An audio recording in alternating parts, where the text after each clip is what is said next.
Looks like we're live o'clock.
Looks like we are a little live in this bitch. No data. Say what?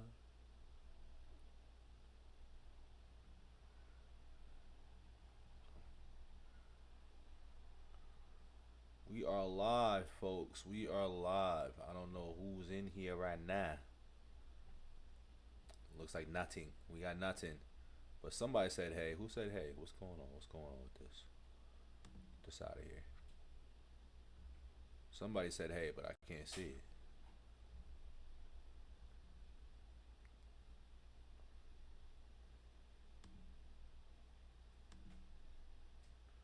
If the Cash App joint wasn't in the way, I'd say hi to whoever it was. But there's nobody, so it's all good. I'm just talking to myself right now.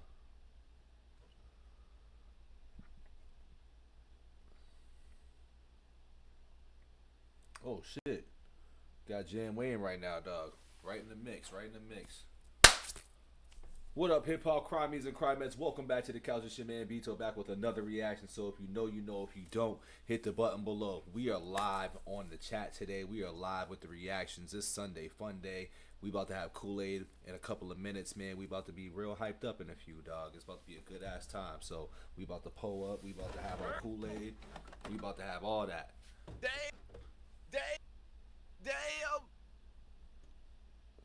Damn. I thought I was gonna be able to hit that before we actually went back up, but I was not.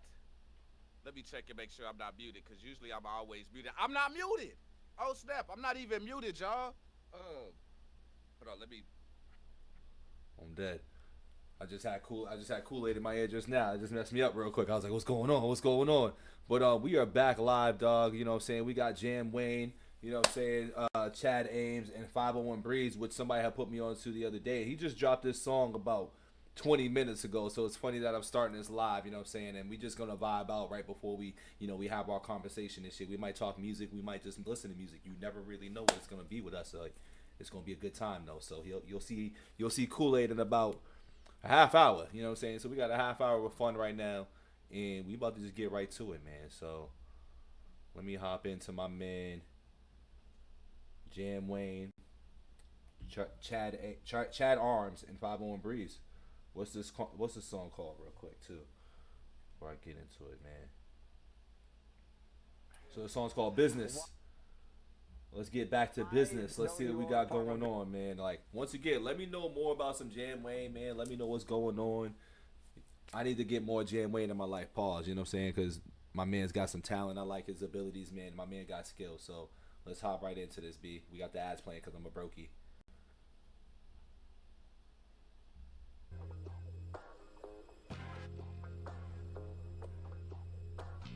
All right, do that justice. Hold up. No justice on that.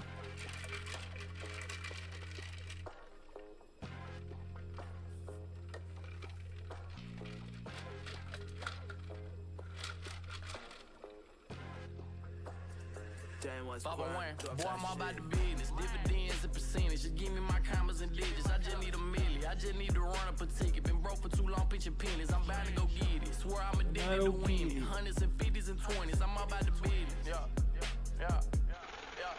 Boy, I'm all about the business. Dividends and percentage. Just give me my commas and digits. I just need a million. I just need to run up a ticket. Been broke for too long, pitching pennies. I'm bound to go get it. Swear I'm addicted to winning. Hundreds and fifties and 20s. I'm all about the business. Bend in a road till it break on the food. Break a food off, keep a shed full of tools. Leg full of loose screws, big nuts too. Got a lock, wash shirt on the neck of your crew. Tighten it down offline for a while now. Pick it back up now. That shit's fire. And big bank roll like you don't even know. Shawty, I ain't gonna lie, I'm trying to figure out how this link up happens between 501 Breeze and Jam Wayne. Like, I like this little collaboration because 501 Breeze or Bryce by himself, I was like, I don't know, but the last couple of things I've heard of him, he's kind of growing on to me on the low. He's growing on to me. St. John, that's a vibe we own. Came through to get our freaking on. Can't keep us long. Rockstar when the music on. Slipknot in the phone's head bang along. And then we jump a plane and we gone. On to the next island, like fuck it. These Thailands, beautiful islands. Why I do this? No fucks in my bucket. Mama prayed for me, kinfolk said chunk it. Birds to the sky, hope them birds ducking. Keep that gun by my side just in case it pop out. Should I pull mine out? I'm busting, protecting the fin what I got. These family ties, my kinfolk and my cousin. I'ma shoot mine for life, let's do or die. Payback's a bitch and we fucking. Boy, I'm all about the business. Dividends and percentage. Give me my commas and digits. I just need a milli. I just need to run up a ticket. Been broke for too long, pitching pennies. I'm bound to go get it. Swear I'm addicted to winning. Hundreds and fifties and 20s. I'm all about the business.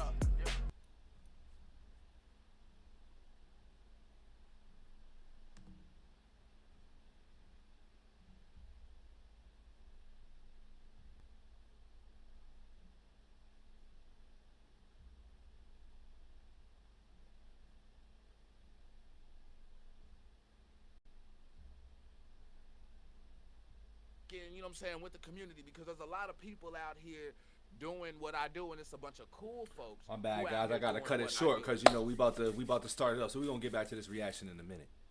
Oh. What that? We got you. Hold on, y'all. We ain't trying to. My bad. Oh, you good? You good? I was hitting buttons. I hit too many buttons. My fault, dog.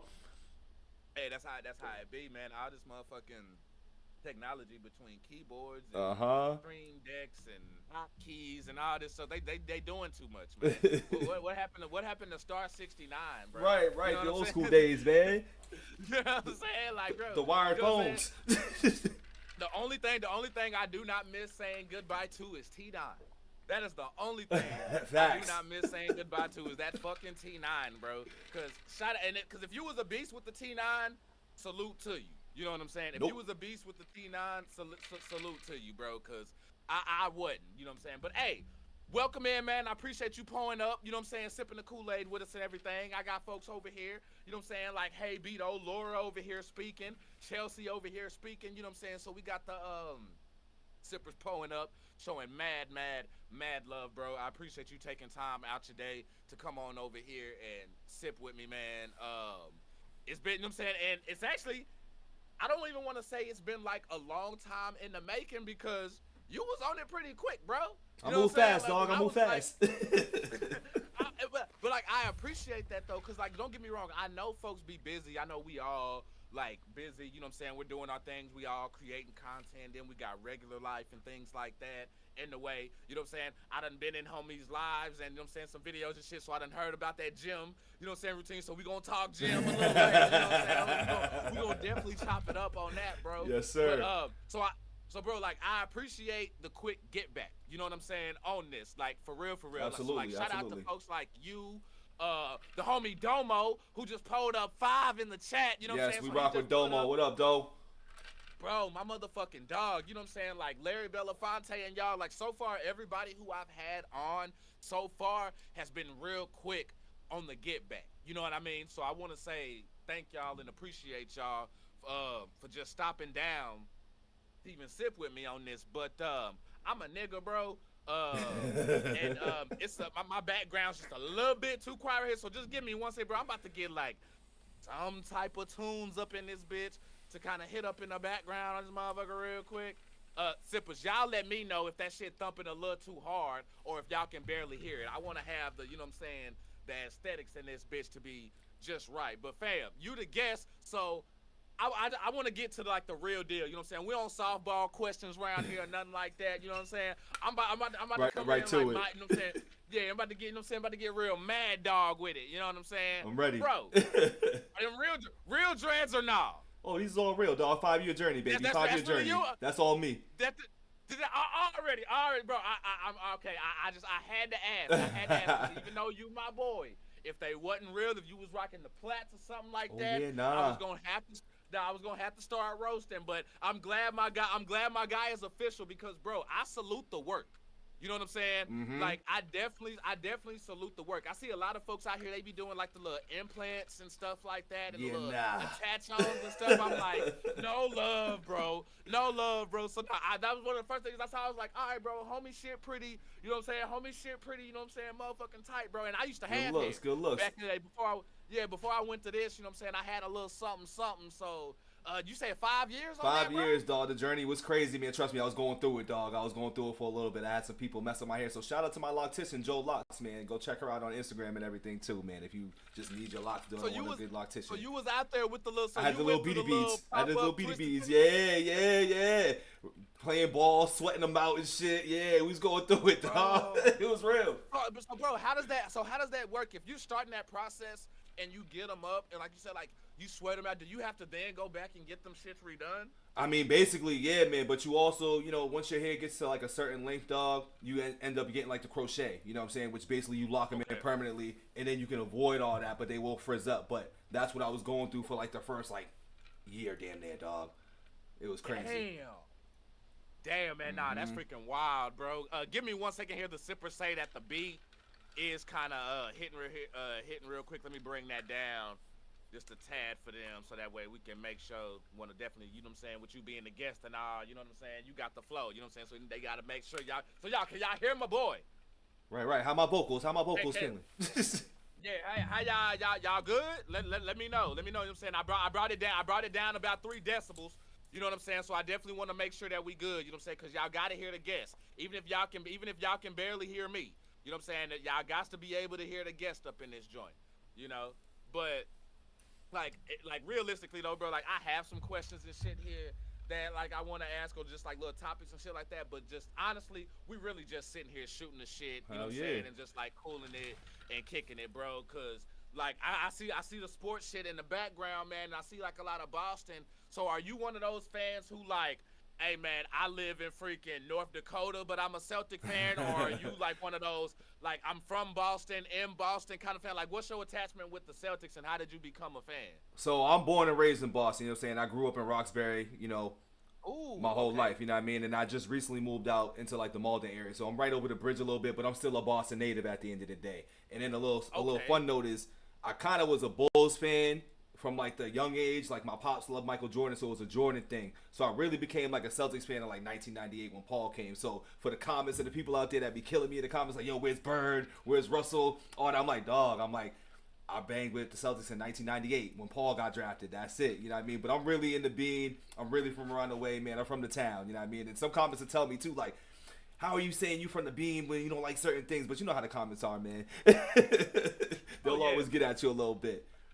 Yeah, you know what I'm saying? You know what I'm saying? And that's why I feel like, for those of us, if you done got to the point where we at, I think we've developed that thick skin. You know what I'm saying? And you have to. I mean, yeah, like you really do, because, bro, folks gonna have their opinions at the end of the day. As long as you not, you know what I'm saying, coming at me talking down on my character and shit. You know what I'm saying? Like I don't care if you disagree. I don't care if you got like a difference of opinion and stuff like that. So yeah, folks gonna do what they do, man. But I can only imagine what you went through, my dude, being a Bulls fan at first and then going to the Celtics, because I'm pretty sure like the old school Celtics fans gonna go back to the series when Jordan scored the 63 and everything like that. But he still lost that game though. Just people forget Jordan still, you know, they still lost that game though. Or no, sorry, they still lost that series. They still lost that series. My bad. Lost the series. Yes, sir. So it don't really matter in Boston's eyes. You know, they just be like, he did that, but he still never beat Bird in the series. I still look at you as a real Celtics fan, though, my dude. Oh, 100. Because let's be real. If you became a Celtics fan when Paul Pierce got there in '98, you still went through some shit. Oh, I went through the rough Like, times, dog. The Vitaly Batopicals. You know, like, you went through some shit, like, bro. Let's not act like K. You know what I'm saying, KG and all them wasn't always over there. Oh, bro, man. we got a good 5 years out of that, Wild dog. Pierce was all the fuck y'all had. You know Don't forget about Twan, though. Don't forget about Twan until Danny came through and was like, nah, we need Rayful Prince instead. And I was like, yo, really, bro? Okay, I was like, come on, right, bro. bro. And that's the thing, bro. Like, honestly, like, hold on now. When you say, are you talking about Antoine Jameson? Nah, Antoine Walker, Mr. Shimmy Shimmy, dog. You know what I'm saying? We have Mr. Yeah, oh, that little freaky dicky yeah, motherfucker. you know what I'm saying? Yeah, bro. The reason why the NBA is the way it is today. Yeah, bro, because, hey, even down here, even with him being down here in my, because, you know, he came down to because I'm in Dallas. Okay. Or whatever. So when he damn. Came down here, yeah, bro. Y'all gonna do it. I'm just gonna say, bro, from back in the day, I'm put it to you like this. When you can go out, when you can be, I was 18, 19 years old in the strip club, bro. Hearing wild ass stories about this dude. And then, my homie from back in the day who used to be a pimp, bro. Like, he used to tell me wild ass stories about this dude. You know what I'm saying? Right, so, right. Like, bro, Antoine, bro, I kind of got to give it to him because I'm like, bro, for the freaky shit that I fucking heard, to then turn around and then for him to then go out there and bar, bro, it's like you can't even knock him at the end of the day because it's like he went out there and went out and hooped out, dog. Facts. Yeah, even like, in Miami, same shit. Same shit, fact, dog. He was on the squad that messed y'all up. Oh yeah, listen, y'all got some dark days out in Dallas, B. Dirk was y'all savior. Luka was supposed to be it, but you know, fire Nico, baby. Bro, that shit's killed my fandom. Gabe, I see you. I see you. Chad, I see all y'all up in there. Johnny, everybody. Jamie pulling up talking about 98 feels so long ago. Not to me, that shit feels like just yesterday. Shit, you ain't 98 lying. feels like just to me. Like I was just turning the PlayStation on. You know what I'm saying? But bro, nah, that shit with Luka though killed my Mavs fandom though, my dude. Yeah, that was sick. It was a sick move. I ain't gonna lie, man. It was definitely a disgusting move. It really, I don't get it. We got nothing. We literally gave him away for nothing. For an Asian team. Like, you literally gave away y'all future, which was crazy. You gave away 12 years for 3. And that's why when people be like, "Oh, you just a Luka fan. You not riding for the team. How you nigga? You don't care about the team. You just don't Luka nuts." No, the thing is my team don't care about the fucking team. That's a fact.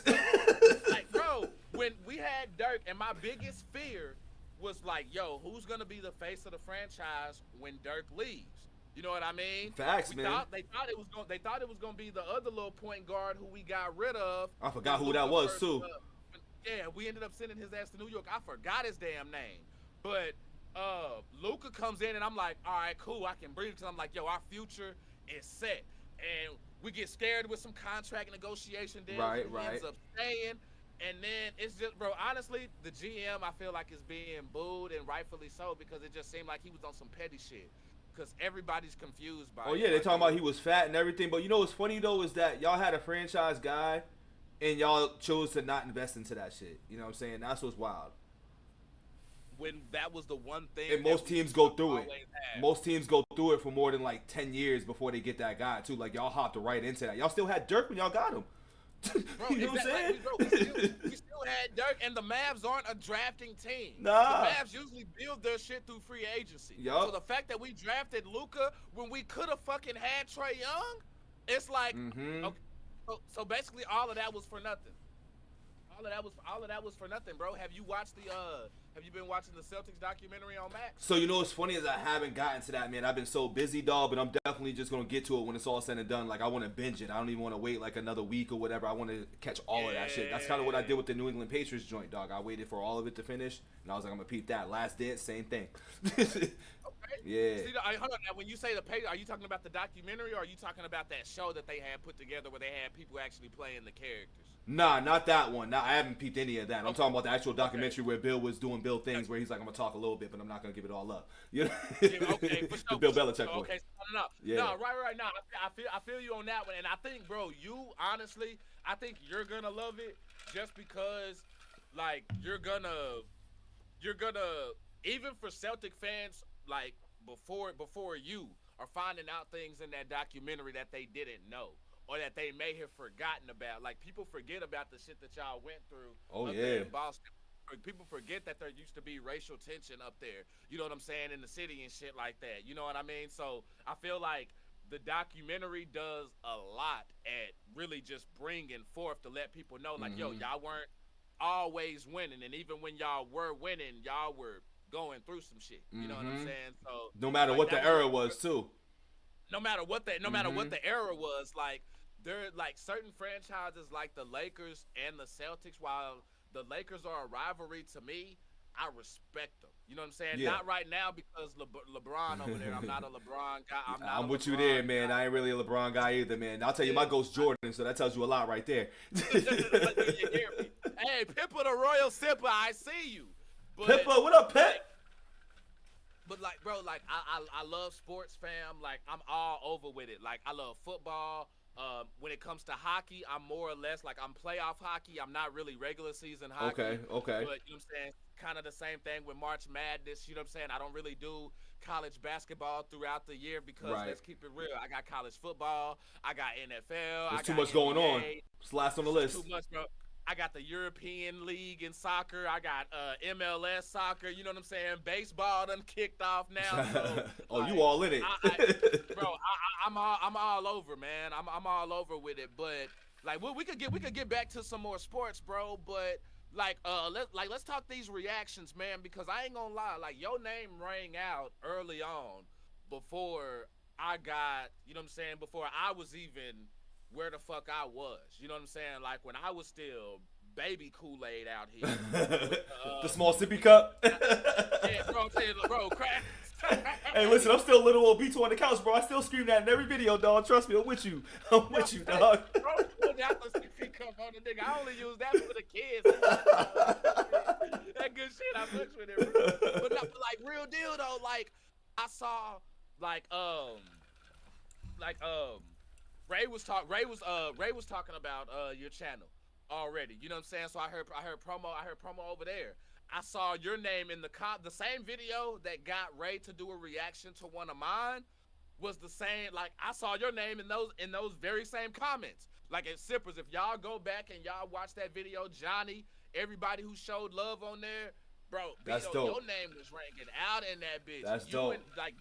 You Hateful J and Black Speed's name, I remember showing up a lot. That's in fire. The comment section. And it's funny you say that because that's how like my name has been coming up and how I get connected with some people because they'd be like, yo, I heard like in the comments, and I'm like, that's crazy that like the reach was going like that because I just put out the reactions, you know what I'm saying? And I hope for the best. Yeah. Bro, and it's like, it's love, bro. Like it's love, and I feel like from where we come from and to be where we're at, I feel like everybody who I've come across in this YouTube community are real humble cats. You know what I'm saying? Like we all just real genuine, humble folks. So to see that kind of love, bro, is amazing, fam. Absolutely. To just see folks out there just talking about you and just putting your name out there and recommending it, I'm like, all right, bet. Like shout out to Lindsay. You know what I'm saying? Lindsay, who's over here in the comments, like she put me on. You know what I'm saying? She also helped put me on. Like Ray, you know what I'm saying? I remember Ray told I saw on Ray's, he said that he was gonna that he was gonna be collabing with you or having you on. There was some type of collab that was there, and then Lindsay hit me up and was like, yo, like I really think you'll fuck with Bito, like for real. You know what I'm saying? Word. And bro, and since then I've been over there sipping with you, bro, cause you and your cat be tripping me the fuck out. Yo, the cats be wildin' too, dog. I'm telling you. The video, bro, and no bullshit. The first video that I click on is where your cat is up there on your fucking door. Oh. Like that motherfucker is up there doing something, and then he just and it just fell. Yo, I think that was a Yellow Wolf reaction too, and I was just like, I'm just gonna keep reacting. Yeah. Yeah, the Struggle Jennings shit, right? Yep. Yeah. Bro, I was fucking that shit back so many times. Bro, fam, simple.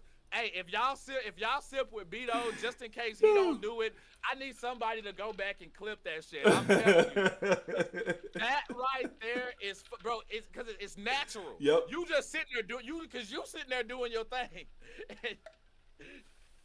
Homie, it ain't till he drop and you hear it that you just. Oh man, cat doing cat shit. Yeah. It's something else, man. And they make the videos too. That's why I'm like, hey, man, I gotta just stay focused here. They gonna be wilding out. They jump across and they be fighting this shit. I'd be like, dog. Bro, that's the best thing. That's why like I love surroundings. Like on my videos, the ones that I edit down, you may or may not catch like my roommate in there, you know what I'm saying, or my son popping in, because if there's a part that I'm gonna keep and they just so happen to be in there, shit, hey, you in the video. You in the video, you made it. Natural shit is natural shit. Yes, Same sir. thing with the lives. You know what I'm saying? Like, bro, and I think that's the one thing that I enjoy the most about your reactions, bro, is just the natural part of it. You know what I'm saying? Like, I give major respect to folks like you, Keto, Ray, and all of y'all, to where like I feel like y'all's reactions when they're just straight through, no edits, are great. You know what I'm saying? I have to edit my shit. You know what I'm saying? I'm self-conscious as shit. I don't like the way I talk. I don't like the way I put sentences together. And I'm also long-winded. So I don't want to put out a video and not get all my thoughts out and get all my points out. You know what I'm saying? Word, let me stop you right there. It's funny that you got to that point, dog, because I felt the same way, bro. Like, I literally, like, I was like, I don't like the way I talk. I don't like the way I sound. I get long-winded. And I literally just started uploading, like, I don't even care. You know what I'm saying? It's literally a I don't care thing. I don't even edit, man, because I know once I get into it, I'm like, I know what I'm going to do. I know what I'm going to talk about. And that's just where it's going to go. And if things mess up and things rock out, I'm like, this is the natural thing. That's why I'm always like, hey, you caught B2 in real time. It is what it is. I'm always an it is what it is type of guy. You feel me? So, listen, Already. It's the best way to go, I think. You know what I mean? Plus, it saves you less time on editing, dog. And bro, no, and it does. For me, I'm not going to lie. That's something that it's also something that I'm also stubborn on, because I also want to put it out that way, because I feel like while y'all are bringing different things to the you know what I'm saying, like to the reaction space, I feel like everybody who I've named already, I feel like all of y'all are bringing things to the reaction space, you know what I mean? Right. But I also want to be able to separate myself as well. You know what I'm saying? To where like when folks sit down, let's be real, the viewers, they don't care. You know what I'm saying? The viewers, they're gonna sit down, they're gonna rock with who they rock with. Facts. Well, when they sit down and they do sip with my shit, like I want them to feel like, okay, hey, this, like, I want them to see like this is like a TV show. You know what I'm saying? Like they see that. Yeah. That's one of the things that I also get a lot of comments on, is people loving like the edits and things that I put in there, but I also love the mini sips, like when I do my live reactions and things like that, because those you get exactly what you talking about. You know what I'm saying? Those are straight just raw because it's live, and then we go in and we chop them up to then put them back out there for those who missed it. And I ain't gonna, bro, there's been some where I've seen and I've been like, it was alright, but then I saw some like my double wide remix trailer and I'm like, damn, bro, that motherfucker kind of hit that shit though, bro. Like, you know what I mean? So like it goes. But what I do appreciate y'all though, who also feel like that I don't have to do that shit. You know what I'm saying? Who feel like my shit is good enough to just throw it out there, man. But and I also like what got Go ahead. My fault. I was gonna say, I'll also like keep doing what you're doing with the background, because every time I watch it, I'm like, I'm watching ESPN right now. It's just with music and shit. You know what I'm saying? So that aesthetics and those backgrounds are always fire, bro. Never shy away from that, because like you said, you gotta separate yourself from like everybody else and from what, you know, this big space is, and that's what I try to do too. And that's why I'm like, let me just keep it as natural and as raw as possible, and you just gonna get what you're gonna get. Like you get what you get, you see what you see type of guy. And I don't know if that's how everybody else does it, but I'm like, that's how I'm gonna do it, and I'm gonna bring myself. You know what I mean? Bro, but see, like even then, I feel like while, like I say, like, forget about everybody else right now. Since I got you on, bro, I'll just lock in on like you and what you do.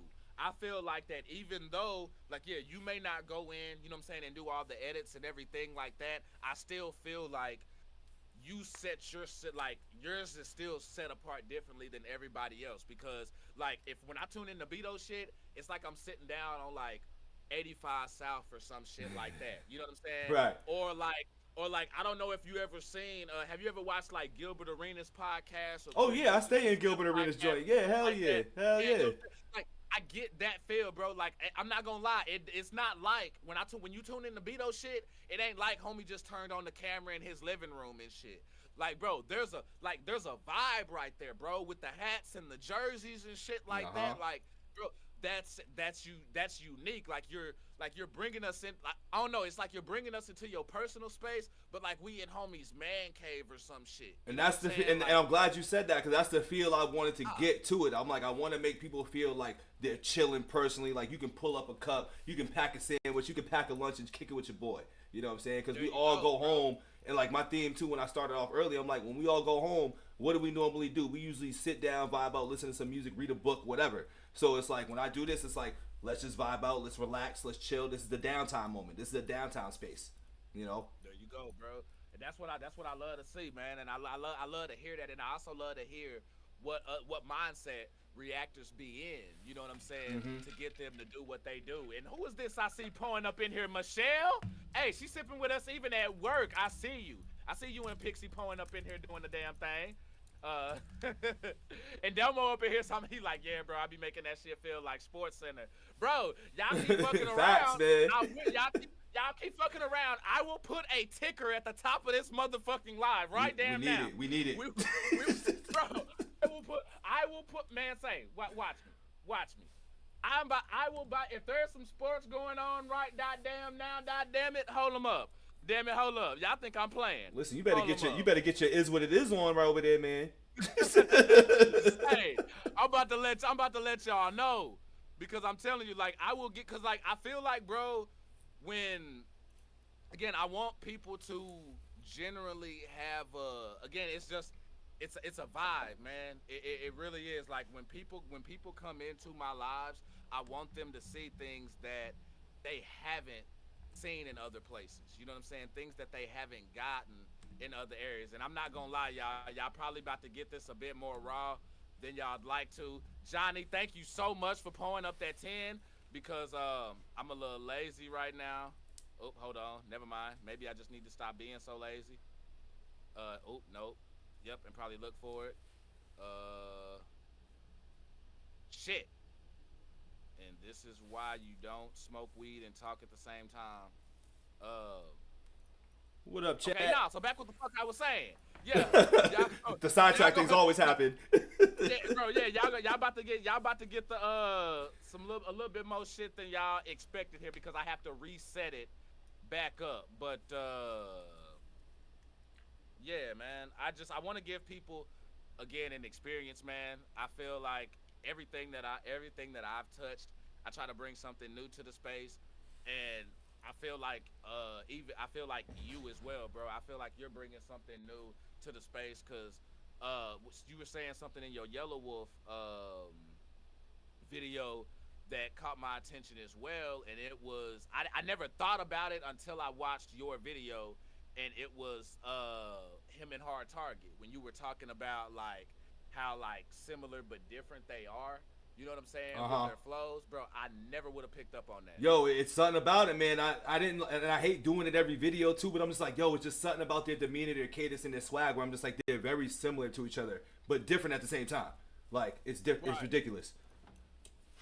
And and damn, I probably just gave up my motherfucking source, but I don't give a damn. I don't give a damn. Shit, we up in there. Actually, what's happening? But yes, y'all, we got the tickers up as well in case y'all want y'all motherfucking scores and shit. However, though, I ain't into plugging that shit, and I also don't want to get snatched down, so just pay me no never mind here while I just do some minor adjustments here. You know what I'm saying? We all about that copyright and shit. Oh yeah, but, they play no games with that shit in here. This shit's crazy. So I'm definitely making sure, you know what I'm saying? These are all, you don't see nothing from over there. And boom. They will take that down ASAP. Bro, the images that you are seeing cannot be redistributed or anything without consent from the league. Yeah, nah, we not fucking around. But what got you into doing reactions, bro? Oh man, where do I start, man? There was a few things that got me started, man. I call it the midlife crisis. You know what I'm saying? I turned 36 in September, but I was 35 at the time, and I'm sitting here like, dog, like I need to figure out what I'm doing. And I just was getting bored. I felt like life was stagnant for a little bit, and then to be real, the dating life was getting a little whack, and I was distracted with that shit. So I was just like, hey, man, let me just get into this music stuff. And, like, me, I'm always a frequent flyer on YouTube, right? And I just started realizing, like, I was watching reactions. But I didn't know at the time I was watching reactions. And the main channels that I got onto was, like, Goatworthy, you know, and I was watching Knox a little bit, and I was watching Stevie Knight, and I was watching Screwface, right? And I'm sitting here, like, I'm talking with them, like, at the computer screen, and be like, yeah, that's what you say. So I'm like, maybe I can do this. So I had to, like, I can do this too moment. You get what I'm saying? And then it made me just be like, well, I like talking music all the time. And, like, you know, if you know what some of my people's, I'm always sending shit over. I'm always talking about something. And, like, you know, people ain't trying to hear that shit all day. So it's just like, all right, let me find a space where I can do that and let me see if it works for me. So I just said, let me try it out. And I think when Eminem's joint dropped in July, I gave it a try. You know what I'm saying? And then since then, well, basically that, but it was the album. You know what I'm saying? It was really the album. Like, I think I literally started my first reaction the day Eminem's album came out, like the next day type of thing. So once I did that, I just said, all right, I think I'm feeling this now. It was ugly at first, don't get me wrong. Like, you know, you got to feel yourself, the camera presence, all that. But it was just a thing that I really enjoyed, really liked, and I love talking music. You know what I'm saying? That's really what it is, too. I love talking music. And I did podcasts before, too. Like, I had a basketball one with me and my boys, and I did another one with me and my other boy, who I actually had on the couch when I first started as well, too. But, you know, we was learning certain shit, so the mic shit was all fucked up. But, you know, you learn as you go along. But, like, that's what really got me into it, dog, was watching just a bunch of reactors, not even knowing that I was watching reactors react to music. I was just thinking, like, oh, dudes is just sitting up, you know, doing what I'm doing, talking about music. But then I learned that dudes end up being rappers, you know what I mean? Like, they are in the industry, so to say. So I found myself very different from that because I'm not any of those. I'm a ball player that used to want to rap and shit, you know what I'm saying? But I'm just like, I love the music, so I love talking about it. And I think I hear music a lot different from, like, the casual fan. That's just me, though. For sure. But nah, mad respect, bro. Mad respect on that. And it also sounds like, bro, you got inspired without even, like, realize, like, you got inspired on accident. Yeah. Kind of a thing.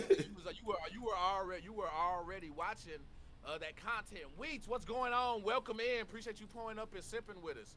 And I'm totally with you on the growth part. Like, sippers had to let me know, like, if you go back on my early shit, my videos were flopped. Like, I used to be on the little screen and had shit on the big screen. So it's like certain things you do, like, learn and figure out. And I ain't gonna lie, like, to hear that you had, like, podcasts and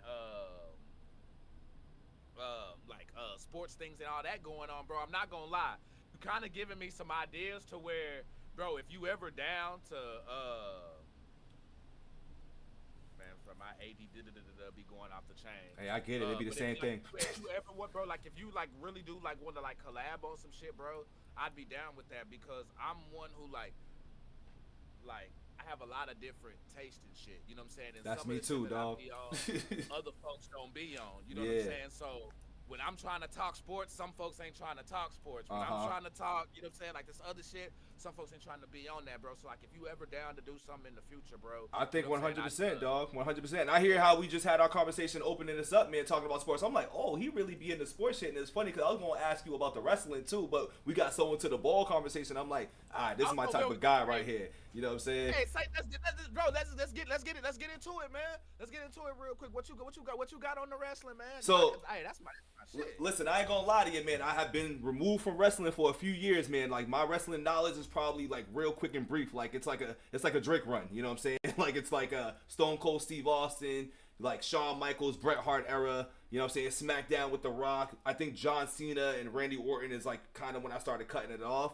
But my knowledge, like, Hell in a Cell matchups. You know what I'm saying? With Mankind, Undertaker, like those classic matches like that. You know, Buried Alive when Kane first came on the scene. Like, basically, I say I'm an Attitude Era guy. When it comes to the wrestling, I'm an Attitude Era guy. I love the Attitude Era. Like, I think I got Peacock a few months back and I was watching all of those Raws that I could never watch when I was a kid. And all the SummerSlams, all that shit, bro. I'm glad you brought that up because fuck you, Netflix. How the hell, just because you got the rights to show Raw right now, does not mean you gotta go back and fuck with the archive, my nigga. Oh, you know Netflix ain't playing that. They like, you need all that. Bro, that's some bullshit, because they didn't even start out like that. At first, they only had the lives, and And then I look up, you know what I'm saying? I've been down for the count, you know what I'm saying, the past few days and shit. So I'm in the motherfucking bed and I'm looking to go, you know what I'm saying, watch Raw. I'm trying to do the throwback thing. I'm trying to jump back and forth between WCW and Raw at the same time, like really watching shit. I can't find no motherfucking Raw, so I'm having to watch In Your Houses and Yo, SmackDown. that was some bullshits. Yo, In Your Houses is like the Saturday night shits. Put the fucking Attitude Era Raw back up on Yes, the man. man.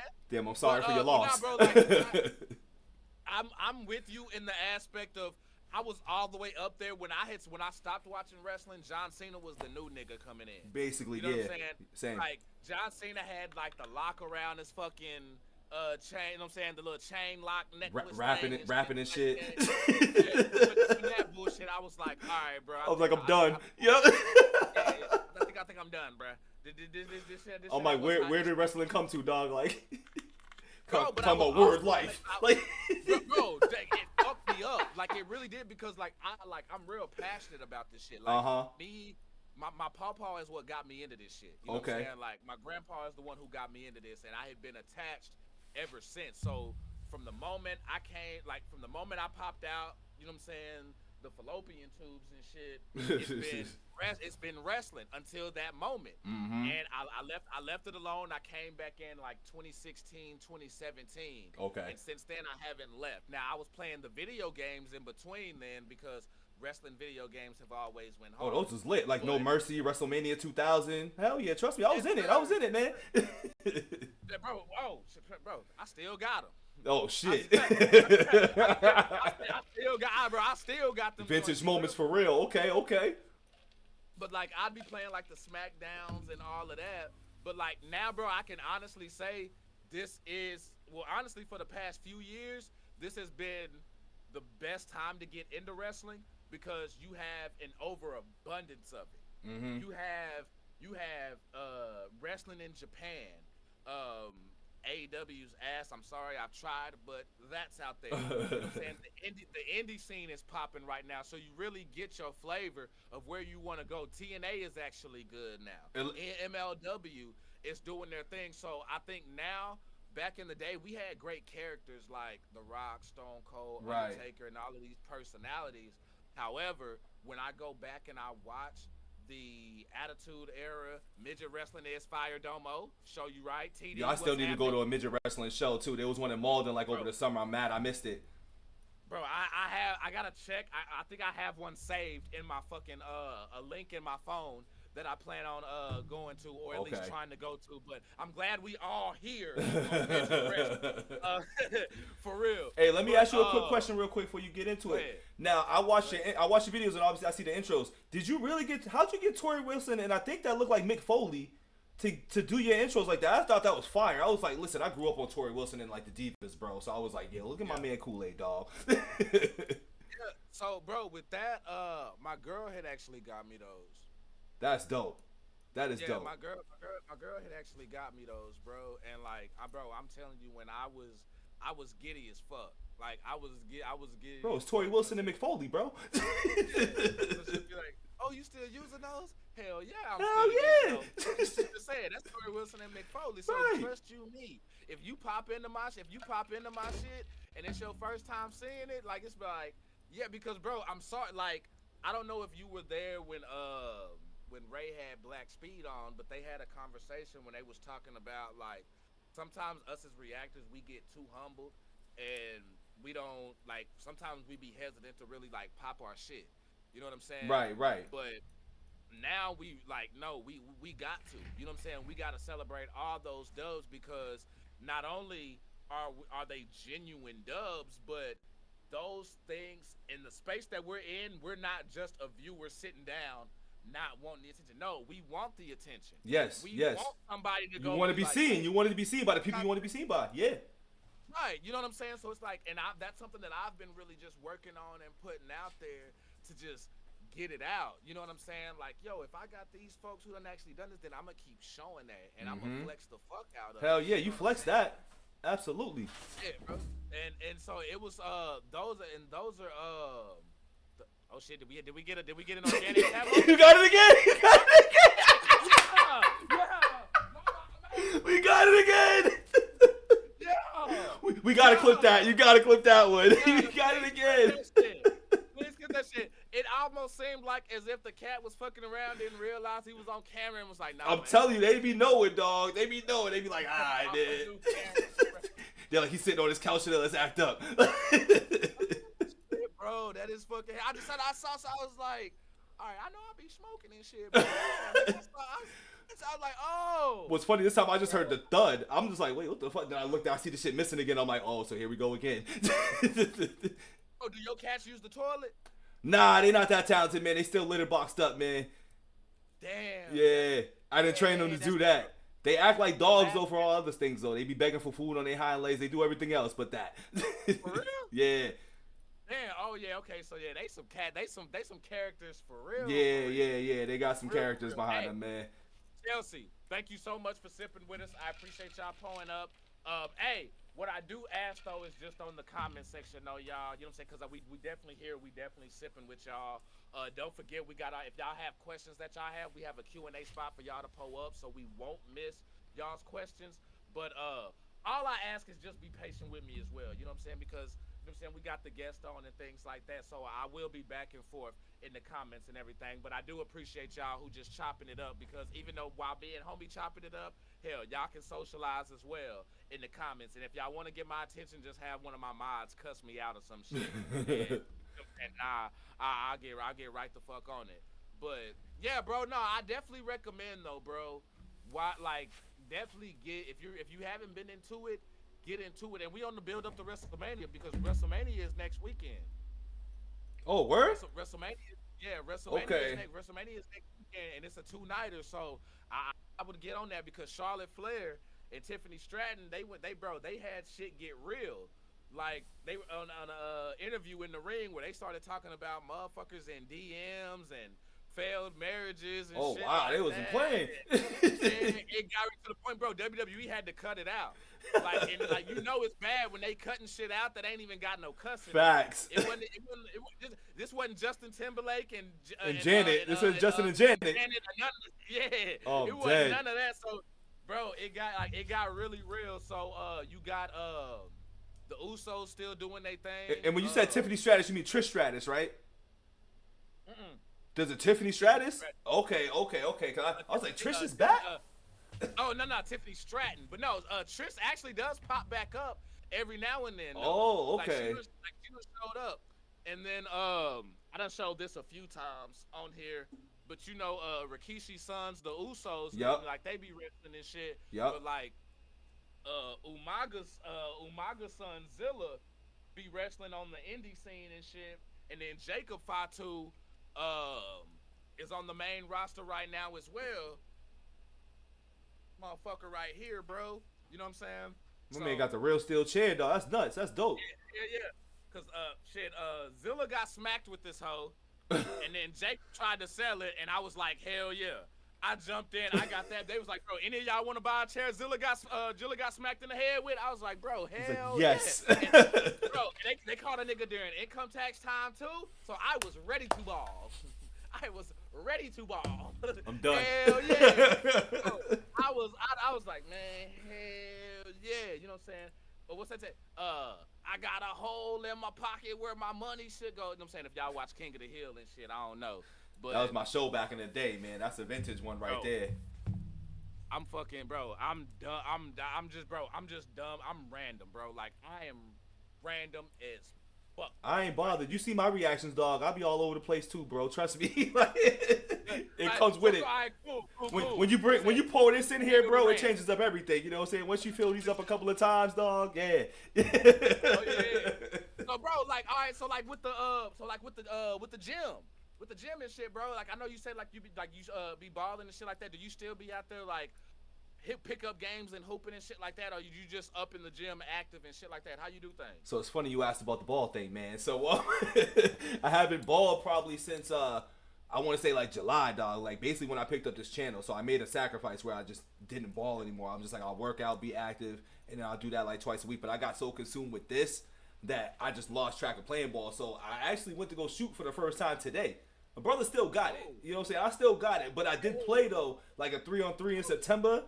And trust me, the lateral movements ain't lateraling no more. You know what I'm saying? I was like, oh shit, Oh, this is ball at 36. Yeah, this is ball at 36, dog. But the knees and shit, that back. yes, it's the knees and the thighs, my brother. Like, you know what I'm saying? I'm sitting here trying to guard these, these shifty motherfuckers and shit. And then I try to slide over. I'm like, damn, I got 2 bricks in my thighs. Like, what the fuck going on? Why is not there giving the Yeah. And then I was sore for like 2 weeks where that's why I haven't even played until like today. But here's the funny shit. I shot, and I put a time limit on it. I shot for like 12 minutes the last 2 days. Been out of breath like a motherfucker. So I ain't in ball shape. But I'm in good shape. It's just not ball shape right now.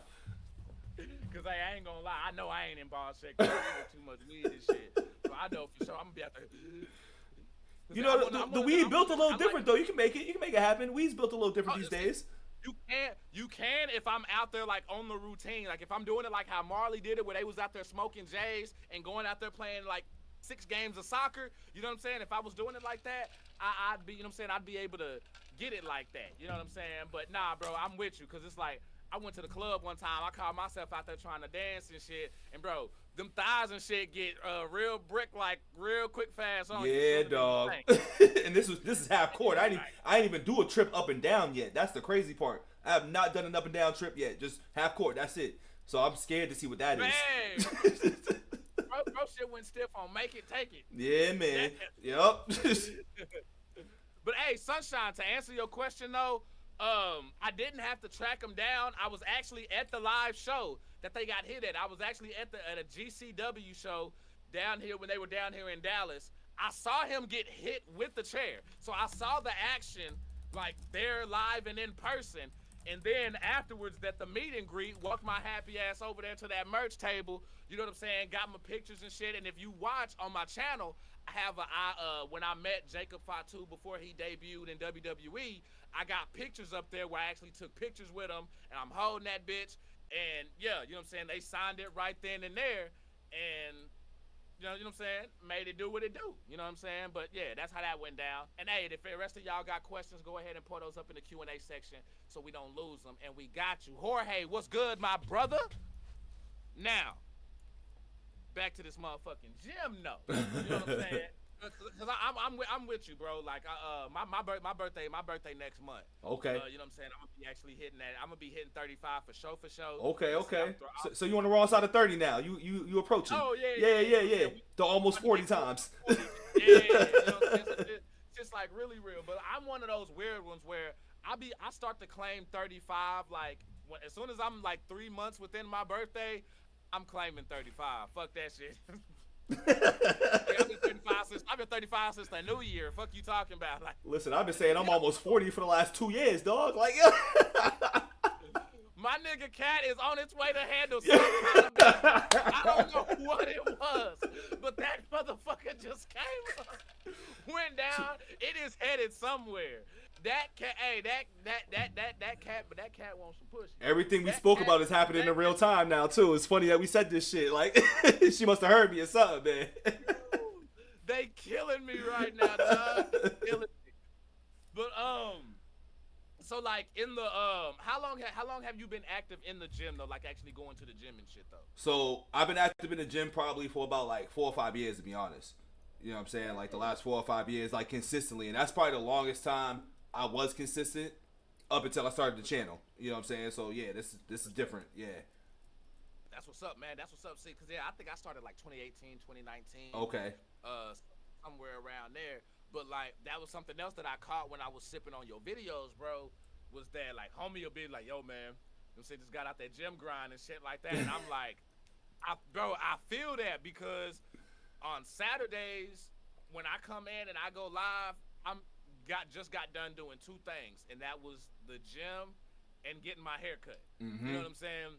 Like I be feeling it when homie be sitting down, he be talking about, all right, man, we gonna see if we can keep the energy up. You know what I'm saying? What you get though. Yep. We here up in this bitch though. So like when I saw that, I'm like, bro, I can relate, but I was trying to see. I was like, homie seemed like he just now getting up in the gym. But I feel like homie already been in the gym. No, I don't know, because the video that I was in, bro, you seemed drained. Like you would put that fucking work in. So I'm like, damn, he just now shaking off that gym rust.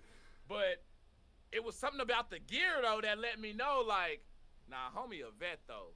Homie been in there for a minute. Now, were you one of those who you was just like you was always skinny, so you decided to get your weight up, or was you like just trying to like turn like what got you to actually get in the gym, bro? Because I feel like everybody have different motivations on why they go in. So I had a lot, man, because I had, you know, as we all go through doing the gym, man, we have different motivations, different moments of the gym. But the reason why I went so hard is because, like, you know, not to get all, you know, sentimental and soapboxy, like I lost my pops in 2020. So, and my pops was one of those dudes that was 70 years old, great shape, you know what I'm saying, always in the gym. And it was one of those like, all right, instead of being down, locked down, like depressed, and like obviously you're gonna grieve and heal how you gonna heal. I was like, let me just get to the gym because I'm almost, you know, I'm in my early 30s at this time. I was like 31 or whatever. So I'm like, all right, I could either drink and smoke this away, you know what I'm saying, or do I work this out and do what my pops did and just maintain it like him? Because I was like, I want to be his age and look just as good as he did. So it was really a motivation out of that. You know what I'm saying? And my pops was always a gym rat. So that's what kind of made me do that. So kind of after he went, I kind of just carried that on myself. And then I just recently stopped because I got into this, you know what I'm saying? But we still do the gym like twice a week. But that was really my main motivation to doing it the last 4 or 5 years was because of my pops. That's what's up, bro. That's what's up, man. Love to hear that, man. As far as like the reason that you're doing it, because I mean, shit. Also, in a way, you know what I'm saying, you still keeping homie spirit alive by doing that. You know what I'm saying? Absolutely. Like, you know what I'm saying? That's a connection, and I feel like I've come across so many people nowadays, bro, who like we losing people at like crazy young ages. Yeah, man. But you know what's funny is that we're at that age though where like that stuff starts happening though, which is crazy. It's just because we've grown up being in that like not childish mentality, but like we grow up and then we're like we forget that we're actually old. You know what I'm saying? We kind of forget that we're in that age range where people, you know, people pass away, unfortunately. People get cancer. Like, mad stuff just happens. People drop unexpectedly. We're just in that range of our lives right now. And, like, I hate to break it to you know, the reality. It's like, we're in that midlife right now. You know what I'm saying? Life expectancy is like 70 and some change. So you start seeing those things as we get in that 35 plus. It's scary.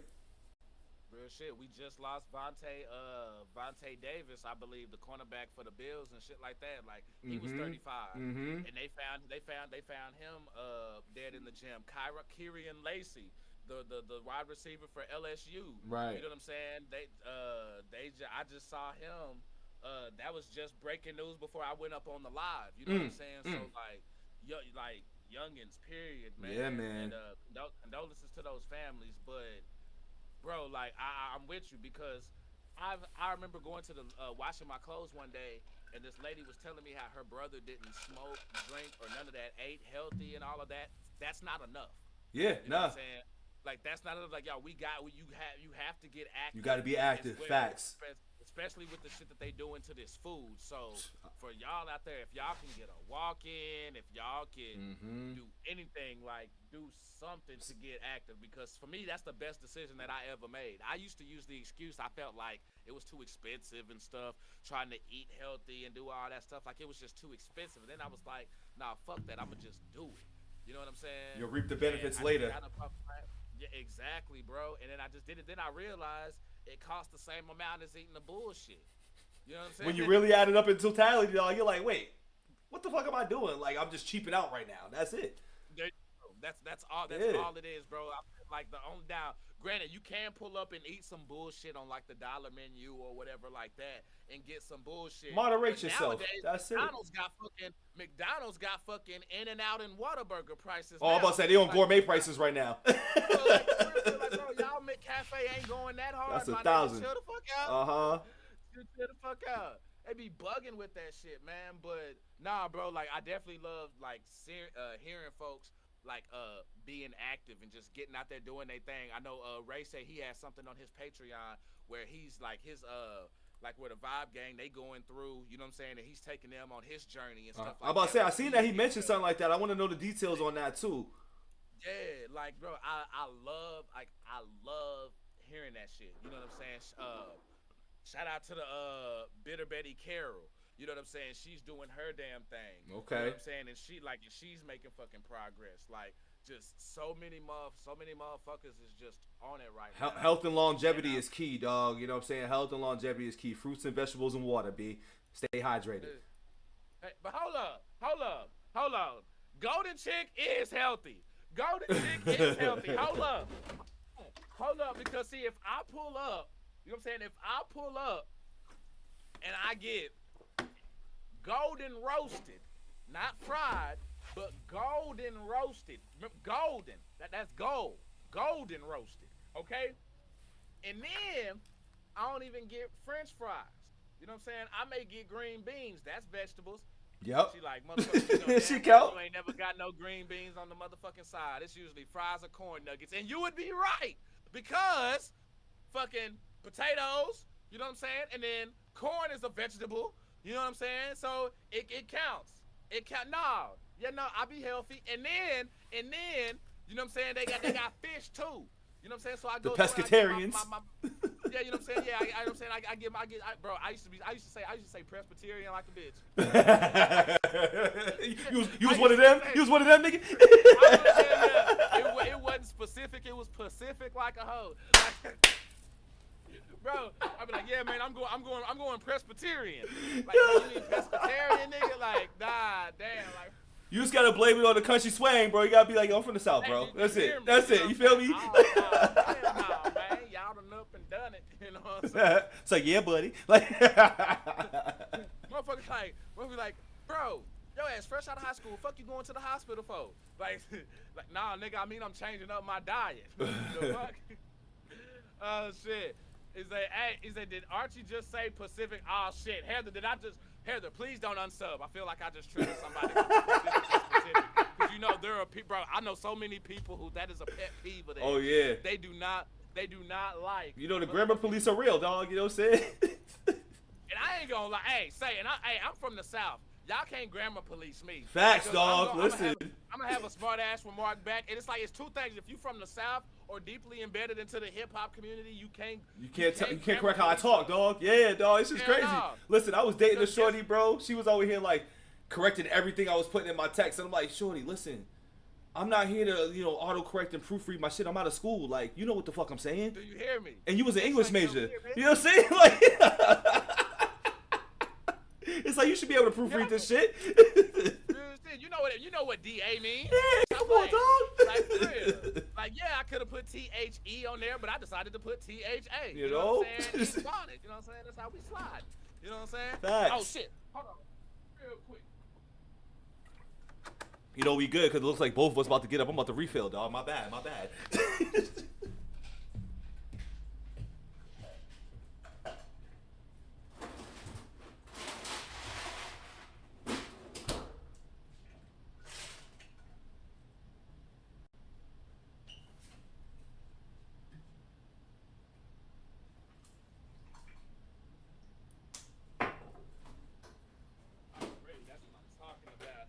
Chat, appreciate y'all holding it down. Doing the damn thing. I appreciate y'all.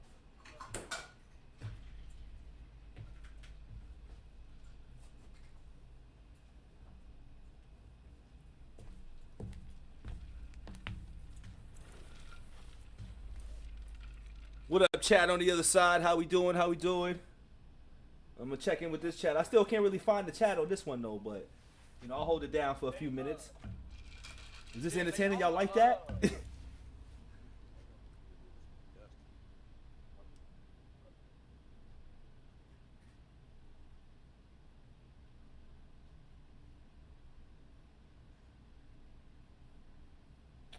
There we go.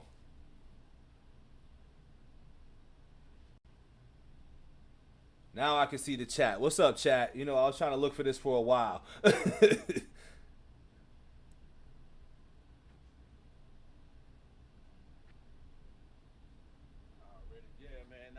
They been coming through. I appreciate y'all up in here showing mad love. Shout out to the mods up in here doing the damn thing. Shout out to Johnny.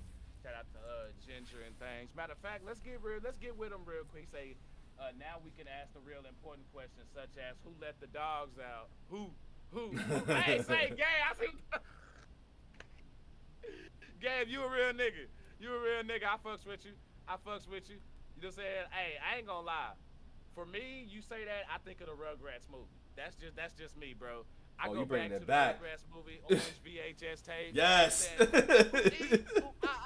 Bing bang, walla walla bing bang. Hey, that's my shit, man. Like for real. Now, yes, let's get to some of these questions, bro, because we actually got 5 of them. Okay. Pulled up here. So Lindsay pulled up a test. You know what I'm saying? Do mods doing what mods do. But Domo asked your top 5 favorite rappers. Go. Oh shit! All right, so this is no particular order, but obviously Eminem. But that's an order. That's always gonna be my number one.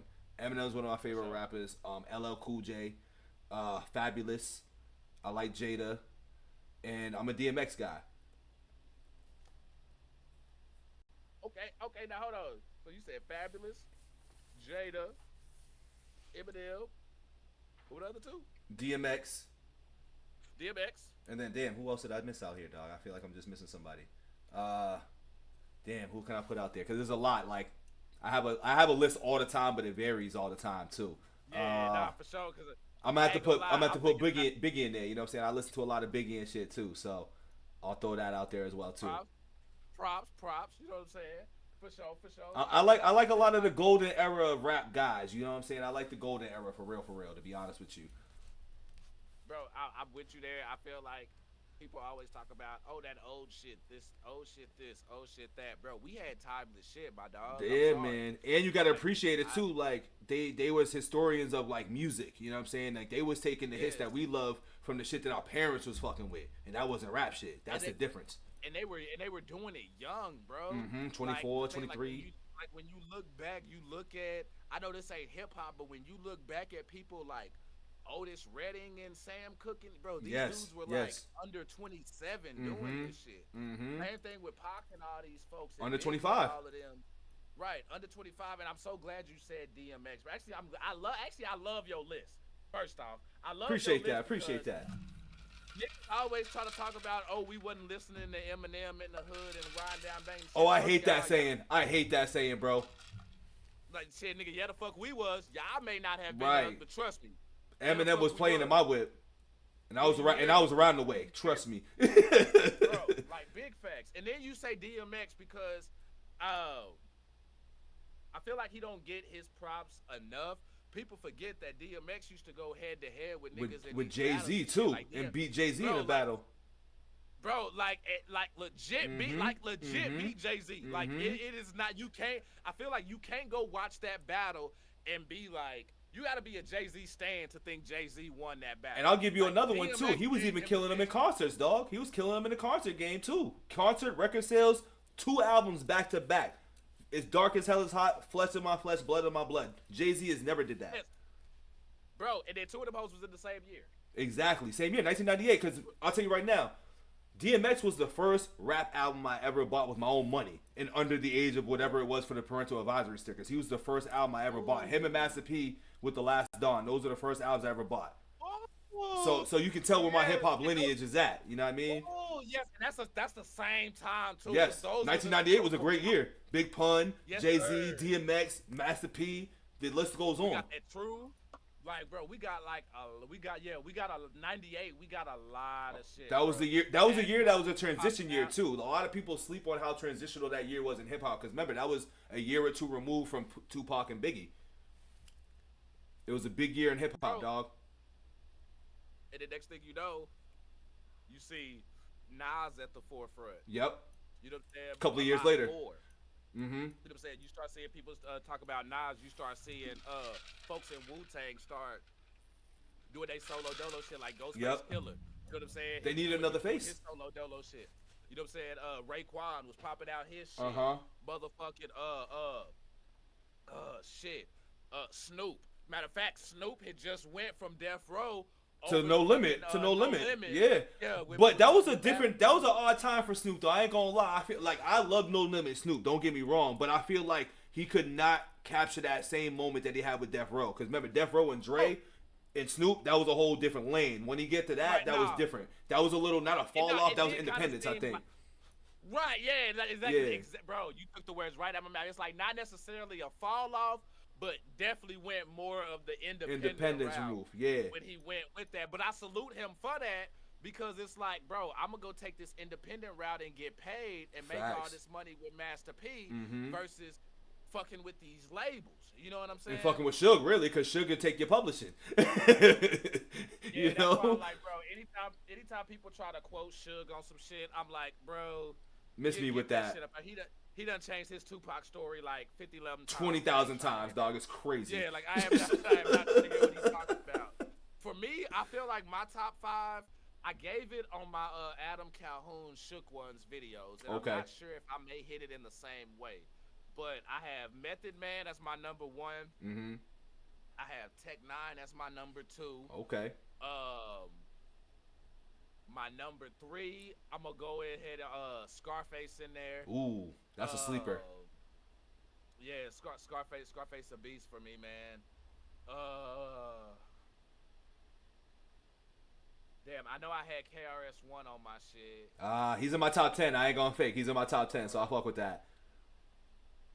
Fuck, and then I'm trying to... So far, you got a lot of rappers that like telling stories. These are a lot of storyteller rappers right here, where their pen game is immaculate. Yeah, straight up. Damn, man, on my 5. Ooh. The 5 is always tough, dog. Trust me. And then you just pull one because you know you got such a large list. Nah, bro, you know what? I'm going to just have to go, just because I can't think. I know he's on my top 10. Honestly, I'm going to have to throw Busta Rhymes in there. Okay. You know what I'm saying? I'm going to have to throw Busta in there because, again, you go back to the top from when you were talking about, like, transitional periods and things like that. Mm-hmm. Folks, I don't know if y'all remember, you know what I'm saying, Sippers,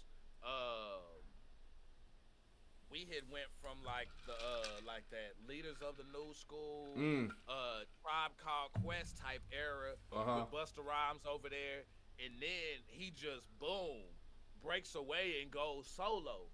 You know what I'm saying? That's crazy you brought that up. I forgot about that shit. Yup, Janet Jackson. What it's gonna be? Yeah, man. Bro, I'm telling you. Oh shit. Shit with ODB and all of that. Like you just look up. And now, Busta Rhymes is putting out shit just like him and Missy Elliott had like epic run at the same damn time. And they changed the music. Okay, yep, you about to take the words right out of my mouth. They changed the game with the music videos. Yeah. Bro, yes, like, sir. They were going nuts crazy. And that's what I like because I feel like that's what attaches us to artists like Simple Man. Ren and all of these, and Simple Man and everybody, bro. Like, it's not just the music for them, like they're legit. It's the energy, you know, yeah. The energy that they gave. Like I saw, what was it?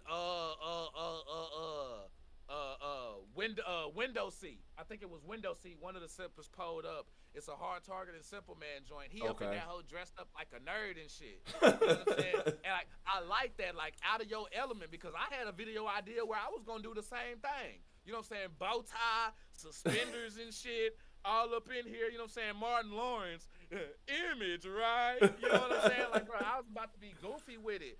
But that's one thing that I've always loved about just Busta Rhymes. And really, if you look at the artists who I also named, they videos were also kind of out there.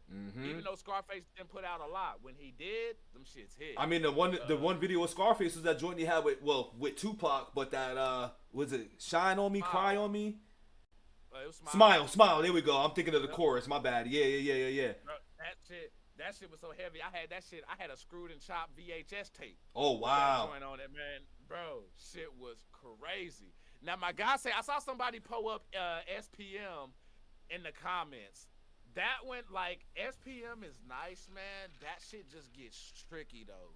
You know what I'm saying? Because I feel like, bro, like I'm real big on character. You know what I'm saying? And I was one for the longest where I didn't feel like homie did that shit. You know what I'm saying? But that was just me on one case. But then a lot of shit came out, you know what I'm saying? And it's like I'm conflicted now. You know what I'm saying? It's kind of like the R. Kelly situation. Oh, I hate that. It's like, because like, bro, like homie, like homie's a despicable human being, but makes hella music. Fire. Yeah. You know what I'm saying? Now, props to a lot of people out there who can separate the two, but I'm sorry. It's really hard for me to put some shit on like that and just be able to ride with it. Now, I'm like that myself. Bro, and it's just wild. The only ones who I look at funny are like my parents, because y'all knew that shit. See, when I was growing up, it was just rumors about what was going on. Like we kind of like, I guess you could say we knew, but we didn't really have proof. It was all he say, she say. our parents though, they knew the actual details though because it was right there like, for we them. were just No tabloids, it no was nothing. right there for we were newborns when the Aaliyah shit happened with Right. him and Aaliyah and all that shit. Like we were barely here. We were so 7. Y'all turned the blind eye to this. Yes, y'all sir. the reason why the Yes, Boondocks sir. did what they did and shit. It was just like, nah, fuck that. The music went hard. But SPM is hard for me because I have daughters. I have a soft spot for kids, bro. Like that's one thing you do not fuck with me. And then also that R word, that's another big thing for me that I don't. It's like there's a lot of things where I'm like, homie SPM has some hits. You know what I'm saying? He has some hits, but I can't get. I ain't gonna lie. I've changed my tune over the years. You know what I'm saying? Where I can't get with homie no more. You know what I'm saying? That's crazy how that go, because over time, dog, like you just change shit over the years when you just get more mature and shit. It's like that. Exactly. It's definitely bro. like that. Kids will do that. Kids will do it, yes, sir. Bro, but you know what's crazy though? I'm gonna keep it real, chat. I'm gonna keep it real with y'all. A-Bar, MJG, Twister, E40. I love all of them, and I listen to them to this day, even when I'm in the gym, Michelle. For real. I can't even blame this one on my kids though, because I still had that stance even after I had my daughter. What changed it for me though, in this case, was getting more information. You know what I'm saying? And like I did my own homework. Like I saw somebody pull up in the comments and they started talking about other cases with other people involved and stuff. So I started digging and doing my damn homework, and I was like, yo, that was a little bit much. But yeah, nah, I can't really do SPM like that anymore. But I won't go back and like bash his character or nothing like that. But I just don't. You just won't catch me jamming this shit. Ginger asked, how long have you been reacting, Bito? Like as far as the time frame? Let's see. I started like July in the summer, so let's say about 7-8 months, probably 7-8 months. Man, y'all are killing it. Like for real. Like y'all, like bro, like y'all keep doing what the fuck y'all doing, man. Because like motherfuckers like you and Goat, like y'all start up these channels around the same fucking time and shit. But like y'all shit is fucking taking.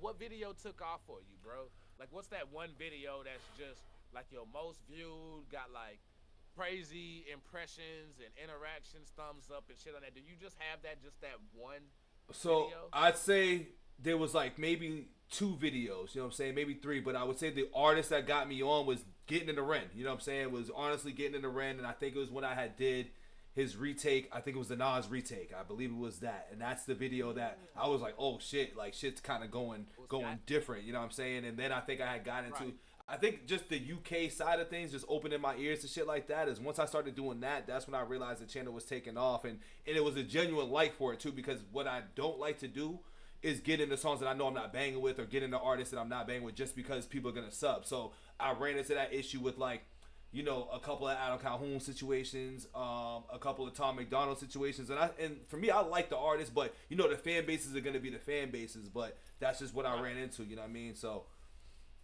right, hey bro, and I'm glad you say that, because there are folks out there who they farm for views and subs. Right. And I applaud you for doing that, because homie gonna keep that shit genuine and real, and we ain't gonna do no fake reactions around here. You know what I'm saying? And I'm not gonna do it if I genuinely don't fuck with the people. If I don't fuck with whatever I'm listening to, like for example, Ryan Upchurch. Right. You know what I'm saying? Like I genuinely don't bang with whatever his style is, and I'm just like, all right, people may like it, but that's not something that I'm gonna get into. Plus, there's other side things that go on where I'm just like, I'm not gonna support that either. You know what I'm saying? Like there's one person that I'll probably accept it with, but nah, like the rest of that, I can't deal with that. Especially when I get into other artists that, you know, come into the culture, so I would say, and use certain dialect and certain words and shit. It just doesn't sit well with me specifically. Right. You know what I mean? Bro, no, and I love that. See, I'm glad we can have these talks, because see, you say that, and I'm thinking you talking about like when homie be dropping the M-bombs. You already like know, that. dog. Yeah. So bro, let it free. This is why I love doing this shit, bro, because for real, like this is just an outlet for me to talk my shit. Absolutely. You know just keep it real, bro. Like I did a live reaction to the diss tracks back and forth and shit. Uh-huh. And I reacted exactly the same way. It was like, nah, like I don't like it. I can't, you know what I'm saying? Like I couldn't fuck with I that can't part. jack Now, it, I you will know. also, right, you know what I'm saying? Now I will say I keep my critiques real and I let it be known why I don't fuck with it and why I don't give a pass. Now I'm somebody who still fucks with Adam Calhoun. He's actually the next reaction video that I'm dropping. I'm right But there with you. right, you know what I'm saying? But it's like, but I let folks know, like, hey, I'm gonna jam it, but I'm also gonna let you know what it is. I'm not gonna hold my tongue for the HOG fan base or the fan base or whoever. I'm gonna keep it real. I've had people who, I'm pretty sure you've had this as well, where you may have had like a critique or something like that on like Ren or something like that, where you wasn't necessarily just praising or dick riding, and then some folks get mad. So and I'm like, I'm sorry. So it's funny you say that about Ren, because Ren I haven't had that problem with so much. I might have had one incident like that, but I've had that happen a lot within the Adam and Tom, like, you know, fan base. Like I've lost subs to the, you know, to my critique of certain things, and I've had people be like, you should just rate the songs and not give your well, that comes with ranking the song, my personal opinion. You know what I'm saying? I can't do one and not do the other. You know what I'm saying? So it's funny how I see how that works and stuff, but I don't mind when people leave in that regard, because I'm like, obviously I'm not the channel for you if you're going to feel a way about me sharing my opinion, because it's not like I shit on the songs. You know what I'm saying? I'm never the person that shits on the song. I just state what I don't jack. Yeah, and you got, if you go come through and you go sip with us over here, you're gonna have to be able to have those two-way conversations. And 100%. Like, bro, I'm right there with you. I've lost subs. You know what I'm saying? The exact same way over the over some of the over the same artists. You know what I'm saying? And certain things that I've said, and it's like, yo, we got to be able to have this conversation back and forth. And if you can't sit there and take that difference of opinion, then you can go over there to the other echo chambers and do that over there. We're gonna keep keeping it real over here. You know what I'm saying? Right, and we forget music's subjective. Bro, it's subjective as fuck, just like wrestling. I tell people that all the time. Yes, sir. And for me, I don't, because I've never shit on Ren or anything like that. I've pointed out at times certain things that What's I up, don't Donna? like. You know what I'm saying? Hey, pull up. You know what I'm saying? Like I've seen people, what can I say? How can I put it? I ain't gonna lie, that beat started jamming and kind of distracted. I don't know how you multitasking with that and doing that at the same time. Like, that's impressive, bro. Impressive. I don't know how I'm doing it either. But damn, I lost my motherfucking train of thought. Because you got three things going on at once, dog. That's why you got three things going on. Real nigga shit. Double, appreciate that motherfucking $2 drop. But okay, kinda. Damn, I was kinda going back on point. Okay. So I be giving my motherfucking opinion on these motherfucking artists and shit. Okay, yeah, the Ren thing. So I was giving like, it's a lot of it usually comes when I'm doing like my cup ratings and things like that. Yep. You know what I'm saying? Like if I don't give something like a 5, just like flat out, some folks will just be like, I have gotten a few where they'll just come in and kind of get like defensive on some shit. But for the most part, I can say the Renegades be like, they be chill as fuck. The Renegades are great. Like they are fucking awesome. Like hell they'll yeah. come in and they'll voice their opinion, and then you know what I'm saying, some of them will voice it and then bounce, some of them just cool with it and they'll still sip and stay subbing because we having that back and forth dialect. But I feel like no matter what the situation is in life, if you can't have conversations with people who you disagree with, then you ain't gonna make it too far out here. Yeah, you ain't gonna make it too much, and I'm not the spot for you. That's a fact. I say the same sentiment, bro. I'm not the spot for you because I'm not gonna dick ride. Manders pulling up that Dubski. Thank you, y'all. Thank y'all for the love on this one. For real. We trying to get to that redneck rave. Do you hear me? You know what I'm saying? Like, bro, I'm trying to be up out there for real. You know what I'm saying? Yeah, your boy trying to really pull up on hard target now. You know what I'm saying? And you know what I'm saying? See what the game talking about. But nah, bro, like I love this shit, bro. Like I love doing this shit. I love fucking pulling up. And you on the time limit? Like how long I got you for, bro? I want to make sure. You got me for as long as you trying to, so as long as you want, bro. I'm here chilling, bro. Right, Sunday fun day, dog. Do you hear me? All right, so I'm Yes, gonna make sir. sure for the first one, I'm gonna make sure BITO gonna be the first guest on the live though, where I actually get through all of my questions. Cause I ain't gonna lie, I got done with Larry and Domo, and I felt bad as fuck, cause I was like, I didn't ask some of my questions. Me and Domo never got back to our Eminem discussion. What up, You know Domo? So I'm gonna have to upset, so I gotta get Dumbo. We got to talk about it. You know what I'm saying? And then me and my boy Larry, we got to top it up because I need to find out if folks really crazy like that out there in Florida. You know what I'm saying? Because like Florida got some wild bucks out there, B. Bro. Like, I'm just trying to see something, like, because, bro, I'm seeing headlines and shit. For some reason on my algorithm, wild car police chases slid up in there, and I saw some shit in Florida. Motherfucker got pulled over, bro, on the passenger side, threw the dope out. Appreciate didn't you, realize dope. Didn't realize the dash cam was looking right at his head. That's crazy. I mean, they always say New York and Florida are the craziest places. I know you watched The Breakfast Club back in the day. New York and Florida always got the craziest stories, dog. Straight up. You showed the fuck right. You showed the fuck right. You know what I mean? I heard motherfucker was in a car talking about Paul Heyman was telling a story where only down here in downtown New York can you find a homeless bum pushing a grand piano. And then, I be damn, what the fuck do they see at 2 a.m. in the morning? A homeless man pushing a motherfucking grand piano across Times Square. Goddamn. I bullshit you not. Goddamn. I bullshit you not. So, bro, I believe you. I believe you. Based on that story, you validating that shit, and some shit that my mama told me when she went out there, because my mama was on the Maury show. Oh, shit. That's fire. Yeah. But not for the reason why. Yeah, I'm gonna say. Yeah. Bro, I gotta clarify that every time. Every time. Maury done fucked up the game, so I gotta make sure when I put that out there about my mama being on Maury, that it wasn't trying to figure out who my dad is. Right. I'm like, we figured things out. We figured it out. Like, bro, what was crazy though is like my mom, she done found God now and things like that. That's what's up. You know what I'm saying? She's doing a thing, but like, you know what I'm saying? My mom had a girlfriend, you know what I'm saying, at the time and shit like that. And her girlfriend was like a stud dude who they thought she looked like a dude. So when they went to the mall, I love how you said stud dude too. I'm dead. She went into the girl's restroom.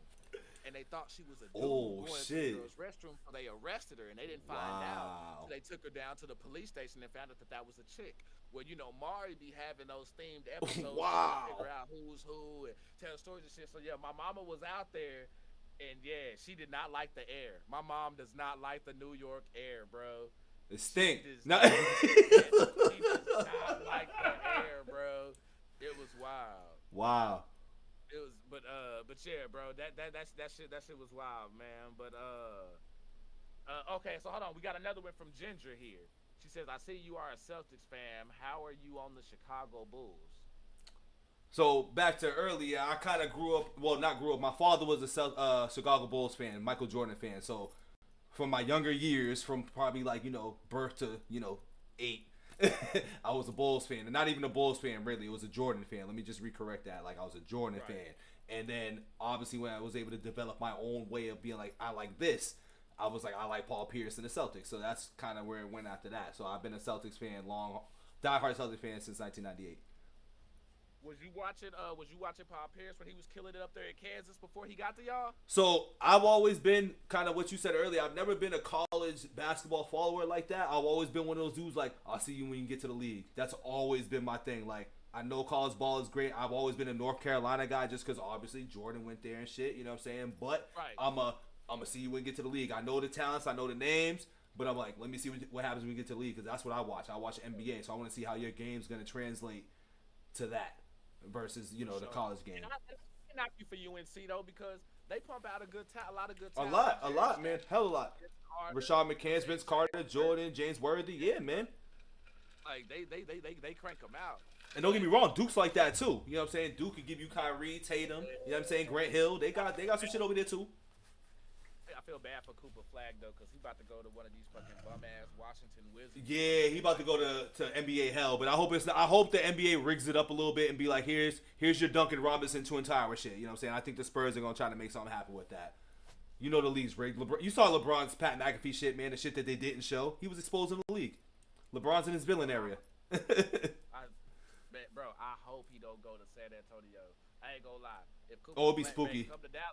He better come to Dallas. You may make me a bad fan. I ain't gonna lie to you. Dallas is cooked, brother. Dallas is cooked right now. Y'all might have that little curse going on for a little bit, dog. After that shit that they pulled, dog. They really might. Man. fuck Nico. Y'all really should be like, fuck the owner, though. It's really fuck the owner, because Nico just had to make the play. You know what I'm saying? Because the owner was like, do this. But it's not Nico. I think it's really the owner, man. I ain't gonna lie. But see, how do we know, though? Because that's what you don't? Because the GMs get paid to do those moves. Like, it's those type of moves that get GMs fired. Yes, so, yes. And I actually, bro, I ain't gonna lie. I've got into it with some folks in my comments right now who I done cussed out. I'm scared to open my Facebook right now because I may be blocked. With like a little band or something. Because, bro, I ain't gonna lie. Sometimes I get ignorant. I be cussing motherfuckers out, bro. I'm dead. Listen, I love the ignorant, man. I be on the same wave sometimes. You can't be letting motherfuckers talk to you any kind of way, bro. Hell And I no. don't like when niggas just be assuming shit. Like, nigga, do you know or not? Because they be talking like they be all up in the office. I'm like, bro, so are you in our front office? Are you the fly on the wall, nigga? Like, what's good? Like, yeah, like you talking some real high end shit, bro. Like, you facts. meetings. So I'm like, yeah. So, but like, I was some folks was actually. You're not the only one who has that opinion though. Like, there's a lot of people who feel like it was the owner. I don't, just because of some rumors that I've heard, but again, those are just rumors, so I don't know. But on face value, it's fuck that nigga until they tell me otherwise. Until you tell otherwise? I need somebody to blame. Hey, that's what I'm saying. He's the face to blame because nobody looks. Because the owner really do have the final say and shit though too. The owner's like, nah, I don't want to do this, so you got to do something else. That's how I look at it, like that, on the face value and shit. But it's like you pay the GM to be in that heat position. You know what I'm saying? So you not, because at the end of the day, you don't want your play. Well, damn, actually, you know what? I just put my own foot in my mouth. While I say that, because while it's true, the GM's in the heat position, so the players don't have conflict with the owners and shit. The GM and those negotiations, in turn, does still cause conflict with the owners and shit. So, damn, I don't know. Whether it's the owner or if it's motherfucking Nico. Either way, it's both. Fuck them both. Either way, it's fuck them. I'm not a fan no more, and the only time you're gonna see me at American Airlines is if it's for Raw or SmackDown. Oh man. That's the only time you're gonna see me in that motherfucker. Sunshine got a question though. Point up. Hey, and Sippers, if y'all point up and y'all got some more questions that y'all don't want to get lost, in the live chat, pull them up in the Q&A spot over here, and we'll make sure we get y'all on those. So Sunshine asked, one of my first reactions I saw of yours, you freaked me out. It was before I knew you had a cat, and the door behind you just swung. Oh.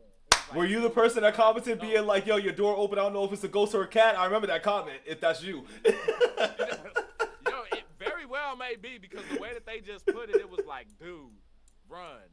Go. I remember that, dog. Yep, I remember that. I literally remember that comment because I looked at that video, dog, and I was like, yo, what the fuck they talk about? Then I was like, I seen the cat on the ground walking by, because I was a little shook myself. I was definitely a little shook myself, but I was like, all right, yes, we're good. That's funny. I remember that comment, dog. I remember that comment. And I could totally see why they would like feel that and view it that way, because cats, they built low to the ground and shit. So when they come in with the couch right there, you're not gonna see this shit. Yeah, it's stealthy as fuck. Sunshine trying to get your back and come through with the blicky. You know what I'm saying? I was dead. I looked at that. I studied that film like 3 times before I was like, before I comment back, let me just double check. I was like, that shit did open up by itself. I had to do all the details. Like, let me see. All right, I see the little cat running. I was like, bet. I was like, all right. Y'all got Bito over here, CSI analyzing and shit. My nigga like. Had me studying that whole reaction that day, man. Wait, hold on. Which video was that? They may have to remind you. Sunshine. Yeah, let me know which video that is, because I know it was a Ren one. I know it was a Ren one for a fact, but I just can't remember which one it was. But I do remember that comment specifically because it was the only time somebody ever said that too. I remember that one. That's freaking wild, bro. Did Domo say study that film like a dedicated ball player? That yes, sir. There like John Madden. He had the next, he ran over and boom, he's on his back. Hey, blue 42, you know? hut, dog. Like, yo.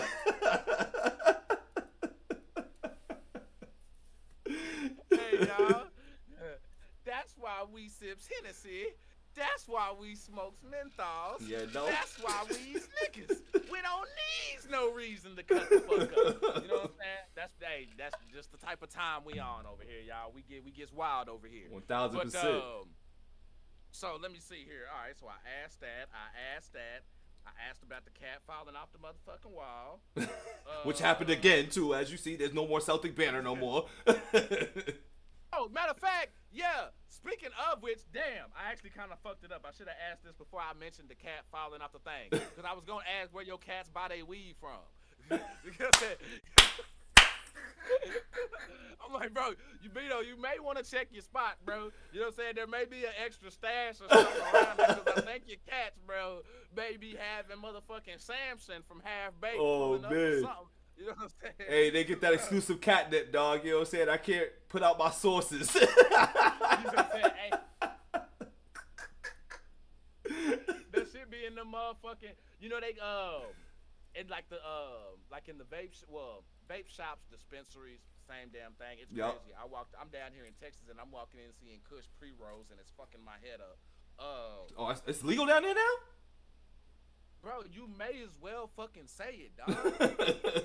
Like I'm dead ass, which I knew it was coming, because as soon as you get the old white man from East Texas voting on your shit, you like, all right, yeah, nigga, it's coming soon. It's coming. And the fact that Oklahoma got it before we do, and they way more Bible That's Belt than crazy.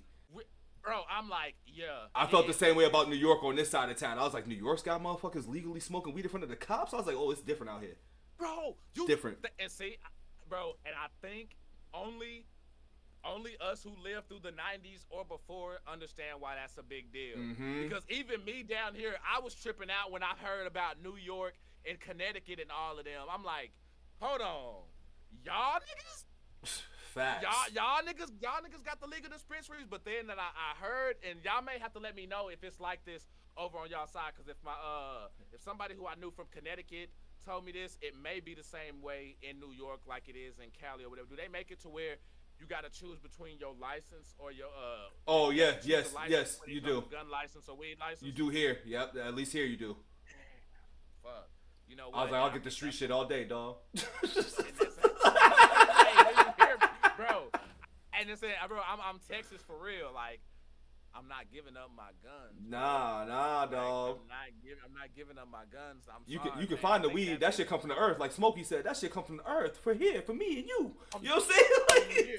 Bro, real shit. I'm not tripping. You're not taking my strap. And I also feel like that's why we here in Texas, they finding every way to skirt around it. Which is why they done basically decriminalized. You know what I'm saying? Because I think, bro, you could have like an ounce or two on you, and it's only like a ticket and shit. That's the same way it was up here, and then they say fuck the tickets, and now it's just like you got it. That's it. Right. Just can't have the street app on you. I got stopped on the way to the gym one time, and he asked me, he was like, so have you been smoking? And I hadn't been, because it was my after the gym blunt. You know what I'm saying? Like I'm getting ready. You know what I'm saying? But then check this shit out. So he asked me to step out the car. Bro, tell me why I still got some of the fucking flour on my shorts though. Oh man, dead giveaway. Put it down. So I just went like that, but they were cool as fuck though, because they just, you know what I'm saying, they just tossed the blunt, you know what I'm saying, took it, you know what I'm saying, like wasn't no tripping at all. And that's new to me, because again, bro, I'm growing up like motherfuckers tripping on like a nickel sack and shit, and I'm talking about they pulling the strap on you and shit for little bits of shit and taking you. I went to jail for 2 grams. Damn, they wasn't fucking playing down there. Bro, for real, I went to jail for 2 grams, bro. On my way to Cali, hadn't even made it out of Texas yet. Wichita Falls, bro. Wichita, they booked my ass. They booked my bitch ass, but yeah, man, I ain't giving up the strap. And I think Texas eventually, I feel like Texas, they waiting to find a way to do both. Like, Texas in this bitch, like, hey. The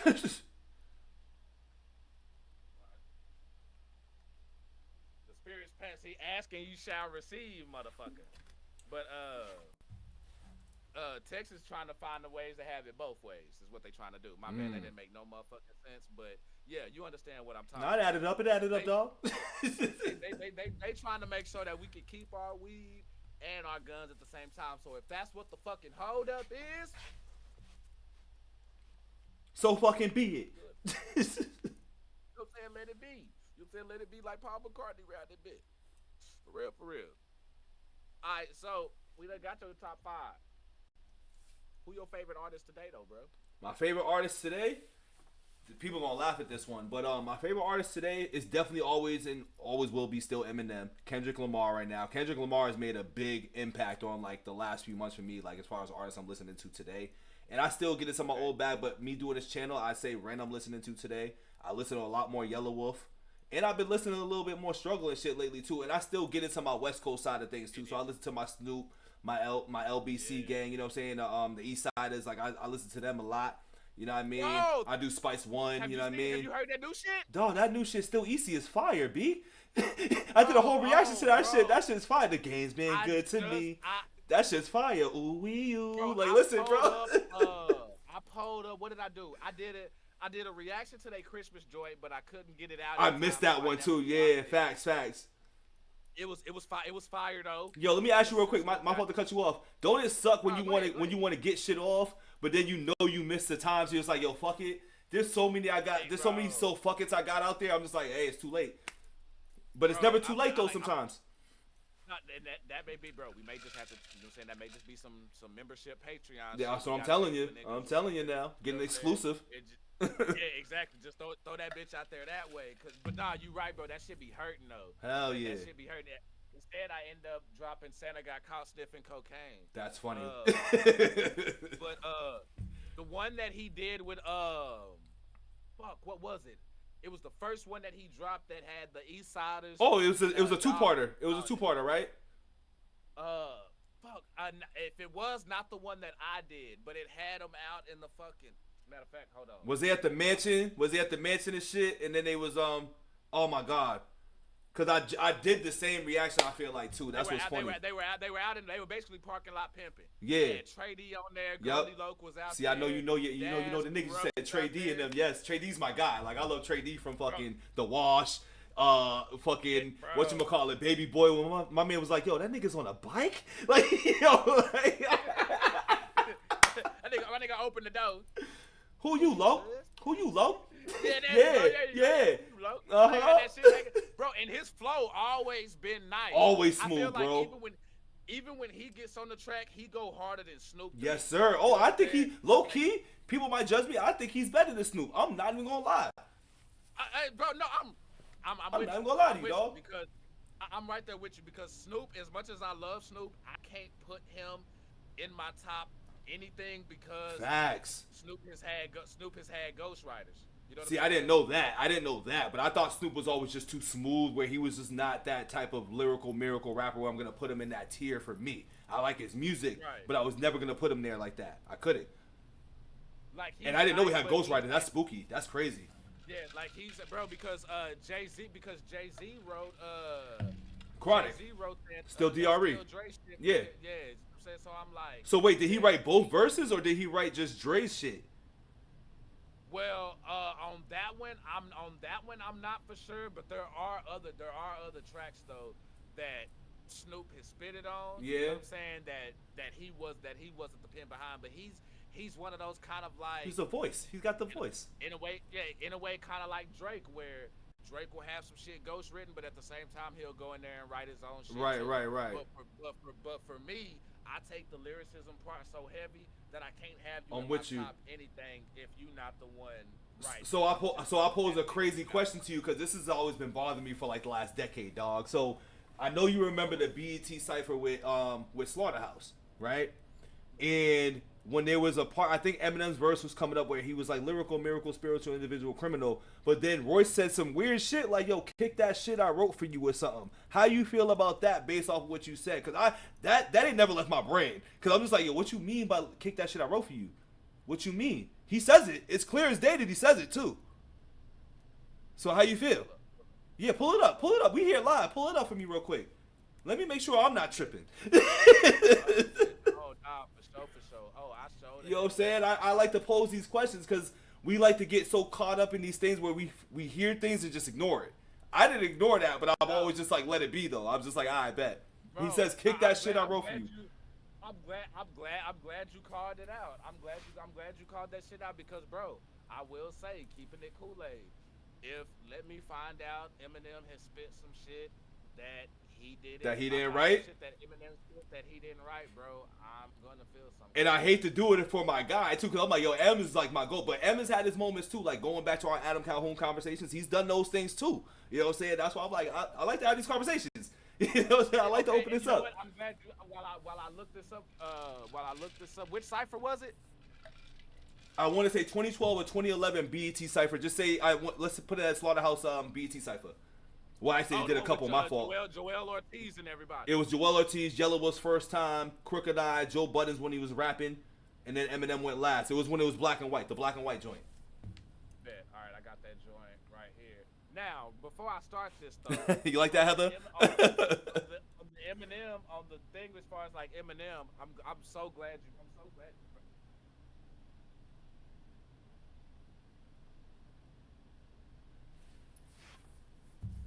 See, I like this because we both be getting up and shit. So I don't feel bad if I got to get up every now and then. I don't feel bad.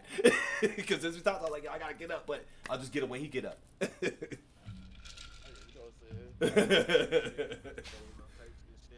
I feel like for Eminem, I'm one of those where people, people fuck up and they had their mistakes and shit like that. Exactly. You know what I'm saying? But I'm also one where I don't want to be picky and choosy on when we forgive folks, because you gotta allow people time to grow. Better. Mm-hmm. You know what I'm saying? And learn from shit. And that shit that people are talking about when Eminem did that shit, that was way before he had blown up. You know what I'm saying? The ages are a little funny, but yes, because you know he said he was 15, but then you're like, yo, I think you might have been 21 at that time, but like whatever. Yeah, no. Yeah. I'm definitely not sure if he was as young as he said he was. Yeah. It was definitely like way before he got on, because right. Kid Rock is in there. If you watch the video that's there, Kid Rock is there too. That's what I'm saying. You know what I'm saying? But Kid Rock's open about his shit though. Right, like Kid Rock was right there with him, and so like he said that, but then it's like, yo, people are like, I know a lot of people who were prejudiced, but then they learn from their shit and then they change. You know what I'm saying? Like the lady who took me in. You know what I'm saying? Like her and her family, they used to be like that, and then what do you know? They ended up taking my ass off the street. You know what I'm saying? And that shit was like for real.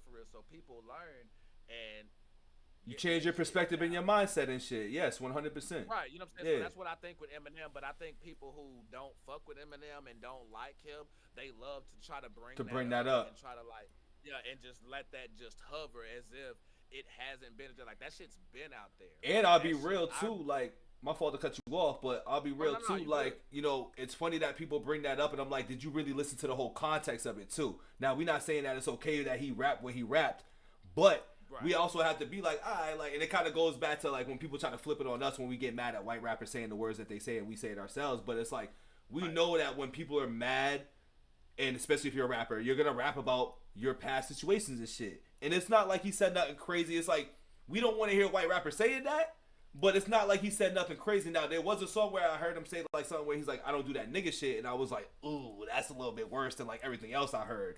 But it goes back to like he was young. He's grown from that. He respects the game a lot more than I feel like a lot more other people out there do. So that's why I don't judge him. I don't fault him for it. You can see the growth in him. Right. You know what I'm saying? And he had the Yellow Brick Road, which I think was a half-ass apology, but it still works.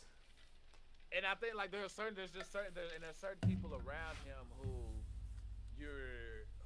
there's certain people who's not gonna be around. I just read your comment, Domo. That's like number 7. Domo said you leave the live like 30 times at least. I think I counted 7. But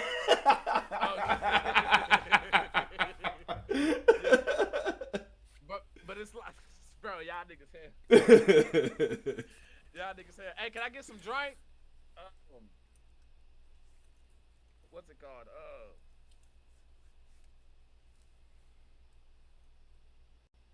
Hold on, I ain't gonna lie, that hoe gotta push my shit in. But like I definitely feel like M like grew from it though. You know what I'm saying? There's certain people around him who wouldn't be around him if he was still moving that way. Exactly. You know what I'm saying? But like I say, you just got some folks who not gonna let that go. Especially if you don't want to give him credit. Hell, bro. That motherfucker. That boy say M a Klansman. Oh wow. I mean, my man's from Missouri and shit originally, but I mean, goddamn. Goddamn, man. You know what I'm saying? And he says, "What do you and Bito think think of Snoop's fast rap on his collab with MD to the LBC? I thought it was good, but seemed a little forced. I thought it was good too.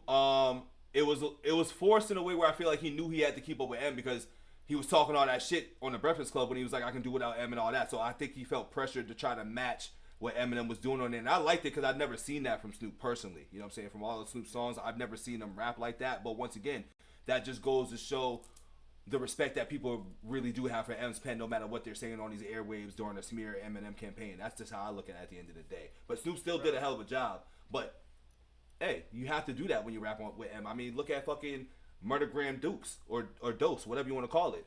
LL Cool J did the same thing, but LL's always been like that though. He's the originator. Like, you know what I'm saying? I've always said like Eminem has always pulled from those guys to be like that. So that's why I respect him. Yeah, don't think just because my nigga doing these old cop shows and hosting these award shows that he can't spit. That he can't fucking get out there. It ain't never left him. The never. Man always nasty with him. One time he had to come out of retirement just to show that nigga Cannabis that this wasn't no motherfucking game. Can I bust? Yes, you can. Don't ever open your mouth and mention my seed. Like, yo. You know what I'm saying? Hell like, yeah. Bro, again, and the mic comment is just what did it. And it's the yes. Don't ever get back to this mic on my arm. If it ever left my side to transform into a time bomb, you want to borrow that? You want to idolize? You want to make me mad, nigga? You want to socialize? Like, come on, bro. Yeah. Come on, bro. Come on now. Matter of fact, he just dropped. He got some shit out with fuck. Is it him and Met? I gotta go back, but he definitely got some new shit. Who LL? I know how much. Yeah. Oh LL got shit. some new shit out. You ain't like after the Force? Are you saying after the Force album? Oh yes, bro. I'm talking about some shit as in like this year. Okay. I thought you meant like this week. I was like, hold up. Oh, yeah, Okay. I've heard some new shit. Yeah, that Force album's fire. This just lets you know how much my A be fucking tripping because nigga, I still ain't pulled up that motherfucking cipher yet. Oh shit! You know what's funny? I forgot about that too. That's how you know the cup is hitting for me. Bro, shit is. Bro, that's just what I like to do, bro. I just like to motherfucking just vibe and shit and just hold the fuck up. That's really what it is, man. That's what it's all about, dog. Bro, no time frame, no nothing like that. Now, granted, the last time that I was up, you know what I'm saying, it's just because we had to go and get to the homie. Damn it, is that the one that got there? You son of a bitch. The homie was going live, so we went over there and showed some love. You know what I'm saying? But yeah, bro, bro, this shit's a fucking vibe, bro.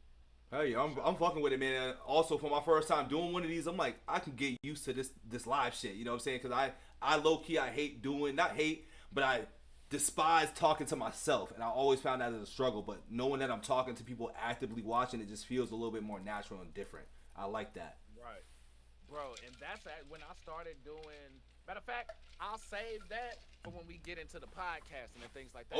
Okay. It's funny you mentioned that because I got some shit on my plate too, man. So we can definitely collab up on that too, my brother.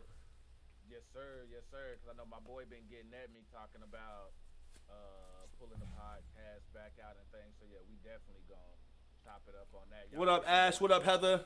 What up, chat? I see y'all active over there. Welcome to the combo. You know, we pouring up on the couch. We drinking Kool-Aid on the couch, like the title says, baby. We drinking Kool-Aid on the couch. You feel me? You dig? While you figuring that out, let me ask you a question for you too, man.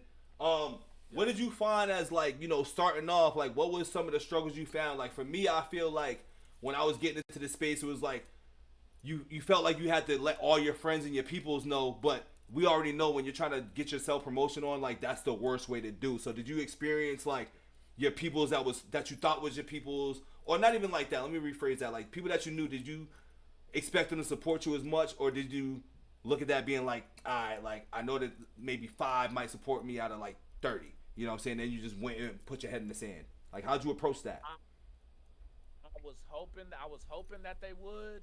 You know what I'm saying? And I'm not gonna lie, like I was sharing it, like my early videos and stuff. I was sharing them on my timelines and stuff to get them to come in. But like if I'm gonna keep it Kool-Aid, I knew they wouldn't.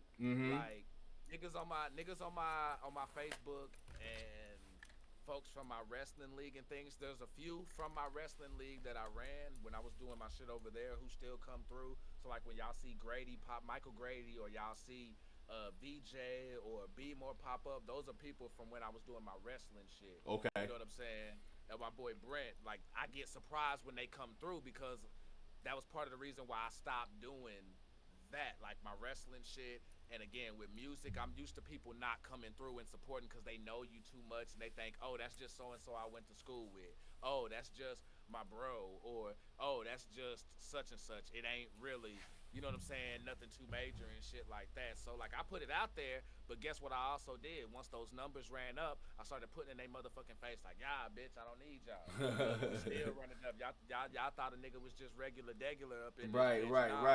They take me out. I'm still posting it. So every time I hit a milestone, boom, I'm posting it in their motherfucking face. And I love that. I love that. Because that's what you should do. You know what I'm saying? That's exactly what you should do. And I feel the same way you just spoke on. Like, I went and took and I didn't mean it as like, I call it the fuck your friends approach. You know what I'm saying? Not fucking where it's like you're not fucking with them or nothing like that. But it's like, fuck trying to get it out to the people that you know because you're only going to get a handful of that. And you're not going to expand for that. You got to think outside the box. You got to go for people that are just going to randomly click on your shit and build from that. You know what I'm saying? Because that's how you grow. And then if the people that you rock with, they watching it because you know they watching.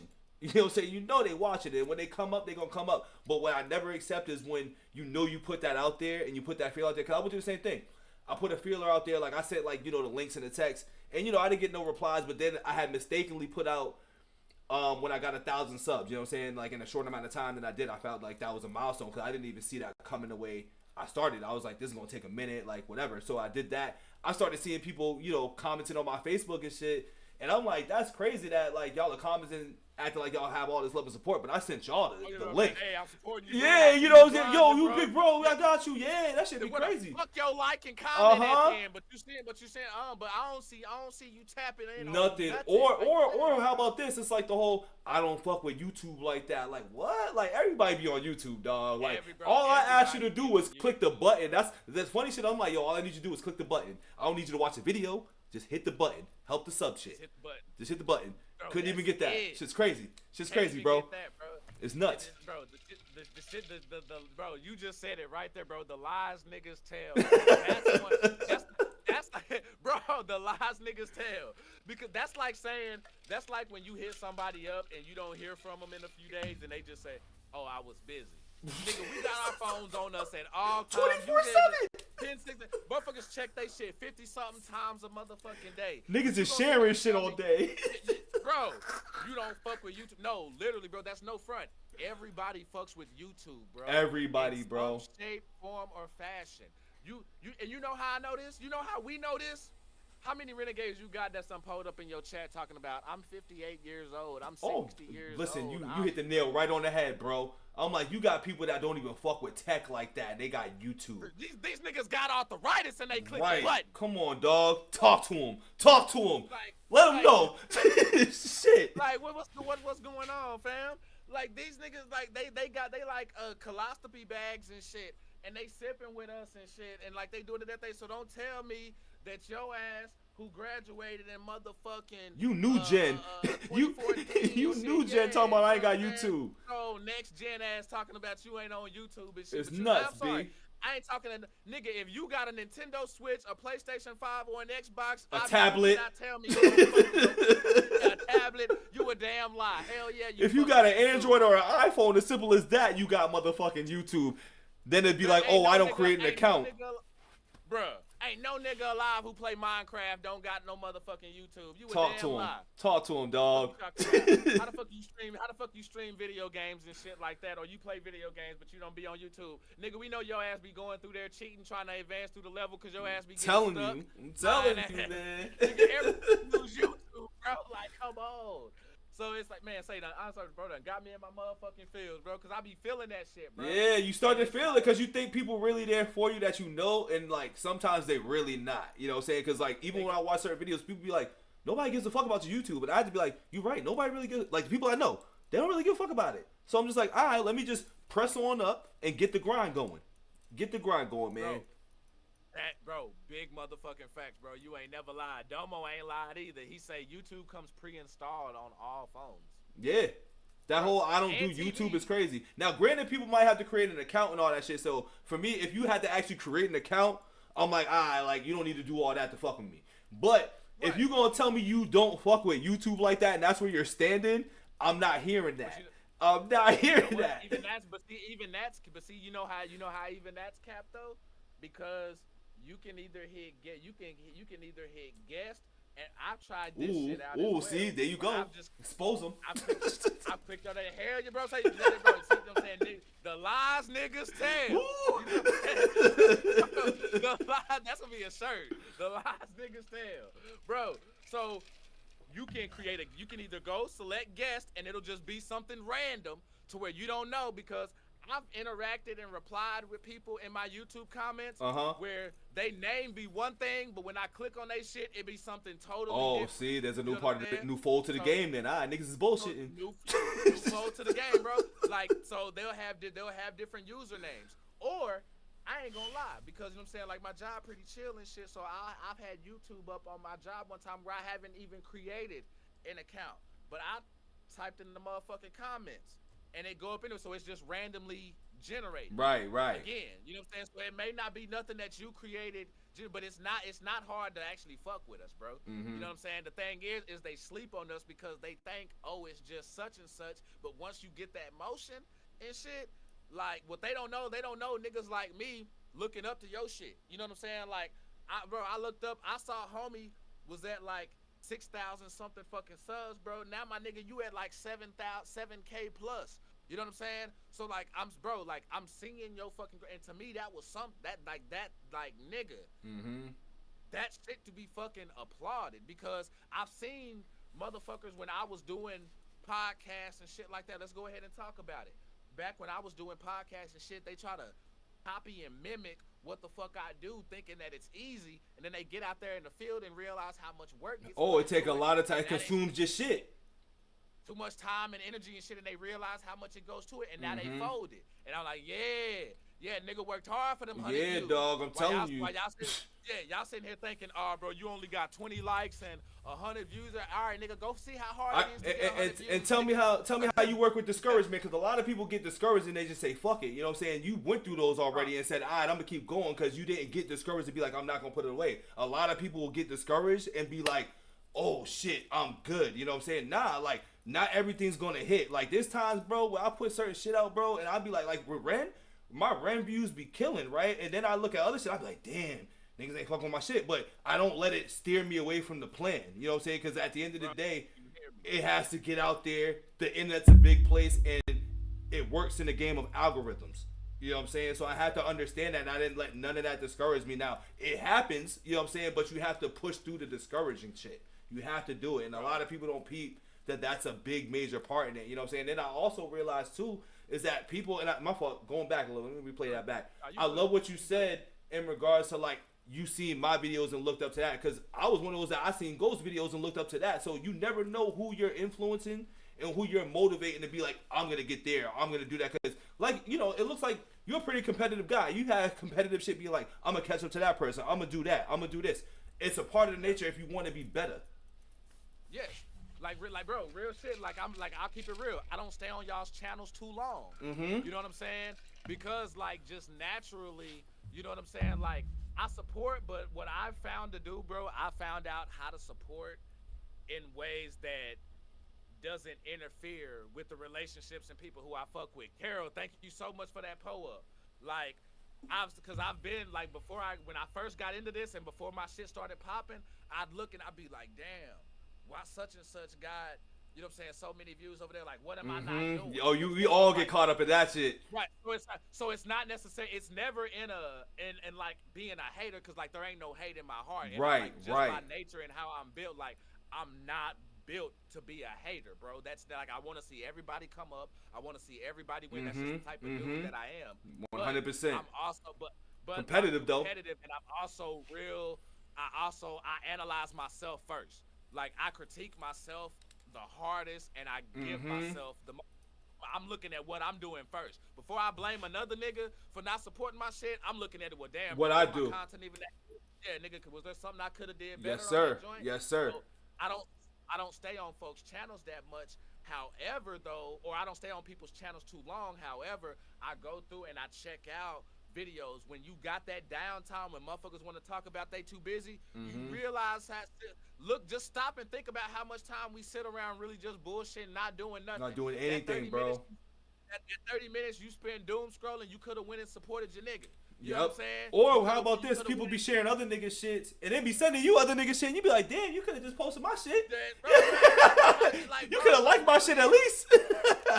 At least. Like, that's what I'm saying. Like, bro, it's just, it's love to be shown, and folks don't do that. So I make sure that I put it in folks' face, but I don't know, bro. Like, I'm hungry and I'm driven, because just like you, bro, like, I have videos still where I'll look and I'll be like, damn, they didn't do whatever, but some months go by and all of a sudden they start catching traction. Right. Or at the same time, you got to find other, like, from streaming, when I was doing like video games and my wrestling and sports shit, I would look at other things. So, okay, I may have not have got the views or anything on this, but guess what? The artist whose video I reacted to fucking with me now. I got a sub on Instagram from that artist who sipped on that video that only got like, it may have only got 79 views or 100 views, but now that artist fuck with me now. Or the likes done went up. Or guess what? Nigga, I got four more subs than what I had This before. is what I'm trying to tell you. It all plays a part. Bro, for real. If I upload a video and I walk away with more results than what I had before, even if it's one sub, nigga, that's one sub. That's one sub more. Uploaded the video. And all results are results, bro. All results are results, even if it's the smallest of results from like your last thing. Because I think a lot of people, when we get in this space, we get caught up in trying to recapture that moment that blew something up. And it's like, I've never tried to pay attention to the numbers in regards to that. I'm just like, all right, that one did that. Yeah, I'll try to, cater to that artist and cater to the music, but I'm never focused on like the numbers specifically. You know what I'm saying? The numbers specifically never matter, because it's all about the reach. It's all about who's seeing it, because that 25 views in one video, it could be, I'm reaching here and being a force, but it could be an executive or something. Be like, oh, he's creative as shit. You never know who that one view out of your 25 views are going to be. So you should never focus on the numbers versus on your sub count. I think matters all the time. You know what I'm saying? That's the main thing. Yeah. Right. You want that to go up all the time. But if you paying attention to anything else, like even to how long people watching the videos or anything like that, I try to stay all the way from that. Like, I look at it, but I don't make that my primary focus, because at the end of the day, everybody's gonna like certain things and watch certain things when they want to watch it. So those are kind of conflicting at the time, because who knows, I might have 50 Ren fans, but then I'm posting an M video where 20 M fans are watching it. So I can't do those things like that. I just let all that shit rock, and I just continue to do me and watch the channel just grow slowly but surely. You know what I'm saying? And the moments will happen in pockets. You know what I'm saying? And then you get that traction. Oh yeah. You know. And bro is speaking that gospel, like for real. Bro is how we guess we ain't even gonna tell the ushers to close the doors. You know what I'm saying? Lock the doors and start passing around. Everybody come on in. Shit like that, like for real. But like he talking that shit though, because once you start doing what he's talking about, guess what? Your product suffers. I've seen anybody who I've seen, whether it's a channel or a page on Facebook, Twitch, YouTube, once people start focusing on their numbers, the quality of the content suffers. And that's what matters first. It's the quality of your content matters, and then your community and your people. Yes. That's who you rock with, and that's who you build with. Worry about those who are supporting you, not those who don't. Because those who don't support you, guess what? Either they not gonna fuck with you ever, or they not fucking with you yet. That's how you keep it going. And it's that yet part that's key. The yet part is super key. Bro, and like what you said as far as people not being able to endure like the grind and like those letdowns and things, I like that, because that keeps y'all out the way, because yes sir, not everybody's supposed to make it in this. Like, just like that's what's pissing us off with rapping, because it feels like any and everybody just pick up a mic and now they a rapper, and that shit be garbage now. It's kind of diluted. Even with this space here, walk around and, bro, yeah, you used to be able to walk around and be like, hey bro, I spit, hey, I YouTube, I do this and that, and it's like, oh shit, my nephew rapping also got a reaction channel and shit like that. But guess what? It ain't Kool-Aid though. It ain't BITO though. You know what I'm saying? Type shit. So, right, you know what I'm saying? So you gotta, like, this shit ain't made for everybody. You know what I mean? And it's certain things like that that lets you know that, yo, some of y'all, you gotta have a certain build for this shit. You gotta have a certain mindset because there's a lot that goes into this. Yes, it just looks like we just turned our cameras on and we just went in live and we just sitting here talking and shit and doing whatever. It looks like that because we allow it to look like that to y'all. There's a lot of shit that we do behind the scenes.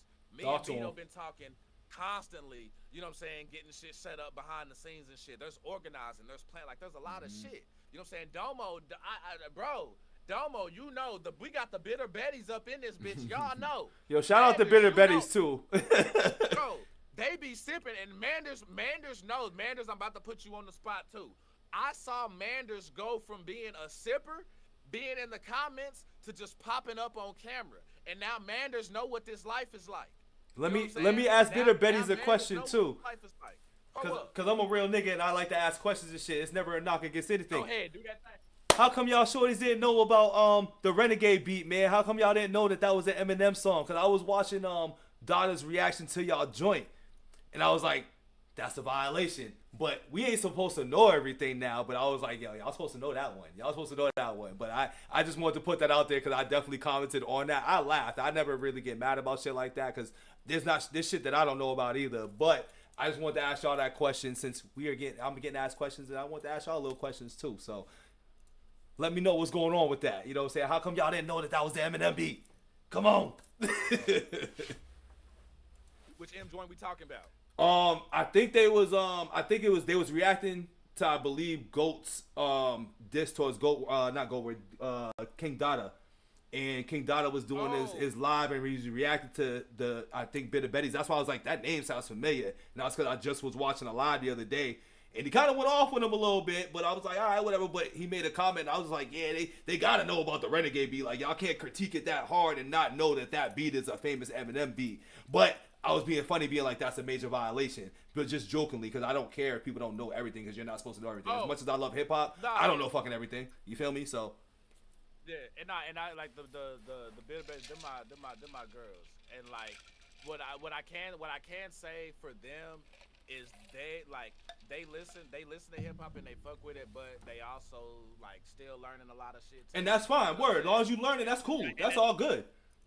And that's one of the things. But see that, and I think that's what I like about them, and you know what I'm saying, other channels, to where you get to sit back and we able to put them on game. You know what I'm saying? And I love the educational piece. Facts. Right. Just like what you did. You know what I'm saying? But yeah, you know what I'm saying? Like it you know what I'm saying? Like I like how we can have differences of opinion, and I just like how, again, just how cool everybody is with the shit. You know what I'm saying? Word. Because I gotta hear actually, you know what? I think I've only, you know what? I had two different fucking sorry.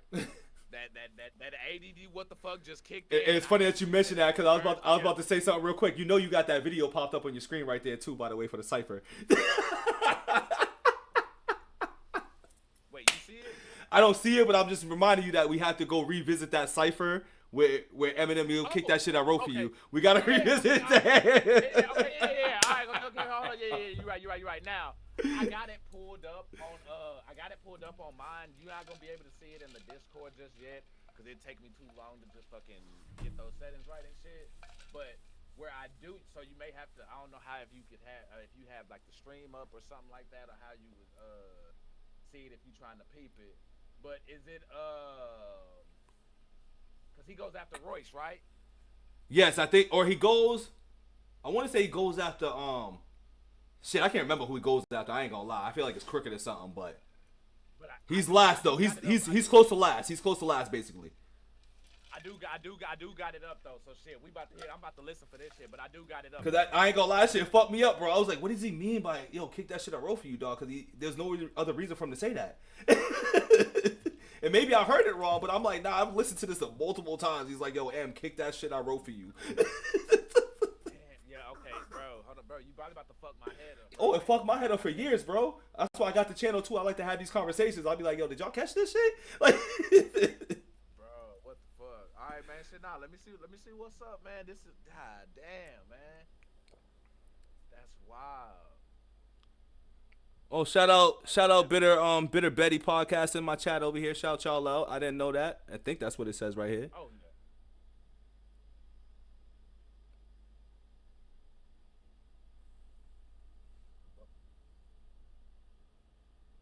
I like it. I'm gonna sub to y'all joint too, for sure. I'm definitely gonna sub to y'all joint.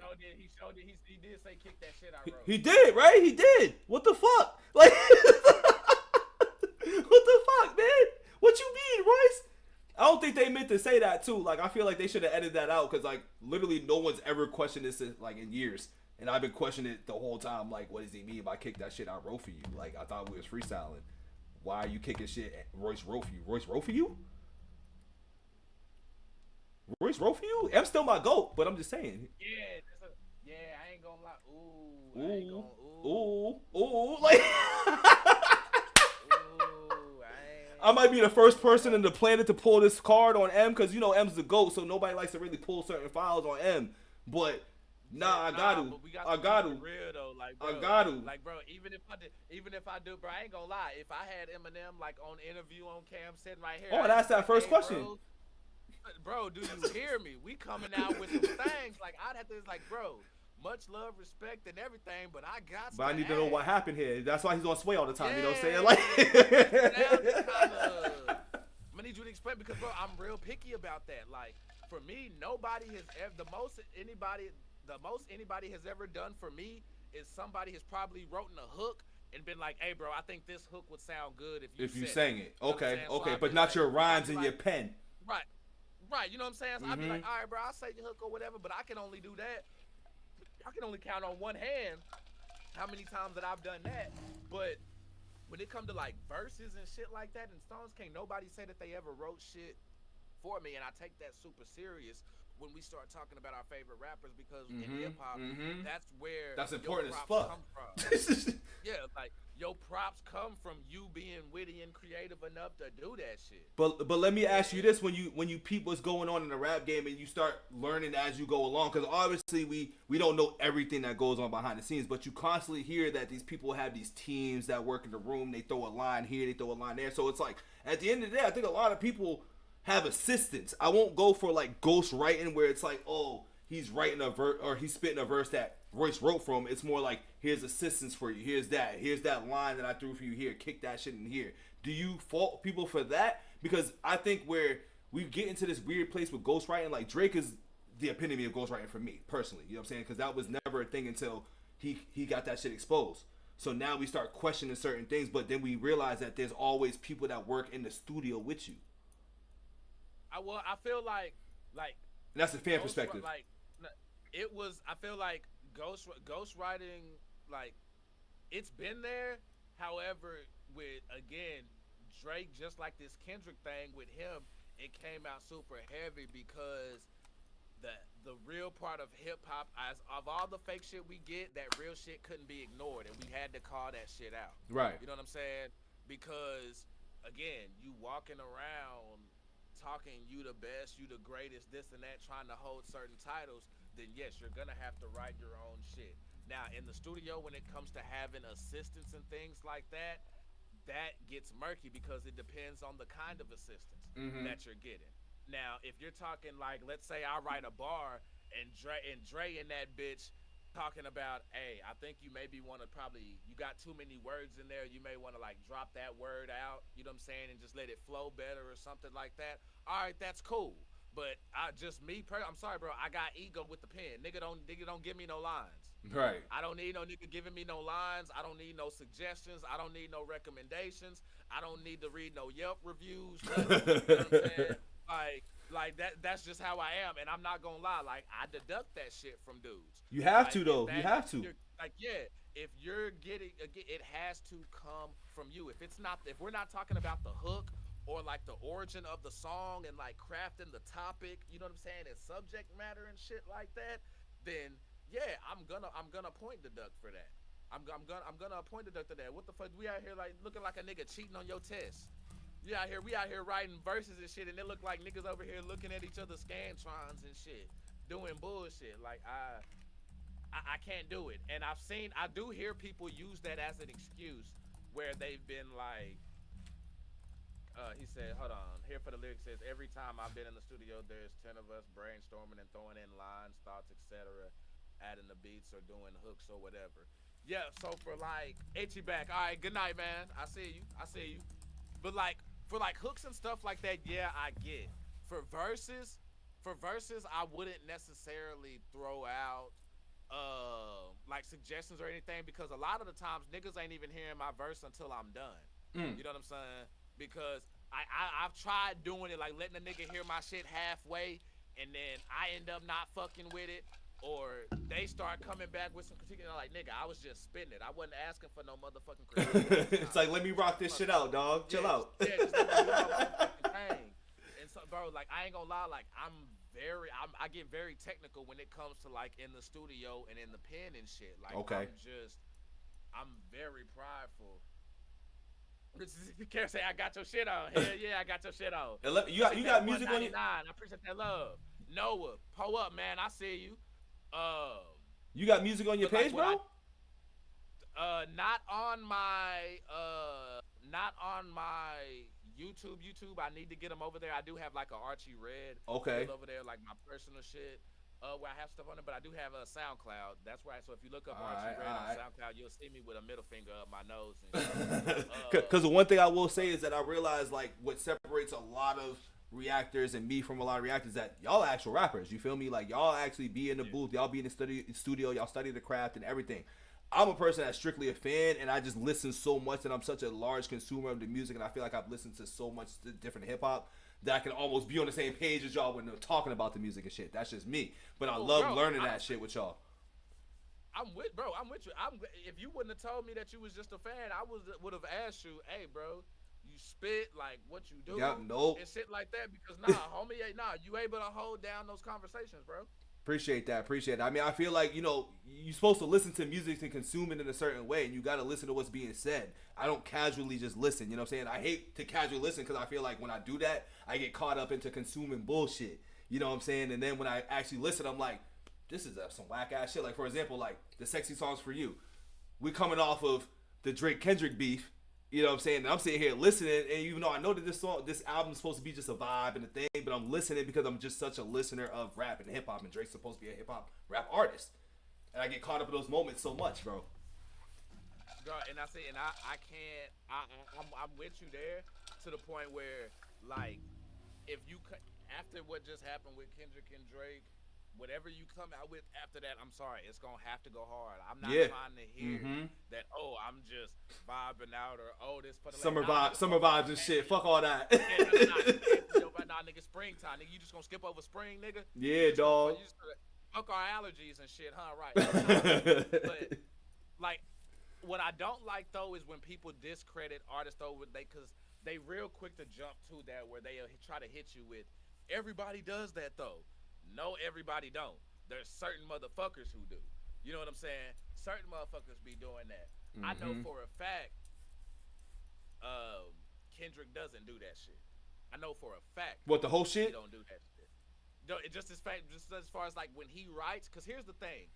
And when you look I'm gonna say it in terms that me, you, and our chat can read, you know what I'm saying, the folks, you know what I'm saying, in the chat who probably like at least I say over 30 up.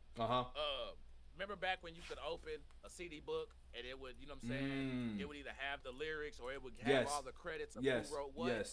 Well, nowadays when you look under who wrote the song, they've added the executive producers' names in there as well. You know what I'm saying? Or the artists themselves will add other names in there for that person to get credit and get paid on the back end, like how Nas did it with his albums, where one of his kids is signed as an executive producer. So you talking about that written by column, right? The written by, all that? Yeah. Yeah, you know what I'm saying? So they able to get royalties off of that. So sometimes the written suggest, like, you got to check science to reading that sometimes, and people take that literal these days. I think that's what it is, especially with this Drake Kendrick battle. People be like, well, look, Kendrick had 4 people on his Not Like Us record. They wrote it. But if you go look on the credits and you see writer and then executive producer and all of that shit, guess what you may not see? You may not see producer. So guess where that producer's name has to go? On writer. If the producer doesn't have if you don't have the producer listed in their own section anywhere, there's a good chance you could see the producer or whatever they go by to get their checks in the written by section as well. Appreciate the dono, Carol. Hey, that's real shit right there. Good shit right there, man. Hey, Carol showing that. Got to pull up for her. Pull up. Couple of sips for that one. Hey, hey, man, and I love to see it. I love to see it. But it's like, shit. I got distracted by the love. What was I saying? Just breaking down the loophole of writtens and producers and everything. Right, like, yeah, so, like, sometimes, like, your producers will be in the written section as well, and that doesn't necessarily even always mean that they wrote the track, and sometimes you may not even see, like, you may not see DJ Mustard's name in the written by. If he's getting his money, like, legally on a certain way, that, you know what I'm saying, like, however he gets paid for his shit, it may be his government name. It may be an alias. It may be whatever. So that shit gets tricky, but yeah, folks get real technical with that, man, and I'm one of them because I get technical in the right ways. I get technical in the art aspect of writing your shit, not necessarily jumping to conclusions and assuming that everybody do that, because everybody don't. Let's see here. I got one for you. What's your thoughts on the rap battle? You know what I'm saying? Like the rap battle beef scene on YouTube, not just between up and coming artists doing having their back and forths on YouTube, but with like I'm seeing shit with, you know what I'm saying, you brought up Goat Worthy and King Dada. You know what I'm saying? Like where we have reactors going back at each other now and things like that. Right. So, like I honestly I want to know, like, what's your thoughts on that? I have mixed thoughts. I ain't gonna lie. As a person from just on the outside looking in, I have mixed thoughts where I like the music that's being put out there, because I do like gritty raps, I like rap battles, I like rap beef, you know what I'm saying? I do like that. That's kind of what got me into just fucking with rap, was really just that, like, heavy. But as far as when it comes to like the rappers and the reactors beefing, because I don't want to say reactor rappers, I don't want to say, I feel like that's a disrespectful term, but as far as that goes, I feel like some of it feels genuine, and then a lot of it feels real behind the scenes in WWE, like, let's do this to get our music out there, which I don't knock any of it, but you can kind of peep some of it every now and then, and it takes away from a person like me, where it takes away the authenticity of a rap battle, you know what I'm saying? And like just really get pen, because it's all pre-advanced, pre-noted and everything else. Now, as far as the battles that I've checked, I think the only ones I really checked, which is funny, that I think Easy Mill was going against like Stevie Knight a while back, and then I think like Screwface was going with that Stevie Knight and shit like that, and then there was another one, obviously. He said Screw and Knox in the comments. Yeah, and then Screw and Knox. I didn't peep that one yet, but I'm definitely gonna deep dive into that, because I do like how they both spit. But I don't know. I just feel like, you know, it's a good thing to get the pages going to get people's attention, but I feel like it was a big thing after the Drake Kendrick thing, but I'm also late in the party. That's just how I caught it. So I was just like, well, maybe everybody's trying to, you know, get onto this Drake Kendrick wave, and this is the big moment. So everybody's trying to capitalize off it, which, once again, no knock, but it takes away just authenticity from me with like battling. But I like it though. I do like it. Oh, keeping it real, because I'm with you. Like,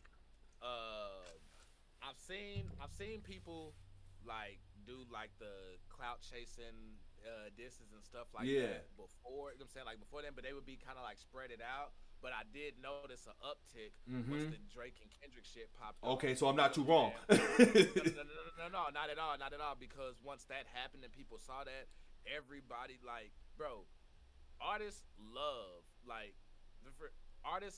and can't wait for a motherfucker to diss them or have something to say, so they can go in there and get in battle and get spicy.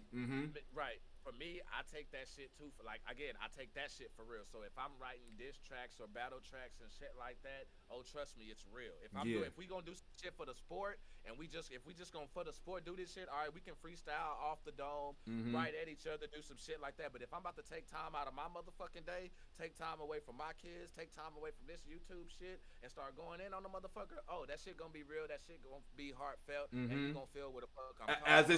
As it should be. You know what I'm saying? As it should be. I'm not about to sit here and do a staged Like, are you gonna be in the battle DMs of the back person and that you're dissing? You know what I'm saying? Are you gonna be DMing the person that you're dissing? Like, all right, so like, No. here's how we're gonna. Because once that happens, that changes the whole element of the music for me. And I feel like a lot of those things happen like that. Right. Yeah. See, that I can't do because, like, with you, like, I'm with the sport of this, and I'm also with keeping. Bro, we not about to lose the essence of how this hip hop shit got started. Right. How this shit was built. Hip hop's really a sport. We not about to let these new ways of doing shit end up being the permanent ways of doing shit. Like, hey, if folks want to move like that and folks want to do that, then hey, that's cool. Y'all go do y'all's thing. For me though, like this shit is real because it's corny to me once it's that way. Yeah. Once it's just orchestrated and set up like That's that, what I'm like saying. no, if I'm showing my DM messages or if there's any DMs that you gonna see, I'm talking shit.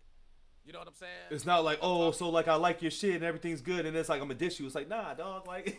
Nah, if you gonna get DMs, you gonna get it like what Visual said. You gonna get it like Cujo beat down. You know what I'm saying? Where all right, your ass got exposed. Right. Your ass, you know what I'm saying? Like on some bullshit. Like, hey, Lindsay, thanks for the 10. There you Much go. love. There you I go. appreciate it. And so like I do this shit for real. Like I've met some of my best friends, battle rappers. You know what I'm saying? Like I told this story. I think I was talking about it. I don't know if it was with Domo or Larry, but we caught a homie biting Benny Siegel bars. Oh wow. Like we caught niggas in battle, and bro, like you getting laughed out the gym, like you getting laughed out the spot. Yeah, you bro. can't have familiar bars. Nah. Yeah, and I'm just, bro, I feel like I'm not about anything clout chasing. Again, like 100%. Let it be organic. Mm-hmm. Let it be organic. If we gonna do diss tracks and we gonna be back and forth, let that shit be. I know niggas be itching to diss and niggas wanna go and get they back and forth on and shit like that. But bro, if the beef ain't real, the shit just comes off corny. It comes off gimmicky. Yeah, it comes off real gimmicky. And now, granted, the music gonna sound good, but like you can always tell when that shit a little gimmicky because it's just something about it. It's just something you can just read about it. I tell you like this. And he could be in here. He could be here in the chat right now because he actually sipped and pulled up his track, and I told him about his song in the comments. But I don't know if Fireman. I think it was Fireman in the Revolution or something like that. But he had pulled up a track. You know what I'm saying? And I had told him the exact same. Thing. I was like, the song felt kind of clout chasey to me. You know what I'm saying? In the sense where, remember when after the Drake and Kendrick shit dropped, I forgot the white. Appreciate the dono, man. It was a white dude. He was rapping outside on some from the block type shit, but he was just going down and he was just dissing every major rapper in the game. You know what I'm saying? Like anytime I see those type of videos where it's just a diss track and we just going at all the random major people in the game who there's no real beef there with, you know what I'm saying?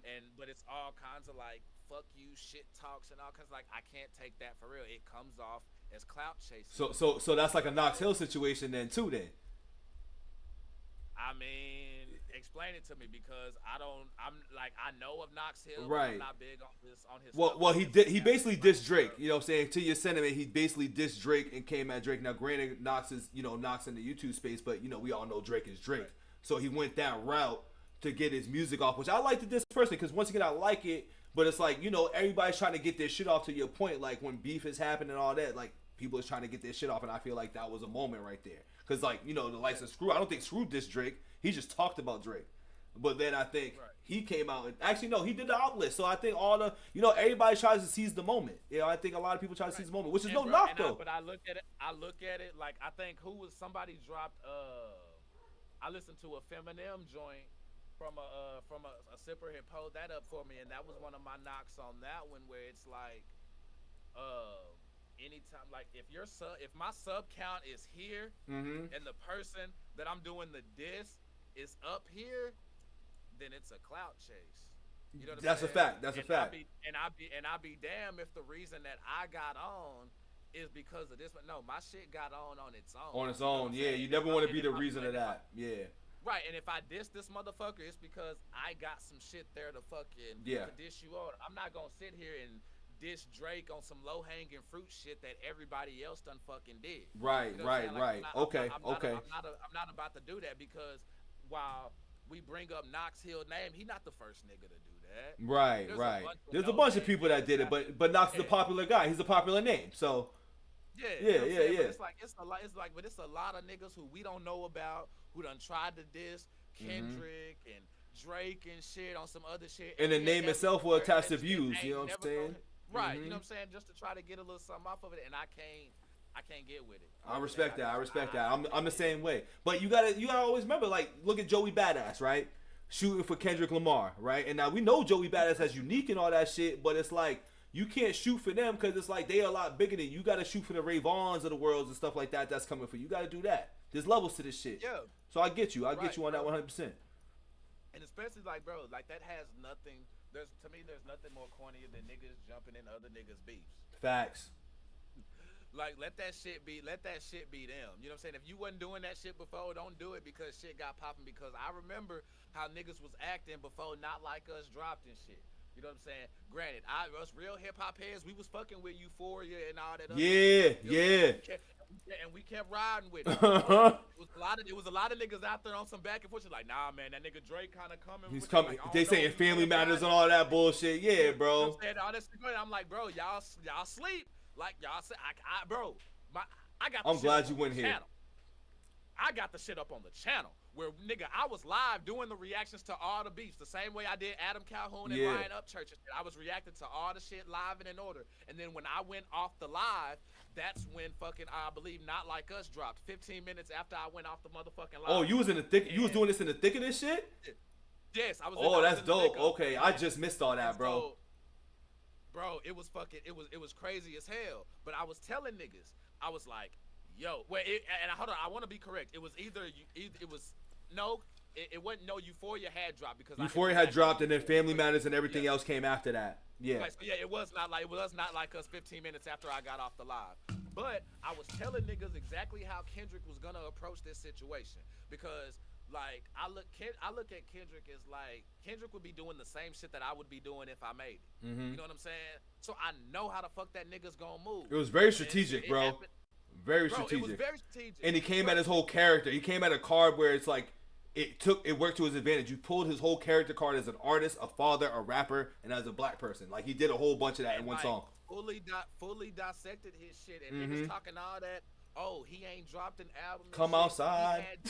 He had GNX already in the tuck, bro. GNX ain't a project that he just dropped once the Drake and Kendrick beef started popping. That shit like that has been in the works for. Oh, it's been in the tuck. Let me stop you right there. A lot of rappers, if you're a great MC, if you listen to real great MCs, they always say, "I got shit in the tuck ready for anybody." Anybody, bro. And so there's a reason why he doesn't drop shit all the time because again, Kendrick is like me. We not about to Lil Wayne you niggas. We not about to oversaturate. Yeah. We about to bust the rhymes this shit. Y'all get some every other year. Yeah. Type shit from me, and I'm gonna put out the type of music that I want to put out, and that's what he did. You know what I'm saying? He chopped that shit up. Oh, you want to drop one? I'm gonna drop two. You gonna drop another one? I'm gonna drop two more. Like you. That's a fact. You gonna have to work to keep up. This ain't no poppy shit. This ain't Meek Mill, my brother. Like you gonna have to really battle with me. Yeah.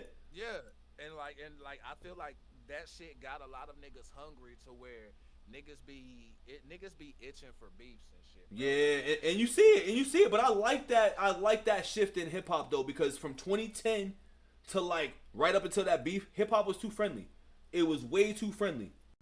No, yes, I'm with you on that. But see, I'm with you in the sense when it's like Kendrick's though, when it's organic, because there's legit beef there between him and Drake. It like even though he called about this shit, there's legit beef. It's personal, and I'm with you. Yeah, because I feel like a lot of these artists, bro, was acting like how the NBA has become, where all of these niggas want to go hoop with each other, and everybody want to. Let's team up. Let's make great records and shit. Let's not compete. I'm like, no, nigga, I'm trying to beat you. Yeah, like I'm trying. That's why I like Dame. That's why I like Giannis and shit, bro. Yep. Because they got like they really on that dog mentality. Well, I mean, them niggas clicked up though. I don't know. That's a poor example. Them niggas clicked up. They clicked up, but let's be real. It was just too little, too late for Dame. 1,000%. 3-4 years ago, 1,000%. Hell yeah, hell yeah. It had Portland was the graveyard. But he tried it though. He was trying to dog it out though and do the damn thing. He was silly if you ask me. Who the fuck was ever coming to Portland? You feel me? Who the fuck ever went to Portland, dog? Greg Oden and Brandon Roy scared any fucking hope that they had left, bro. I'm gonna blame the training staff on that one too. They that clearly showed that they had a shitty training staff too. When you have 2 of your studs being fucked up like that, yeah, your training staff sucks. Fire all them niggas. That or y'all scouting department. So I ain't even telling y'all what y'all telling us about the enemy. that nigga shoot twos. Nah, we guarding the three. we guarding the three. Right. What that nigga talking about? But like, bro, nah, like this is what, bro. Like this is the type of shit I'm talking about, bro. Like just keeping it real and just like this is what. Matter of fact, again, damn, this is about to drive into the next question. What drives you to create the content that you create? Just the feel of the engagement, spreading the knowledge that I can just share for people that may not know a lot of things while they, listening to music and consuming it. Just that part of it, the element of just growing with people, educating people, and vibing out. You know what I mean? Like that's just as simple as that. For sure. That's what I fucks with, man. That's what I fucks with. I likes that. And I know you was talking about you would do a podcast and stuff like that.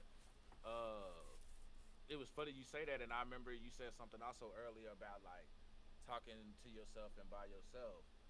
When I first like got into this shit, like started out doing podcasting. Mm-hmm. You know what I'm saying? And I was doing that shit just that way, like by myself. And it used to be hard running the chat and all of that, especially when there wasn't a whole lot of motherfuckers in there. Right. You know what I'm saying? I ain't gonna lie, it's easy now because chats be lit, you know what I'm saying? Like They engaging with one another. Yeah, I see that. I see how it goes. Right. I'm peeping that now, early on. But it's like when folks aren't when the comments aren't moving like that, you yourself gotta keep it going, and you gotta roll that. You know what I'm saying? Like, keep it entertaining and make sure that whoever drops in stays in. They stay in, yeah. Right. It's been a learning phase for me as well, and it was just wild that you say that because I remember what that was like. But when you were doing podcasting, was it just you by yourself, or did you have other people? So it was the complete opposite, eh? You know what I'm saying? Like when me doing this is completely different from what I did before. Like when I did this stuff before, I was a nigga that honestly, I just showed up and got an A on the project. I'll keep it a buck. Like I would show up, talk my shit. You know what I'm saying? Be like, all right, we got this, we good. And I'll walk out of the house, go to my crib. And it'd be like, oh, you got the editing done? All right, I'll share it on the social. So I was always getting an A on a project. So, like, doing this was completely different for me. You know what I'm saying? Because now it was like, I'm creating the product. I'm doing the creative part on the side. I have to keep people engaged. I have to figure out new ways to improve. I have to just stay on top of all of this stuff that we're doing now. And I like that more because I think, honestly, when my first one, I missed the first one. You know what I'm saying? Because that was something with me and my two boys. And that shit, if we would have put in the grind, because this is my thing, I was always a visionary with it. Like when we started that, and we didn't even get to YouTube, we just did Facebook. You know what I'm saying? And I was like, look, this is going to be like a 2-3 year grind. And I think this was before 2019, before podcasts really became a thing too. So I'm just like, hey, look, we're going to grind this out. We're going to do our thing. Like, this is what's going to happen. But then creative differences happen. Because when you work with groups too, it's hard to work with groups of people. I always feel like you either work on a pair or you work by yourself. When you start getting into the numbers of like 3s and 4s and shit like that, you start having different ideas, different agendas and everything. And that's kind of why the first podcast that I ever did, which I thought would have been a pretty successful podcast, is Lock 'em Up Hoops on Facebook if you ever want to peep it. But it's still out there. It would have been most successful, but with 3 people and people had creative differences, it just didn't end up working out. Now, granted, he's on his own channel doing his own thing, and he's actually pretty successful with his channel. You know what I'm saying? He's doing his thing, talking sports, talking to Vikings and everything. So he's doing his thing. But, you know, when you have all 3 of those, it just doesn't work out. And then I tried it again with my other boy where it's kind of like moving on to the next girl after you break up with your ex. You know what I'm saying? It's like a rebound thing, and then you kind of like try to recapture that same flame, and like that's my guy, and he had a podcast too, so we kind of had that same issue where we tried to merge together. But at that point, I think I was just so drained where I was like, nah, I'm just good. You know what I'm saying? It wasn't him and it wasn't me. I just think I wasn't giving my all, and I didn't like that. So then when I got to this, it was like, let me fully commit, and it was more music this time, which was not the same case with like what I was doing with my other people. It was strictly sports. So then when I got into this music shit, it just changed everything up a little bit for me. Man, hey, bro, nah, some real shit, man. Your journey is also kind of like mine. Mm-hmm. You know what I'm saying? In a few ways, like I started by myself, and then I had my boy on. Well, you know what I'm saying? Honestly, not even the homie no more. But if y'all want to look, That'd be and whack see, when that happens like that too. My bad. bro. Like not, bro. It's wild, but at the same time, bro, it's like I gotta keep it real at the end of the day. You know what I'm saying? Like that's just what it is. And but like if you go on the channel, you can see like where it started from, and then how it grew and where it built to. And like you say, when you working with groups of people, I feel like that's tough once it gets to more than one person.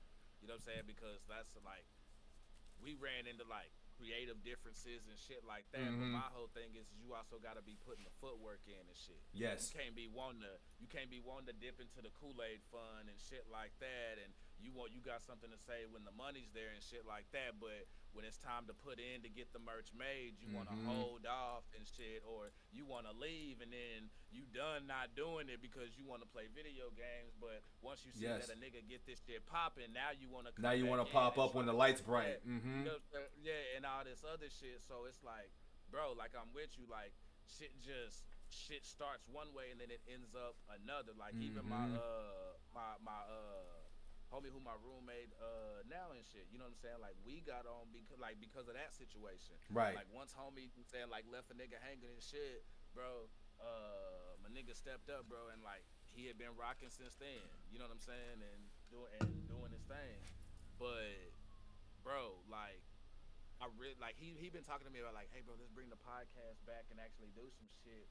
And I've definitely been thinking about it. And I think with like you doing podcast shit or having a history of doing podcast shit, bro, and knowing that we talk like a lot of different shit, because I'm big on variety. Yes. Like I never just want to just stick to one thing or put myself in a box on one thing. And I think that's what make podcasts more fun. Sure, you can have, if you want to just have like, hey, here's our sports section, here's our exactly section, that's cool, that's organization, you can still do that. But overall though, I like variety. At least and you gotta show versatility too. You don't want to be like a one trick pony. Like, not fault that once again cut you off and stuff, but I also, I feel like when I got into this, like I started with music, right? And I came in 3 different ways. I was like, I'm gonna react to M. Then I just started, exploring more artists and shit. And then it just started being like, all right, let me start implementing Celtics shit, because obviously I'm a fan of Celtics shit. So I started doing the Celtics talk and shit like that. So I was doing sports on here, and it was good,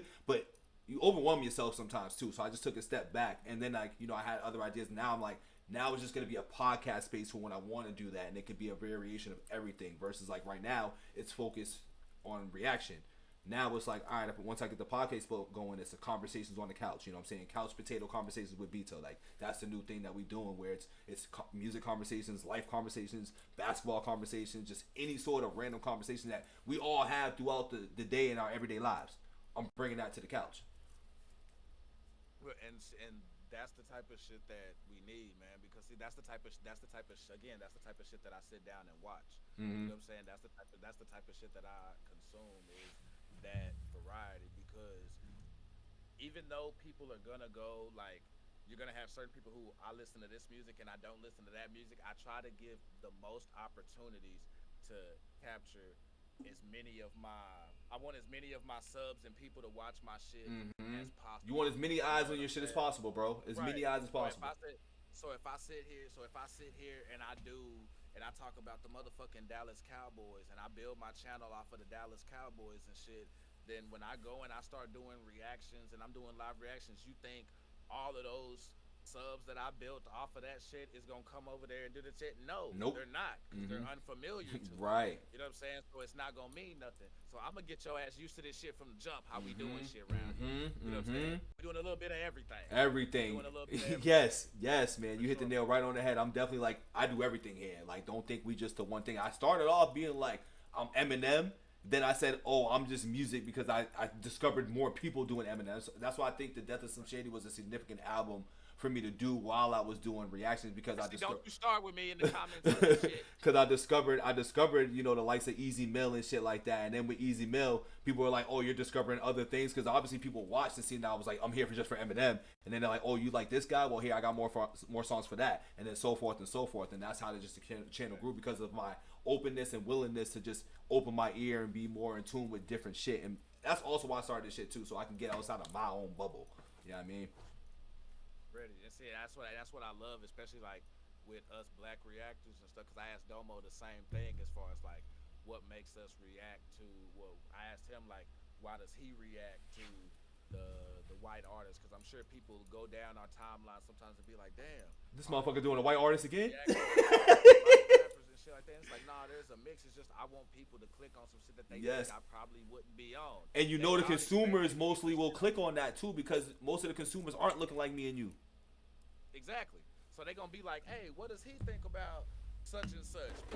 But what are you gonna think honestly if you scrolling down and you see me talking about I'm reacting to Gucci Mane or Future or some of this other shit, you're gonna be like, oh yeah, that's par for the course. Right, that's everybody. You right in the box for everybody else. Everybody, yeah, I'm right there. Oh, yeah. Another sexy red reaction. Oh yeah, okay.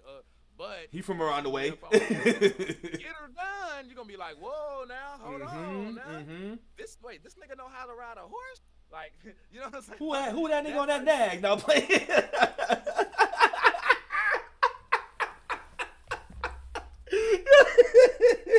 I had to, bro. It was right there for the taking. I had to. I had to, man.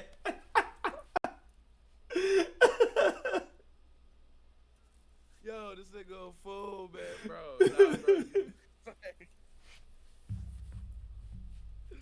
I was like, y'all, we dumb in the bitch up in here, as y'all see. We fucking stupid, bro. So what guy? Say, hold on, man. Let me make sure. I fucked you up with that one, man. I fucked you up. Whew, okay. All right, yeah, man. Say, yeah, nah. He broke me on that one, y'all. Yeah, you bro. He said, I'm gonna have to put Beto on those songs. Me and Mel had you. Oh shit. Yes, Manders. If the next time Beto go live and he's doing live reactions, yes, I need you and Mel to come through and be on that same bullshit that y'all was on when y'all came through on mine. Yup. Do the same damn thing. Do the same damn thing. I can't go through this shit by myself. Oh, fuck? shit. Hell nah. I can't wait. Nope, sharing it. Bro. Yeah, you get ready. Get ready. Oh, I see them in my comments over here in the chat, too. I see them chatting it up over here, so I fucks with them, man. That's love right there, bro. I love to see that. Sippers, and I appreciate y'all going over there and fucking with my guy. Word. Y'all ain't sub to Domo already, sub to him. You know what I'm saying? If y'all ain't sip with Beto yet, go sip with him. Absolutely. You know come join us on the couch, bro. Sip the Kool-Aid on the couch, baby. We do all that over here. See, since you brought it up, right there, that couch, bro. How did the couch theme, like, come in and just really play a part into what you do, bro? Because I feel the couch is your stick, just like the Kool-Aid is my stick. Right. Like, how did you come up with that, bro? I think it just was one of those, like, it fits the vibe, you know what I'm saying? Like, it just fit the energy. I was like, well, I'm not about to sit in a computer chair, you know what I'm saying? It was one of those things for one, and that's no knock towards you. You know what I'm saying? That's no knock at all. It's just like, I know I'm not about to sit in a computer chair when I do this because I'm not in front of my computer like that. But I'm like, what makes it feel more natural for me? I was like, more natural for me is like, I'm on my couch, I'm chilling, and I'm watching TV, I'm playing the game. Like, it's a chill factor for me. So honestly, what's funny is that this couch that I'm on now wasn't even the original couch. I was doing it on my futon for a little bit, you know what I'm saying, and calling it the couch. You know what I'm saying? But then I had to. We always start with a futon. Yeah, you feel me? You know what I'm saying? So I felt like that shit was just a little bit too small, and it just didn't fit the comfort. And plus, old nigga shit, my back started to hurt sitting on that motherfucker doing this shit for hours. So I was like, let me just move a little shit around. So all I did was swap the couch that we here now with the futon that's on the other side. So over here to my left is where the futon's at. But it was really just a vibe thing, and I just wanted to get creative with the name too, because I've always, like, Beto, I never made up that name. Like, that was a name that was, I guess you can say, given to me. You know how they say nicknames are earned, not given, or whatever. You know what I'm saying? So that nickname was earned, I guess, so to say. Like, I developed that nickname, so I took that, and then I was just like, all right, like, this couch thing, like, let me figure out how to make this work. And I just started working on getting creative with it. And then honestly, once my mans was like, just sit down and hit record, I think it all just pieced together. Bro, that it fuck you doing is working, my guy, for sure, for sure. What's your thoughts on the state of hip hop right now? How you feel about that? Right now, currently, I'm glad you asked that because I say that in a lot of my videos too when I listen to just a lot of artists and a lot of things that come out in recent time. Hip hop's back, man. It feels like there's a renaissance in rap, and like I don't know if you can tie that into the Drake Kendrick battle, however you want to take it, but there's definitely been a resurgence in just pure hip hop again. I mean, shit. Look at it. Ever since that happened, since the summer, you had Eminem drop new album, LL Cool J drop, Busta coming out, and it seems like you've had Redman, like you know what I'm saying. You've had all our OGs that we grew up Get to on. y'all questions in a minute. Noah, Lindsay, Sunshine, we got y'all questions here as well. We gonna get to those. So stay sipping with us. Go ahead, bro. No, you good, dog. You good. I know how this works. You know what I'm saying? I get it. But like we grew up on all these dudes, and just to see them come back, I think hip hop is in a good space because now you don't have the oversaturated bullshit where it's just like music, where it's like I just want to vibe and I just want to dance. It's like, nah, you gotta have a conscious ear to it. You gotta listen. You gotta feel the music. You gotta vibe out with it. You gotta peep the lyrics. You gotta hear what these motherfuckers are saying. And that's a lot of things that's been happening right now since this beef. And I have to associate it to the beef. No matter how people want to look at it, you're seeing a separation of people that consume hip hop for real. And then you look at the people who just never really consumed hip hop for what hip hop was, and they just like a set artist. Yes, sir. And bro, and honestly, I think I agree with what you're saying, and I also feel like right now, if we, this may be crazy, but I think we either right now in it or kind of creeping back into another golden age 1000%. Mm-hmm. Because like you say, it's not just that bullshit club dancey bullshit that's just out there. That's not the only thing out there. Now with us, the masses, with YouTube and everything else, you're getting a lot of other artists, you know what I'm saying, who's spitting shit like the Rens, you know what I'm saying? Yep. And like just all these other different artists who are doing shit, so everybody's winning now and you can consume a whole lot more. And then you get a real nigga like Kendrick who comes out on the other side with on not the main just the side, dub, but like mainstreams the fuck out of that dub, because before that Kendrick was basically just looked at as J. Cole, like they were mainstream. Yeah, man. Yeah. I was one of them niggas. Like that. You know what I'm saying? Like, bro, I got people on the West Coast, bro, who were attached before, like TDE and them, like blew up for real. Mm-hmm. So like, bro, like it's crazy to see the growth from them. Hell yeah. You know what I'm saying? Like it's crazy to see that shit in real time, and I applaud it, because so many times we talk about the bullshit on the radio and how we just want diversity. The bullshit's gonna always be out there. There's always, and it's always gonna be on the radio. Back in our time, it's always gonna be out there. All we ask for is just diversity. Give us that real shit. Why, if you gonna play that bullshit or whatever like that, throw some real shit in the mix as well. Mm-hmm. And we getting back to that. You know what I'm saying? Because motherfuckers is spitting now. You know what I'm saying? So, like, I'm definitely liking where hip hop is right now, and I feel like just music in general, I feel like we're in a golden age of it. Sonny, what's happening? Addy, I agree. How you doing? I definitely agree. All genres winning right now, bro. All genres are winning right now. YouTube done saved the rock genre, because before YouTube, I thought like rock music was basically like dead, but YouTube is keeping the rock genre alive, because and the country rap genre. Yeah, you know what I'm saying? Because people were telling you like, oh, that shit's done. Don't nobody listen to that shit no more. But nope, it's done. Brought that shit up, and it's done kept it alive to where folks are making livings off of this shit. And I'm just, bro, I'm loving what we got here. I guess shit. You got anything else you wanna chop it up on, man? Or you got anything that you want to ask? Because if not, I got questions that the sippers got here. But like I say, if you got something else that you want to chop it up on, bro, hey, I'm here for it, man. I mean, I wanted to ask you, as far, because it seems like we're on the state of hip hop right now too. So I wanted to ask you, like, how do you feel about the state of hip hop, and do you feel like there was a significant change from the Drake Kendrick battle, and do you feel the same way?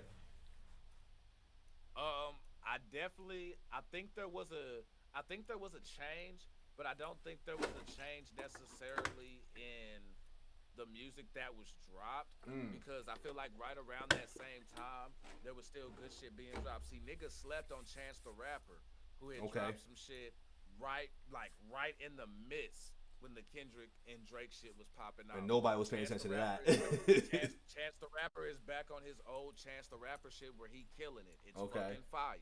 You know what I'm saying? You got Tyler the Creator, who has still been killing shit. J. Cole was still fucking menacing. Griselda them been going crazy. Sauce Walker's a fucking beast. Like, the South period is just winning. Like, the motherfuckers out there in Memphis are spitting for real. You know what I'm saying? Houston's on. My city down here in Dallas is actually up. You know what I'm saying? With Big X and other folks. And it's not just bullshit, stanky leg bullshit no more. You know what I'm saying? Do the like, stanky leg. They really spitting. You know what I'm saying? Like, they really spitting out here. You know what I'm saying? One of my homies from South Dallas got signed to fucking motherfucking Yo Gotti and shit like that. You know what I'm saying? Like, bro, like, niggas is down here making fucking moves, man. And I love where hip hop is right now because of what I just said. We have that diversity now. No longer do I feel like I'm just surrounded by nothing but bullshit. You know what I'm saying? I got Prof I can listen to. I can go listen to my tech. I can go listen. If I want to listen to some Tom or Adam, I could do that. If I want to listen to some Ren, I can do that. If I want to listen to some fucking Chinchilla, I can do that. You know what I'm saying? If I want to pull up some fucking Snoop, I can do that. If I want to pull up Method Man, I can do that. And it's just, I'm getting what I always ask for. And I'm one of those who I live in the moments, but I've also learned to be appreciative of what I'm getting and learn to not just bitch and complain. Because sometimes we bitch and complain so much, bro, that we be saying the same shit 10 years past its expiration date. Yeah. You know what I'm saying? Like, when you sit here bitching about some shit and be like, bro, you realize that shit been different for like quite some time now. You just love saying the same shit. And it's real easy to get like that, bro. So I'm loving where the music is, because we the fans have finally grabbed that shit back. Yes. That's why I don't blame. That's why I don't blame the industry when people talk about shit that's forced and pushed. Because as long as we don't buy it and show up, they won't push it. Guess what? They won't push it. Yes. At all. They know the buttons to push. Bro, they do. Even if they invest $1 billion, if they invest $1 billion and they lose, how many times you think they gonna keep investing $1 billion and losing? They not. They not trying to lose that. They not. They need to capitalize. Now that they see we making, like you say, the country rap music scene, and folks like Ren and niggas like Tom and all these other independent artists who have made it on the scales that they have independently now, it's just shown you that, yo, the people have actually grabbed this shit back. You know what I'm saying? Niggas like Cal Scrooby and, you know what I'm saying, Falling in Reverse and all of them, like, the fans have grabbed that shit back, and folks really realizing that they voice and they dollar matters where they put that shit. You know what I'm saying? That bullshit is flopping. Niggas who ain't supposed to be around ain't gonna be around. Yes. Don't worry, Sexy Red will phase in a minute. But and at the same time, we can't blame Sexy Red either, because as much as I get on her, you need those artists in the game though. Bro, we all did this shit because, again, My Neck, My Back came out. That's what I'm saying. Milkshake brings all the boys to the yard. You need those splotches of that. It just can't be oversaturated of it. That's all. And that's what I'm saying. And then when these songs are dropping and they're getting on the radio and these videos are getting made, who do you think's hearing that? Yes, the kids gonna pick that up. They gonna grow up and they gonna anamorph that shit. And then they Anamorph bringing it back. Oh shit. You know what I'm saying? Those are my books back in elementary. That's just what they do. Oh shit, OT the real in this bitch. Oh, shout out OT, man. I seen him on a couple of tracks with my man Millie's, dog. I really fuck with him, and he got the voice and shit. You know what I'm saying? I always say that shit, so I really fuck with him. You know what I mean? Yeah, I fuck with OT tough. I like him, man. Shout out to OT, man. Shout out to OT. Let me ask you another question, too, and this is actually a question that I'm going to do a podcast on, too, when I get my episode, like, the reactor space, man. Now, I feel like the reactor space has been growing over the last 2 years, and I feel like it's been popping a lot more since this, and once again, I feel like I'm tying everything to this Drake Kendrick shit, but I feel like since the Drake Kendrick shit, because Drake, once again, we're suing reactors and streamers and everything else, he's put more of a light and a more of a magnifying glass on this space. Do you think this is going to become do you think this is going to become the new, like, hip-hop media space, or not new, but do you think this is going to be implemented into the media space based off of how much attention it gets and how much artists support how reactors review and react to the music? Because remember, you know, in the labels and the industry, you have people that will kind of save face and not critique it the way they do, or not push certain artists and all that good shit like that. Do you feel like there's a shift in the hip hop media space when it comes to reactors to getting included in that? Do you feel that way? Because I felt like I got a sense of that when I felt like Drake was suing the reactors. And I don't know if that question's long winded or not, but let me know. Nah, bro. I completely follow you. I would say kind of a two-parter. I hope it does, but no. I hope it does because it'll be good for the community. Again, I want to see people win. I want to see people grow, but I don't think that it's gonna go because the reaction space is getting oversaturated. Okay. And that's like podcast space too. Right, exactly. Because I noticed when you were talking about podcasts, you was talking about way back when, around the time when I had mine, and everybody wasn't on podcasts back during those times. Niggas was not doing podcasts. COVID changed the whole shit up. COVID changed everybody's opinions on that shit. Yes, sir. Yeah, y'all, we was doing that shit before COVID. Before it went down. But talk to him.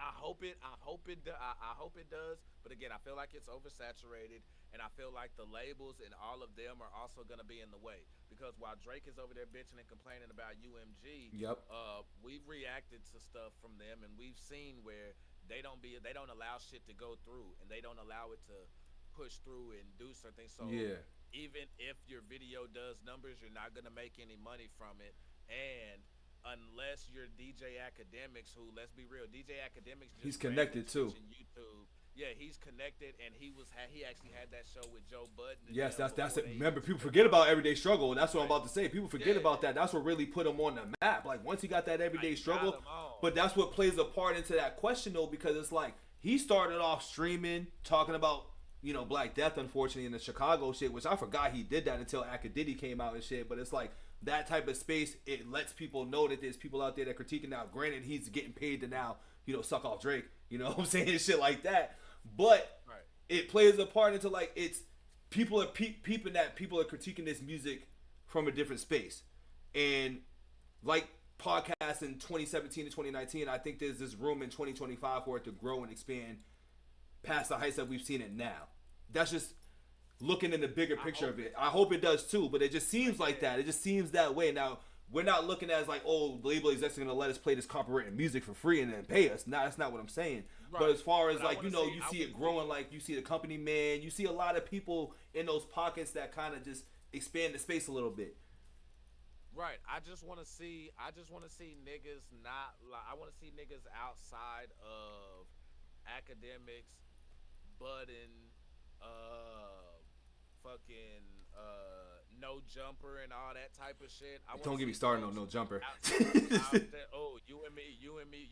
Cuck man over there, dog. That's all I'm gonna say. Cuck man, this shit talking music is crazy. Wait, homie said, yeah, me and you both have a problem with the shit over there. So that's podcast worthy right there. Word. But I want to see somebody outside of that space, because they get the recognition stuff, because again, you got the artists and all those people come through, like they're in like the mainstream side of, because they have those connections. They got the connections and the collection. They funnel their way to Twitch and YouTube. They don't be starting there from the grind and shit. If I look up and I see my nigga BITO, or I see Ray or one of them, you know what I'm saying, up on somebody's shit, you know what I'm saying, like plastered over like that, you know what I'm saying, getting mentioned and referenced like that, then I'll be like, all right, yeah, nigga, like, we here. You know what I'm saying? Because right now, the most I see YouTube being involved in is like, yeah, we're doing reactions, but you see a lot of people doing these videos where they putting together, keeping track of niggas' cases and who going to jail, doing what, and all of that. It's ridiculous. Shit. You know what I'm saying? I don't like that stuff of it. That's too personal for me. I'm good. Bro, and so, like, I hope we get to that point, because I feel like we're the real commentary. Yeah. It's like DJ Academics is not the real commentary. Now, granted, like, I fucks with Joe Budden, you know what I'm saying? Like, Joe Budden and them is nice and shit like that. But they talk about everything under the sun. They don't get to the music gritty and commentary of the music and shit. Like the critics. They're not critics anymore. You know what I'm saying? And us, we talk about everything. Like, we talk about everything, and we not scared to bite or hold our tongue because of no fucking sponsor or something like that, because anybody who come on with me, you gonna have to come on with me. What's up, DM Films? Like that's just what that is. Now, granted, if somebody come on here and they throw me a bag and be like, "All right, Arch, I'm gonna need you to start cussing a little bit less," then I'm gonna tone it down a bit. Right, That, right, you know right. But It ain't selling out, but you're just making a smart business decision. right. Making a smart business decision, but at the same time, don't you for 1 second think that I'm about to be changing my opinions or doctoring. And that's the part, exactly. Like to nobody, I don't care who you're a fan of or anything. I'm not here for that. I'm not. But that's what draws a funny line though, because you know the artists be sensitive and they feel like if you say something that isn't praising their music, it makes them feel like you're shitting on their music. But that also, I feel like if you're not giving your honest opinion, you're enabling them to keep continuing to put out mediocre shit. Yes. But that's where the hardcore fans fuck it up. Yeah, fans fuck it up, and the artist plays a part in the fans fucking it Yes. up when they do that. Because they're like, my fans said they like it. You know what I mean? Yeah, you know what I'm saying? Yeah, it's just saying, like people say, and it's like, yeah. But for me, here's the one thing from I've done music for a long time, and coming to you as somebody who I would say in the grand scheme of things didn't make it, I can tell you that there have been some moves that have been made though, or like where I've kind of like came close or been in the same room where I feel like I'm licensed to talk, and I pay once people recognize your talent and they fuck with it, they're gonna fuck with it regardless. Like your fans, that's why they call them fans fanatics, yes, because they're gonna fuck with your shit. You can't go no wrong. Exactly. So when you're putting out music, good looks, DM. You wanna live. I care more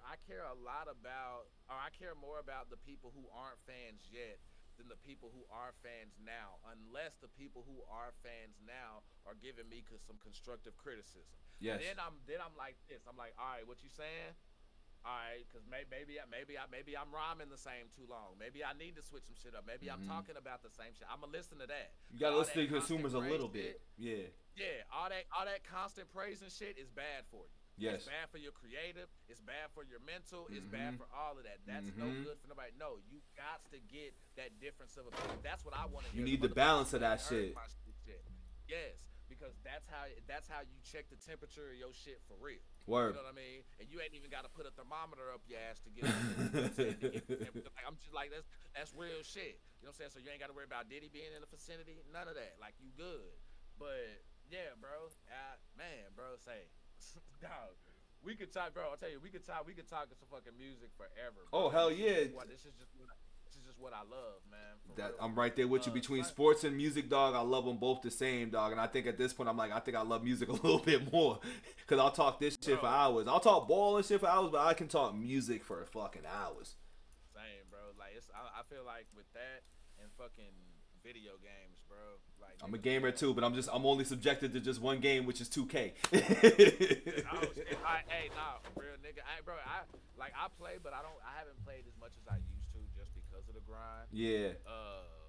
Noah asked, how do you make it in the music business? Well, damn, bro. Again, coming from somebody who like I came close and I've sniffed it. There's no set formula, dog. There's no set formula. You gotta find your own. Especially if you've seen how many niggas have you heard made it like Soulja Boy the same way Soulja Boy made it? Zero. You have It's literally zero. How many people have you heard got on the same way Nipsey got on, or the same way Jeezy got on? Like these people who you hear about who make it and do certain things. That whole going down to the record label, getting on shit. That pulling your tapes out your trunk. That shit's dead. Rapping in front of the execs. Yeah. That shit's done. You know what I'm saying? So there's no real formula, which means it's you luck gotta in the create break. your own. Yeah. You know what I'm saying? You gotta create your own, but you gotta have your finger on the pulse of this shit, and you gotta pay attention to what works, and don't be afraid to try new shit. Because sometimes the shit that you come up with and the shit that you create ain't the way to go. You know what I'm saying? Just because it came from you don't mean it's the best decision. Talk to 'em. Sometimes you gotta listen to what them other folks say. You know what I'm saying? And what they say, because it just may work for you. Trust me, I know. I know. You know what I'm saying? I've switched up. I've taken sippers. Y'all know I've taken y'all criticism, and it's turned around and it's worked for me for the better. So, yeah, there's no real formula out here to do this, man. What I will say, um, just stay working on your craft, and never think you too good. That's probably the one thing that I can give you, because while doing everything else, that won't get lost. And the worst thing that you can have happen is have somebody like come into your life who can change it, whether it be like an executive or somebody like that, and then your ass not be ready because your material or whatever like that isn't where it needs to be. So always make sure that the craft and the passion is there off top. But shit, Bito, you got anything you want to add to him on that one? I mean, I can't give answers on how to make it in the music industry because I never tried to necessarily make it in the music industry myself. But I can say I co-sign with everything you definitely just said. You know what I mean? And you have to create your own lane and your own space. That's for sure. You know what I mean? And you can't be discouraged by things that don't happen off the top. And it requires a little bit of luck, I think, too. From just looking at it, like all the stories require a little bit of luck, and no success story is ever repeated. Real shit, bro. And it's, bro, just like sports. It's just like sports. You know what I'm saying? Between injuries and coaches and just really just going out there playing, like, you know, you're right. There is a lot of luck involved in there. Lindsay asked top 5 non-rap hip-hop artists. That's a good one. That's a good one. Now, this includes like R&B, country, and everything. That's a real good one. Now, I'm going to go into my R&B bag a little bit because that's kind of the second genre that I listen to the most. So I would have to go Mary J, TLC.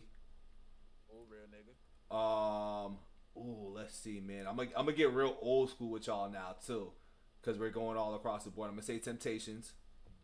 Ooh, okay, already my bag. Let's see, that's 3. Ooh, you got me thinking about this one. I wasn't expecting that one at all. Let's see. There's somebody in there that I'm thinking of too, with TLC, Temptations. Who else did I say?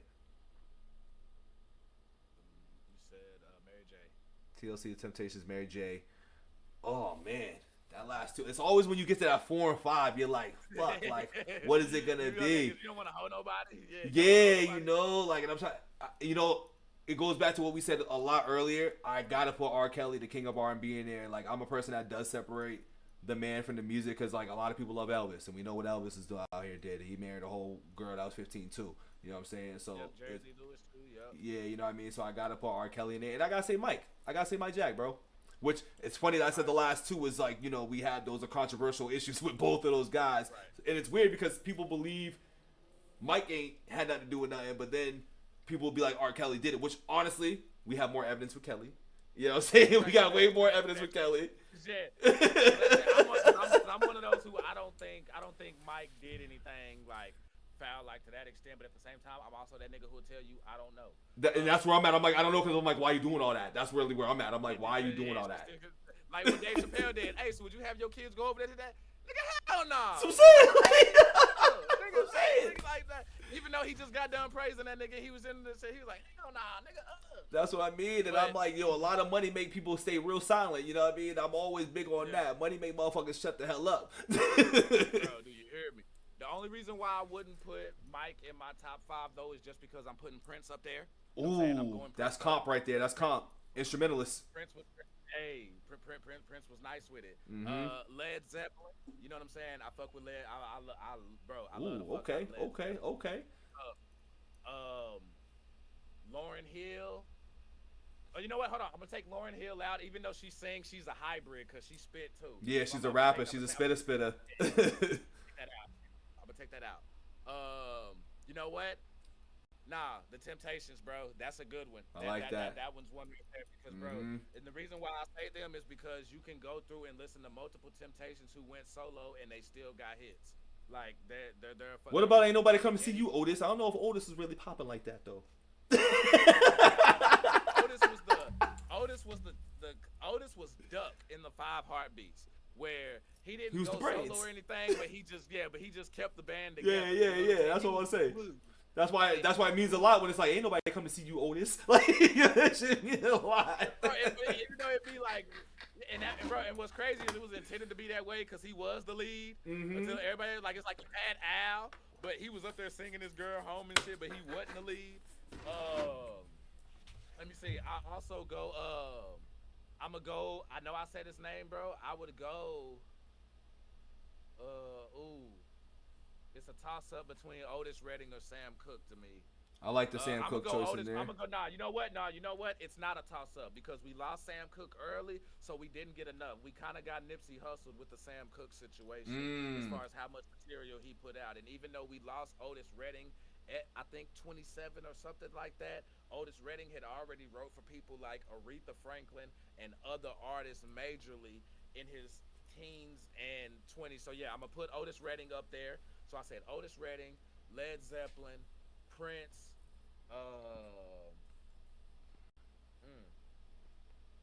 shit. Temptations, I think you said too. Yeah, Temptations. Okay. That 4 and 5. Alice in Chains off top because I'm rocking with Alice in Chains over Nirvana. That's just me, and I love Nirvana too. Like that's my motherfucking shit. Hey, nah, Tina Turner was a beast too. Sunshine, Facts. For real. How y'all feel about Tina Marie? Ooh, shit. Hey, she put shit. Tina Marie and Bobby Caldwell pulled some of the most hoodoo voodoo on the game. I say her and Rick James too, though. Just don't sleep. Yeah, but see, we knew Rick James was black though. Tina Marie's was black, and then when she did the Bobby Caldwell with yes, that, sir. What You Gonna Do for Love. Facts. That soul was real. This nigga killing, bro. This nigga killing. Robin Thicke had me. I thought Robin Thicke was Maxwell when I My first man heard Lost Without shit. You and shit. Yeah, dog. I was like, who this dude, dog? Swaggy. Real true story, nigga. I'm up in Subway making a sandwich, and I'm in Subway making a sandwich, bro, and that shit come on, and I'm like, oh shit, that nigga Maxwell dropping a new joint, bro. And the manager OG, he got the gold tooth in the front, like on the right there on his shit, and he's like, nah, nigga, that's he said Robin Thicke, and I'm like, nah, I don't know who the fuck no Robin Thicke is. And then he explained homie from the sitcom and all that shit. I'm like, bro, get the fuck up out of here. And then I saw that damn video, and I'm like, this nigga here, That boy. better chat. My fault. Oh, you good. But yeah, bro, nah. That shit was wild. Nah, them motherfuckers pulled some hoodoo voodoo on the game though. That damn Robin Thicke and that damn Tina Marie. Boy, and that Bobby. They was on their Decepticon shit, you know what I mean? How many folks thought Jimi Hendrix was white till they saw him live? Well, I'm a nigga. I was born he was black, so there was no chance of me getting that one wrong. I'm like, we already knew. Like for real. You know what I'm saying? The household let us know. Daddy, you know what I'm saying? I was still in my bitch ass daddy's sperm bank and shit like that, and I knew who the fuck Jimmy was. But them white folks didn't know though when they popped out. Same thing. It was like, oh shit. They was like, what? If you go watch, I got a sample of it in my I Got 5 on it AI reaction. But there's a clip in there that I put of Frankie Lyman. Lyman, why do fools fall in love, yo? Yes. Bro, off the freaking chain. Underrated, sad story. That true story behind the live footage on it was that because he performed on a bunch of white people. Yeah. And they didn't know. They was like, what the fuck? They did not know that was there. He popped and you just see their face, and you can see some of the ones who just awkwardly going with it. You could tell the ones who was like, damn, I bought that record. Especially back then, they was like, what? Because just like in the 5 Heartbeats, those record companies would do that where they wouldn't put the black artists on the fucking cover. On the covers? Yeah, they really would switch that shit up. That's so crazy. A lot of them out there who heard the song on the radio or bought the record and did not know that he was black. See, I got that from the Why Do Fools Fall in Love movie. That's how I knew about that, because that movie gave you a nice little depiction of that. You know what? I saw that movie, but I forgot that part was included. Like I forgot that they I think that was a real clip. On that part in the movie. I think so. I think unless they, because you know how they blend certain shit together too, where like they give you a bit of it and then they just put it into like right. What's his name? I forget his name. I remember, Lawrence I Tate. remember he had some. I remember some shit that went on in the diner, whatever like that. When they was in it, man, the movie just overall was off the chain. Hell yeah, classic. That's a classic, bro. Plus, they got my baby Vivica Fox in that shit, even though she kind of look different now. But it is what it is, so we gonna ignore that. Yeah. I'm ignoring that. I saw her and Ice-T doing one of them car credit commercials, like that, and I don't even know how to feel about that. I was like, what's going on? And our artists, it's like, not that they fell off, but is this our Snoop and No Limit right here? Yep, like, what we doing here? She done left the label and shit. You know what I mean? Like, facts. It's 3 a.m. on your way home from the club. Stop at a Greasy Spoon old school diner. You drunk, got the munchies. Menu has everything. What do you and Beto order? This is what Sunshine. What was that question again? I didn't hear all that. He said, all right, it's 3 a.m. Uh-huh. I ain't gonna lie, that was one big run-on sentence that I I'm glad you said it, not me. You know what I'm saying? I'm glad you said it, not I. Yeah, bro. Bro, there was no quotation in my speaking on that bitch, bro. I used no commas, no periods, no nothing. Just exclamations at the end of that bitch. It's like, what y'all got? What y'all want to say? All right, it's 3 a.m. You on your way home from the club. You stop at a old school diner. Old school diner, okay. You drunk / got the munchies. Menu has everything. Everything. What you ordering? I mean, on a drunk night, dog, I mean, it's easier said than done, but you get a burger. You know what I'm saying? You get a bacon, egg, and cheeseburger. I mean, bacon, egg, and cheeseburger. I'll agree. My nigga say on a drunk night, you can't go wrong with a burger. You can't go wrong with a burger and some fries. And if they got a shake in that bitch, you get a shake. Chili cheese fries? My nigga say chili cheese fries. You know? Oh, damn. You know what? On a drunk belly, too, I don't think he lying, though. On a drunk belly though. Hold on. If I'm on brown, if I'm sipping brown, ooh, yes. The consumption of the liquor makes a difference. Yeah, because if I'm on clear, I not saying that I wouldn't smash on the chili cheese, but that may be a bad ending later on the night. See, on the brown, I'll do the chili cheese fries. It's when I'm on that tequila and the Blanco, that's when I'm gonna have to end up getting the burger and the fries is regular. That's what I'm saying. Yeah, that clear. Yeah, that clear. you need to clear, dog. Yeah, that's what's gonna fuck. Yeah, the brown, I'll be straight. That clear, that's what's gonna have your boy where I'm like, ooh, I don't know. I feel like for me, oh shit, drunk night. I go to an old school diner. They got everything. What am I ordering? Oh, y'all ready for this? Oh, he got a list. He about to do a combo meal. Hey, yeah. This about to be one of those like I'll finish one here and bring the rest home. Bro, you said munchies and drunk. Crack the double combo. Right, so I'm gonna need a steak, medium. If they bring that shit well done, I'm pulling out the blicky. What about medium well, dog? Medium well. That's too bloody. That's the furthest we can go. Because Okay. Smooth. I choose between it's medium or medium well depending on where I'm at. All right, we on the same page now. We good. If I don't know where I'm at and I'm iffy, I'm going medium well. If I know where I'm at, I'm going medium. Yes, sir. So bring me out a motherfucking steak. Bring me some tacos. With some cilantro and onion, you know what I'm saying? Better have that cilantro and onion, carne asada. You know what I'm saying? I need some fries. I need a shake. I need a Sprite, no ice. Hold up. I need a soup. Let me get a soup. Some toast and some bacon. I don't even eat pork. But I need some bacon. Oh, and a slice of pizza. Because I never get tired of pizza. But that's what we on a drunk night too. Oh, it's pepperoni slice? Hey, bro, you damn right. My nigga.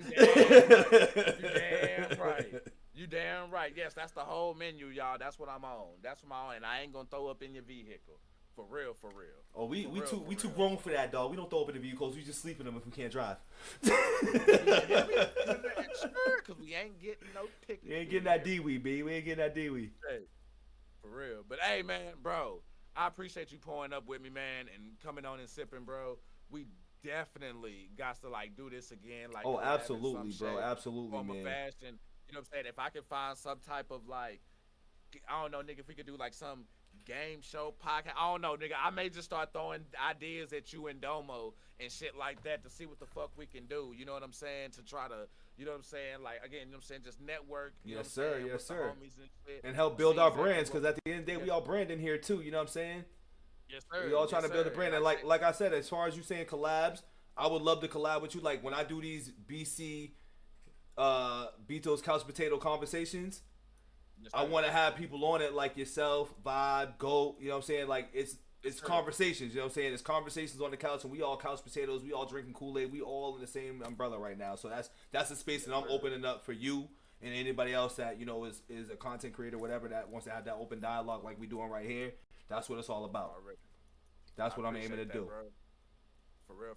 Sippers, and like I said, please, if y'all watching this, whether you came through at the beginning or your ass skipped and fast forwarded to the end, you know what I'm saying? Because we did hit about 3.5 hours in this bitch. So we got it in. Real niggas, we got it in. Make sure y'all go sub to the homie, Uncle Bito. You know what I'm saying? You can't say you can't find it because I got it tagged in the description and I got it in the title. So and my mom's doing the same things over here too, and they got the same things over here. Yup. Yeah. So like it's up. You know what I'm saying? Like go holler at them for real, because trust me, one way or another, you gon' see more of them around here. You know what I'm saying? Like we ain't just fucking with nobody, just bringing them here through the Kool-Aid on some chunk and the deuces. Like I'm fucking with people who I fuck with. You know what I'm saying? Oh yeah, I connect with the real ones myself. So you already know you locked in with me, bro. I like this conversation because if it wasn't real like that, we wouldn't have had this conversation for 3 hours.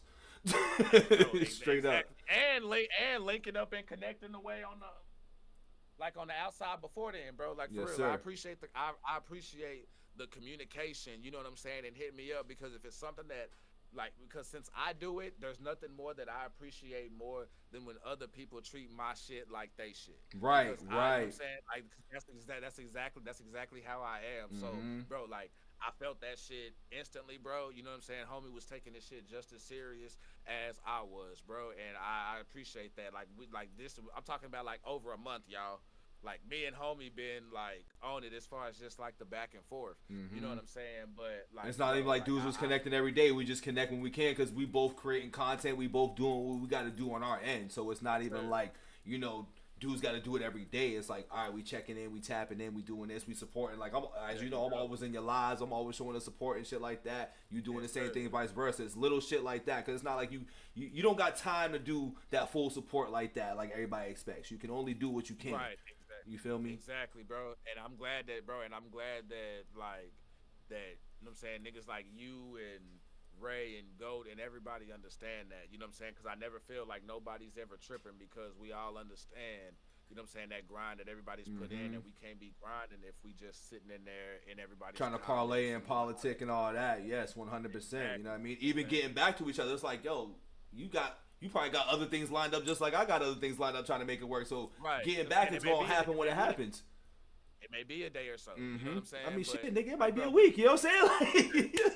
If you know, for real, it be like that. Sometimes, hey, you may take some time off. You may man. Right now, phone off. You know what I mean? Right. That's what it is.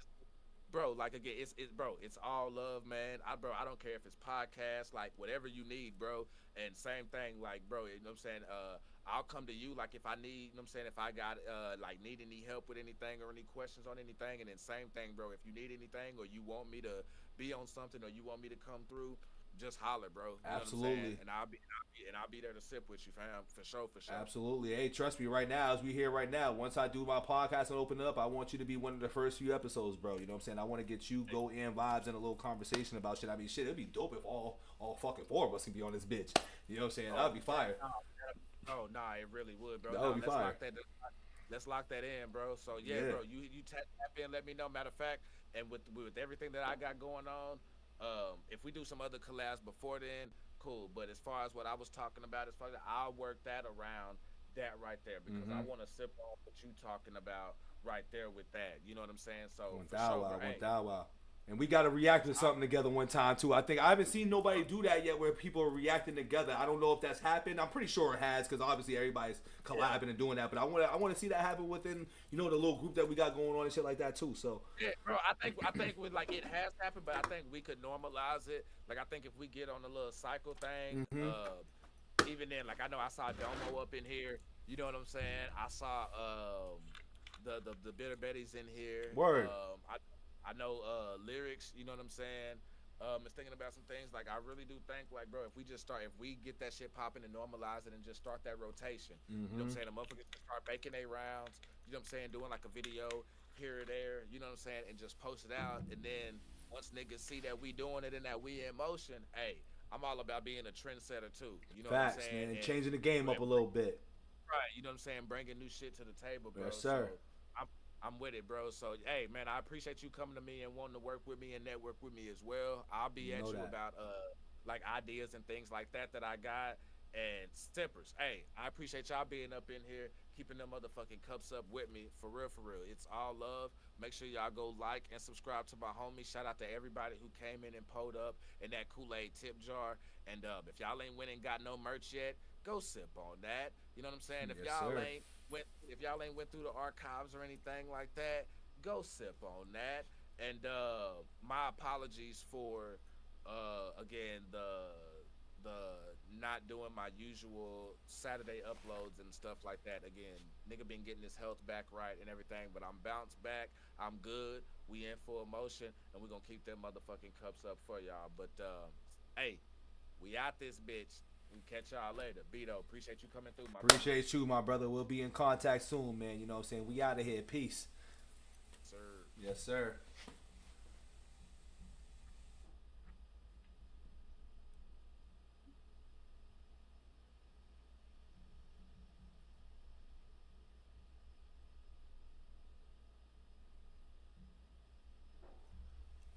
That was fire, chat. That was fire, man. I appreciate all that time, man. I appreciate y'all coming into here, man, and just chopping it up with me and watching the show and just listening to me and Kool-Aid pour it up, man. That was a good ass session, man. That was my first time doing that, and I hope for many more, man. I hope to just connect with a bunch of people over time now.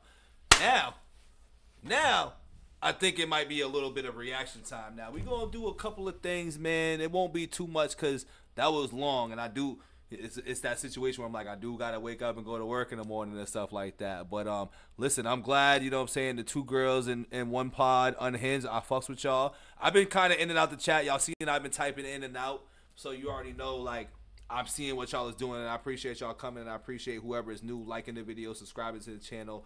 And we got to link up too, man. I know that, let's have this conversation. What was going on, two girls, one pod, or Betty, Bitter Betty's, like, why King Dada got smoke with y'all, man? This is just a little conversation right now. Like, why King Dada got smoke with y'all? Like, why King Dada got smoke with everybody? You know what I'm saying? It seems like he be having certain smoke with people, and I just don't get it. I like homie. You know what I'm saying? I like homie as far as what he does with the music shit. But, hey, it's all good. I'm about to start and see. Now that you said that, I got to scroll to see what's going on now, too, because this chat has been popping, too, for a little bit. Y'all been going real sick, and I've been seeing these names. And I recognize y'all name. I just didn't know. I didn't know that was y'all. I'm not going to lie. I didn't know Mandris Be Weird was the Bitter Betty. So y'all got mad names, huh? Y'all out here get with mad names out this motherfucker, huh? You know, we going to have conversations. If y'all want some songs, I can get a little list together too. But, you know, I just want to catch up with y'all because I feel like I didn't engage with y'all at all in this chat right now. Like, I need to just see what's going on. Y'all from Virginia. Y'all listen, y'all is active out here, man. I got a sub to y'all channel too. You know what I mean? I got a sub to the Chisel. We doing that right now. Uncle Bito has signed up for yours right here. Bang. I see Mad Flawed. Nice. Is Flawed from New Hampshire or Boston? As well, too. Where Flawed from? I tried hollering at him in his comments, you know what I'm saying? But obviously, it's like Lil Beezy. He's like, who the fuck is this? Ask me where the fuck I'm from.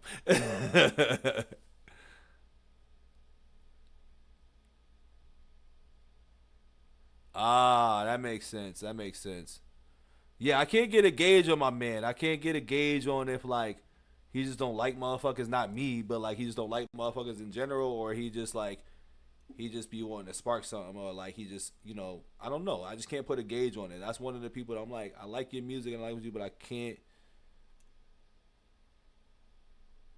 can't understand it. Yeah, that's what, I mean, you know, all that bringing things to the internet space when it comes to that, I think that's kind of chips too, and like that's more from what I've seen, it seems like that's kind of like what he likes to do, is you know, battle between reactors and stuff. Which shit, thank God I'm not a rapper, because I'm like, I'm gonna stay out of that shit. But I like him, dog. I just wanted to, you know, get a gauge on my mans. That's all.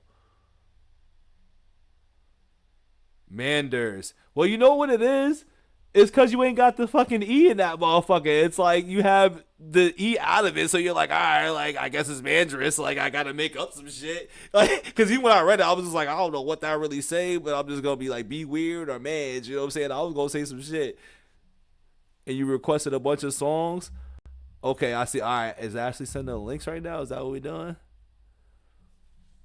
I see Ashley sending links. Okay, she sent me to y'all page, so I'm gonna sub to y'all joint right now too. I think I subbed to something else as well. As you see, we working through what's happened in the last 4 hours. I'm gonna give y'all like an hour or whatever too.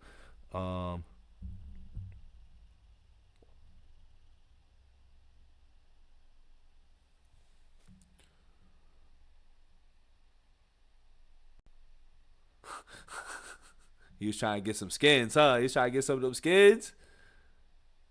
Hey, man, I get it, man. You know what I'm saying? As I discover more of this music, man, them country girls, y'all country girls out there, y'all, that cornbread helping y'all out, man. I'm fucking with y'all. But I get it. Hey, man, you know, you can't win everything, man. Not all shots go win. Damn, that's all it was, though, over Shorty? I ain't gonna say I don't believe that, but damn. Goddamn. Shorties will make motherfuckers mad, man. Trust me, I was going through some shit like that over the week. I think we okay right now. But I'm like, damn, dog. Like, why we cutting this off right now? Like, let's have a little fun here. Like, you know, I don't mind space and shit. Being a sucker, but I don't care.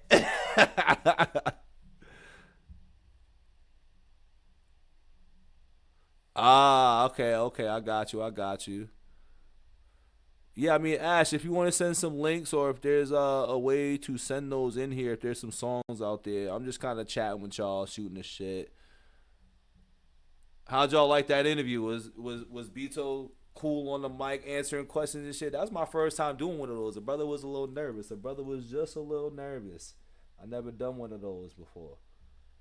We ain't never been there like that. You feel me? We ain't never been there. And I did cut off a mid-reaction too, so I will get back to that in a second. I was in the middle of Jam Wayne, but then I was like, oh nah, I gotta cut this off because I got bigger problems right now. So I mean, today we got a couple of things, man. You know, I got some Jam Wayne, and like if y'all was in my live the other day, I'm like, I need to decipher this fucking SZA Kendrick Lamar video as well too. So we gonna react to Screwface breaking it down for us as well too. I got some XG. I got Ren's 16 bar challenge, which also I will ask this though. This 16 bar challenge can't be a minute. There's got to be more.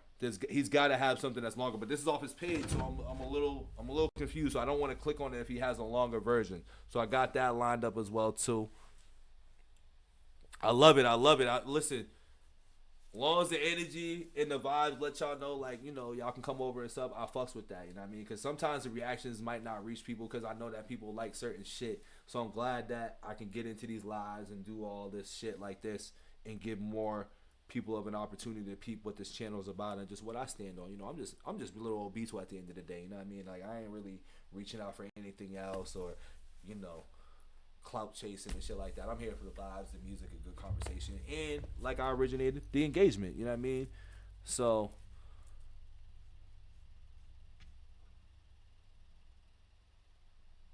I still gotta figure out that Discord thing though too.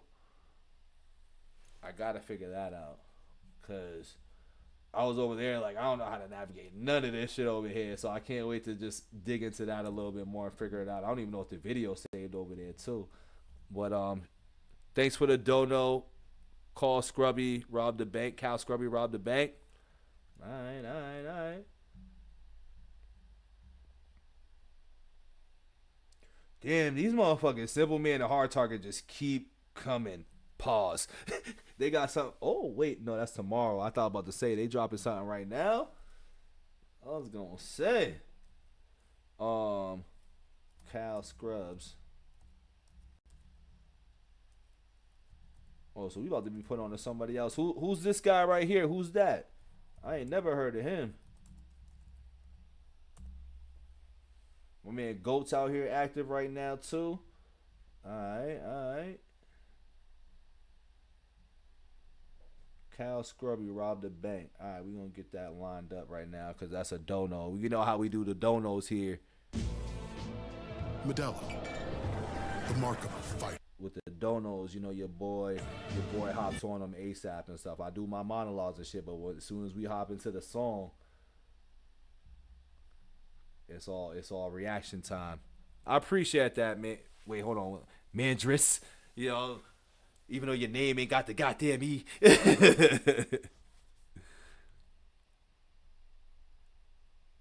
Yeah, I don't give a fuck. You know, I don't care. It makes me laugh a little bit more when I see all that. Listen, be you. You know what I'm saying? You see me, I'm me in this motherfucker. So when you come in here, man, don't feel like you can't be you. Just know if you and you want to come in hot and being like, you suck at something, just know I'm going to be me and come back to you. But if that's what you want to be on, I don't give a fuck about none of that shit. Yeah, make it spicy. Bring some spice to this motherfucker. Make it spicy. All right, word, Ash, please and thank you. You know what I'm saying? There's a lot that I got to figure out. I think it's just more as simple as, like, how to just navigate where the chats are at. Because I think there was a chat, but I just wasn't really able to figure out what was going on in the chat like that. Also, don't forget to follow me on Insta. Hit me on TikTok.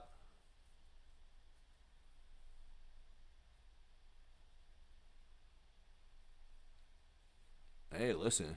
I'm always prepared for it, man. If you don't know, in this channel here, I'm always in the comments. I see everything. And I be saying some wild shit myself, but you know, I try not to go too wild with the shit that I'm saying just because motherfucker got a job. Motherfucker got a job in real life. You know, they like to fire motherfuckers for saying certain shit or just speaking on certain shit online. So I try to stay clear of that. You know what I mean?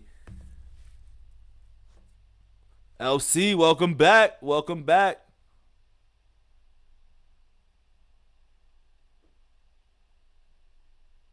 Okay, bet. Two girls. I see you. I'm gonna definitely need help because I go through the struggle. Like, I will figure it out. Like, the first run through might be like, damn, what the fuck? And then, like, as time goes on, you'll be like, oh, he's just figuring it out. Like, I'm one of those guys. Like, I won't be like, oh, I can't figure it out. I won't do anything. Like, I'll still do it. Be like, this is what y'all getting right now. We'll grow as we go along. Stick with me if you can. But, you know, some people are sticklers about that shit. They want perfection. But, you know, it is what it is.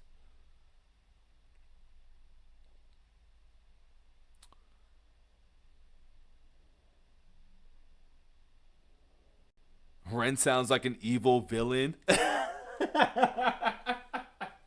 That's a new one, and that's funny as fuck. Ren sounding like an evil villain is crazy. That is crazy right here. Well, let me get into this. Actually, before I get into this, right, I'm going to give a brief intermission because my ass sat down for like a minute before I really got up again. So, if you're not familiar, what I do like to do here on this channel is I like to put people on to my guy, Millie's. You know what I mean? I like to put them on. And since we were just talking about Millie's and OT The Real, if I can find it, I may put that song up. I know they recently just did some shit. So when I do intermissions, I like to just leave y'all with a song, like not just staring at the screen. And then I hope to come back and y'all be like, yo, that song was dope, or who's that, or whatever.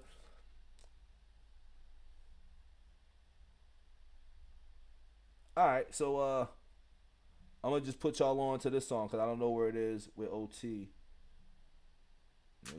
Taco Bell's new $5, $7, and $9 Lux Cravings boxes give you extravagant options, including the new toasted cheddar street chalupas. For less, choose your Lux Cravings box, only at Taco Bell. There we go. That's the song I wanted. That's how long we're gonna be running around for a second.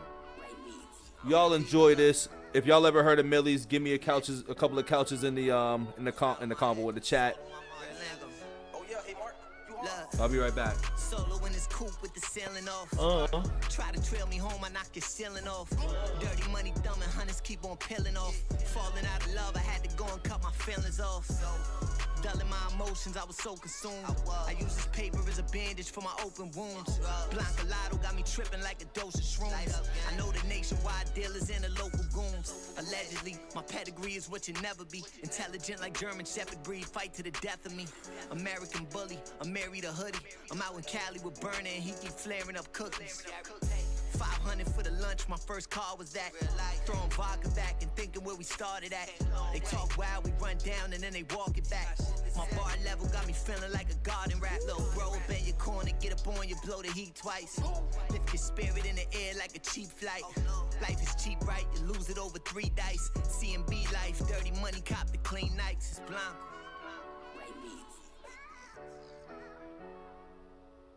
I feel like all that pressure made me a diamond, you know? VS1 clap. Oh, yeah, they say they love me when they see me, but I know it's hatred. Resent me for my accolades and the hoes I dated. I froze the bracelet, they would rather it be golden plated. Living legend in Boston and I'm a golden Cambridge, know the basics. I stick and move like a prize fighter.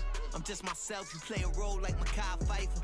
I do this for the single mothers trying to buy diapers. Same old Blanco, but the ride's nice. It lit like 5 lighters, flow fire like butane. Knocking Wu-Tang in a blue range. Courtside at the Garden so much you would think I knew Ainge. Too much trauma in my past, I'm numb to new pain. Brown Maserati, color poop stain. I'm shitting on them, vicious on them. As I blow a bag, drop a 50 on them. Bust down, glisten on them. Thotties, I ain't tripping on them. Lit from selling trees, I went Christmas on them. I said I'm lit from selling trees, I went Christmas on them. Little bro up in your corner, get up on you and blow the heat twice. And lift your spirit in the air like a cheap flight. Life is cheap, right? You lose it over 3 dice. C&B nights, dirty money, cop the clean nights. Blanco.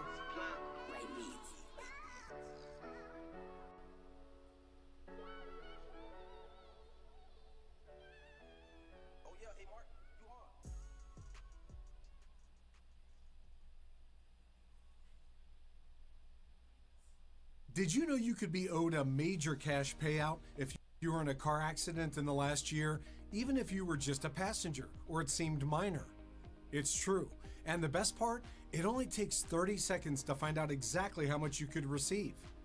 Not many people know this, but insurance isn't the only way to get paid after an accident, and is actually the worst way to get paid if you want to get a major payout.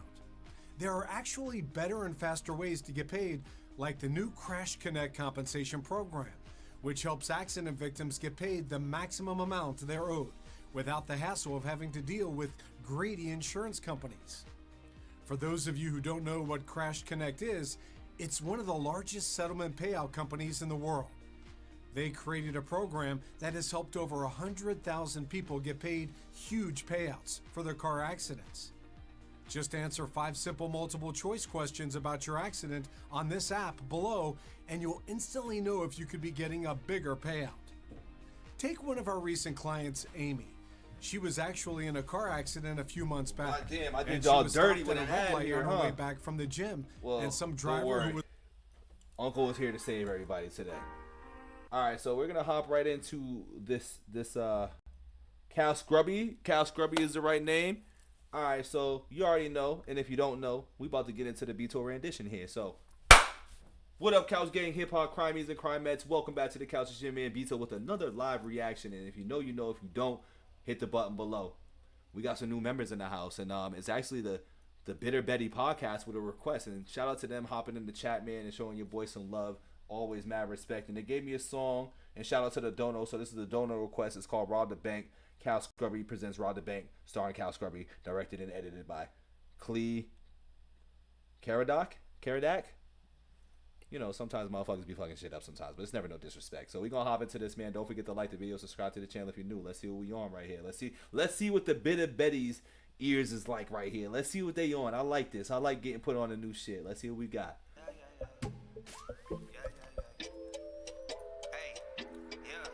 I gotta go, I'm on a run. I got a lot of shit I gotta get away from. I don't think I've seen a sun in 8 months. Sitting in the rain, getting day drunk. I played dumb when the doctor said to only take once. I be coming better, get a ray gun. Wish a motherfucker would say something. Don't blame me, daydreamers label ADHD. Making money, but I still oh shit, what does this remind me of right here? This reminds me of what's that fucking movie where they all got locked into a like it was an office company where they shut the whole thing down and they had to like basically like off each other basically. I forget what movie that was, but this whole scenery reminds me of that horror movie. I forget, is it Calico? Nah, I'm forgetting the name, dog. I'm not even gonna try to think. Y'all know, if y'all know that horror movie where where it's basically like the movie cover is the guy holding something up and he's getting ready to body somebody. It's that movie. It came out a while back. It was like a social experiment type movie too. Late teens and the women that'll get in bed and get the camera ready, spread it like it's ain't cheese. There's a lot of ways to make a dollar, but there's not a lot of ways to break free. Every time that I make more money, the IRS will come take that from me. Facts. Don't we hate that shit? The more money we make, the more the IRS is like, let me get that. Let me get that, B. Scared money don't make no money. You know what I'm thinking? The bank got money. If you hardly getting paid at a job you fucking hate, tell the boss I quit this shit. Let's go rob the fucking bank. Let's go rob the fucking bank. Let's go rob the fucking bank. Yeah, I quit. I'ma go hit this leak real quick. Let's go rob the fucking. Did you hear that? Crickets. It's like when I first did shows at the open up and ain't sell no tickets.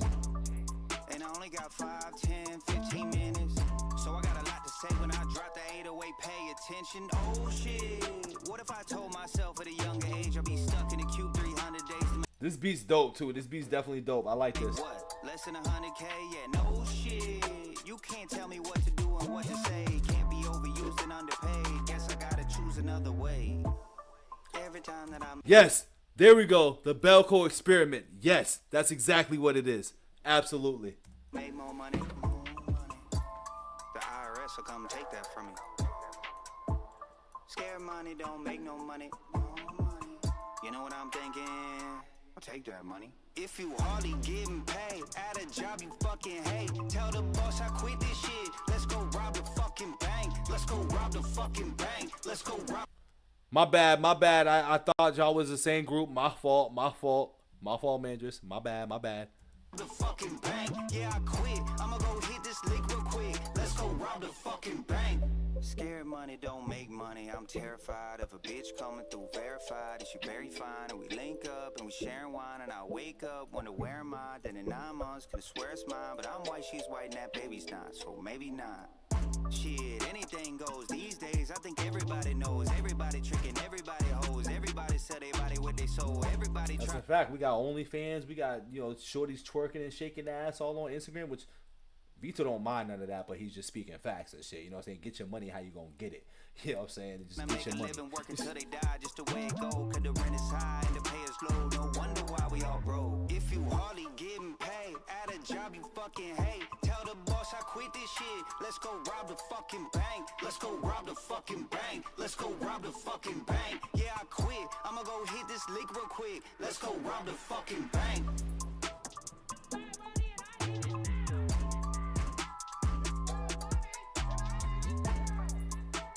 I ain't gonna lie, I like this Belco experiment ass video. I ain't gonna lie. Yeah, man, I mean, shit, man. We all hate our fucking jobs, man, and we all want to just, we had those thoughts sometimes. That's the one thing I can say for now. I think we all had those thoughts from time to time. You know what I mean? That's definitely one of them things. I ain't even going front. I like that. I like that song there. I like that song. That was a good one. Definitely a nice little bop, dope beat. He was talking about some shit in regards to just we hate our jobs and shit. I like rappers like that because not every rap is meant to be serious, and it wasn't like he was a lyrical titan through the whole thing, but he was just rapping and he did his thing, and the music video was, what Ren fans would say would be cheeky, and it was a nice goofy video. I liked it, you know what I'm saying? I liked it. Great beat behind it. I'm big on music videos make the songs better. You know what I'm saying? This was definitely one of those ones for me where I needed a music video for that, because if I didn't get the music video, I might have not been as engaged into it, you know what I'm saying? But like, once again, I liked it. I'm here for it. So shout out to that one, man. I get that song about an 8, you know what I'm saying? It's bop worthy. It's got a dope beat, and I'm here for shit like that. I like that, you know what I mean? I can remove myself from lyrical miracles from time to time. So don't forget to like the video, subscribe to the channel. Shout out Cal Scrubby. I like that. Rob the fucking bank. All right, that was cute. That was a cute one. Very different from like how I be listening to a lot of music from time to time, but I like that. You know what I'm saying? I like something different. You know what I mean? I like things that I'm not particularly gonna go out of my way to listen to. And I appreciate music and I appreciate rap, so that's just really what it is for that. But I definitely give him his credit on that. What else we got going on here? That was a Belco experiment song, though. I will say that. Yeah, I'm about to say his flow is definitely laid back. It's something that's easy to listen to, and that's why I think I liked it. It was an easy to listen to song.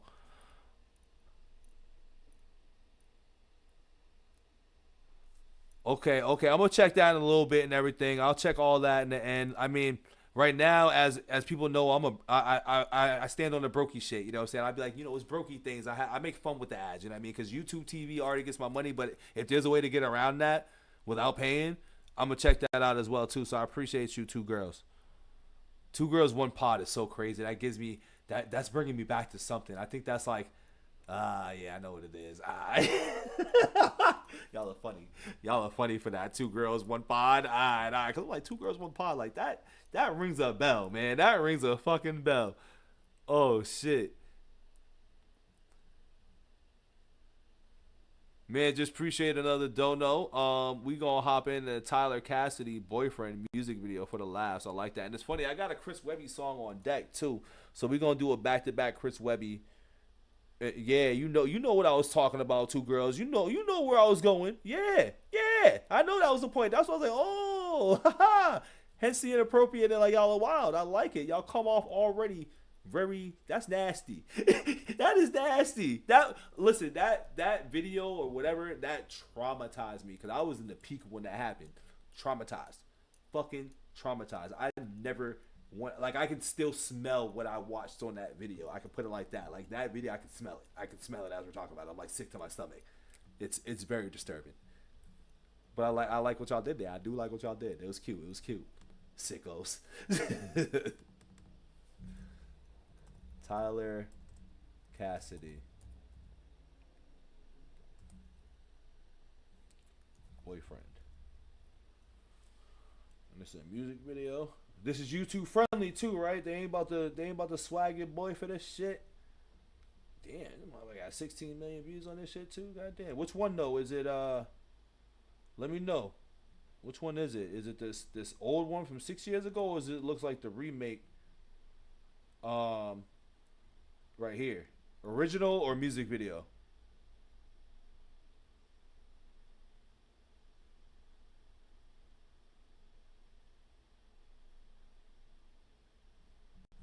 Aha. I did not ask. I'm overly distracted and okay. Want to know what's the easiest way to get Ozempic? By now, everyone in the world knows.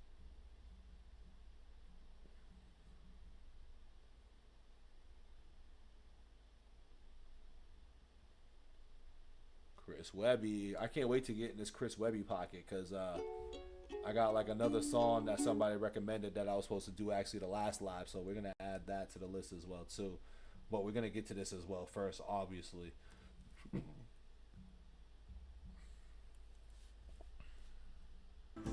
I just wanna see you smile, so stick around a while. No, shut up. No. Stop that. Don't spoil it. Don't be a spoiler. I don't know why that's been happening too. I'm gonna blame the fact that I'm using this whack ass trackpad. What up, Gabe? What's going on, baby?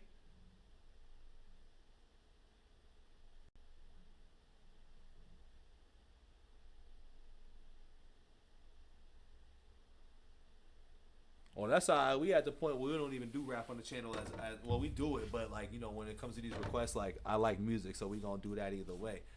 So that's all good.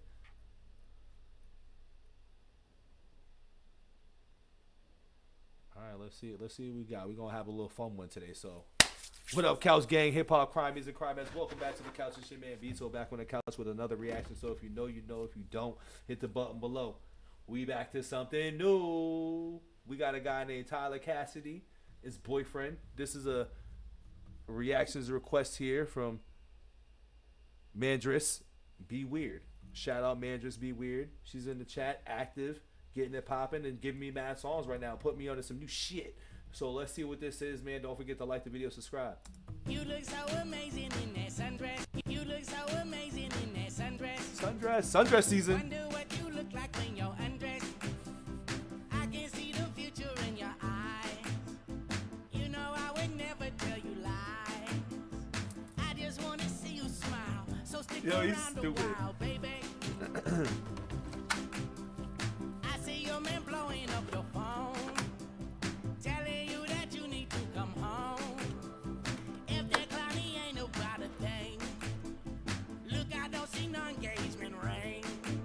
He ain't really your man, baby. He's like, yo, he ain't really cuffing like that. If there ain't no ring on there like that, he ain't your man. Just stay with me. What's the harm in flirting, baby? Cause your boyfriend's a bitch, he ain't shit, he gets.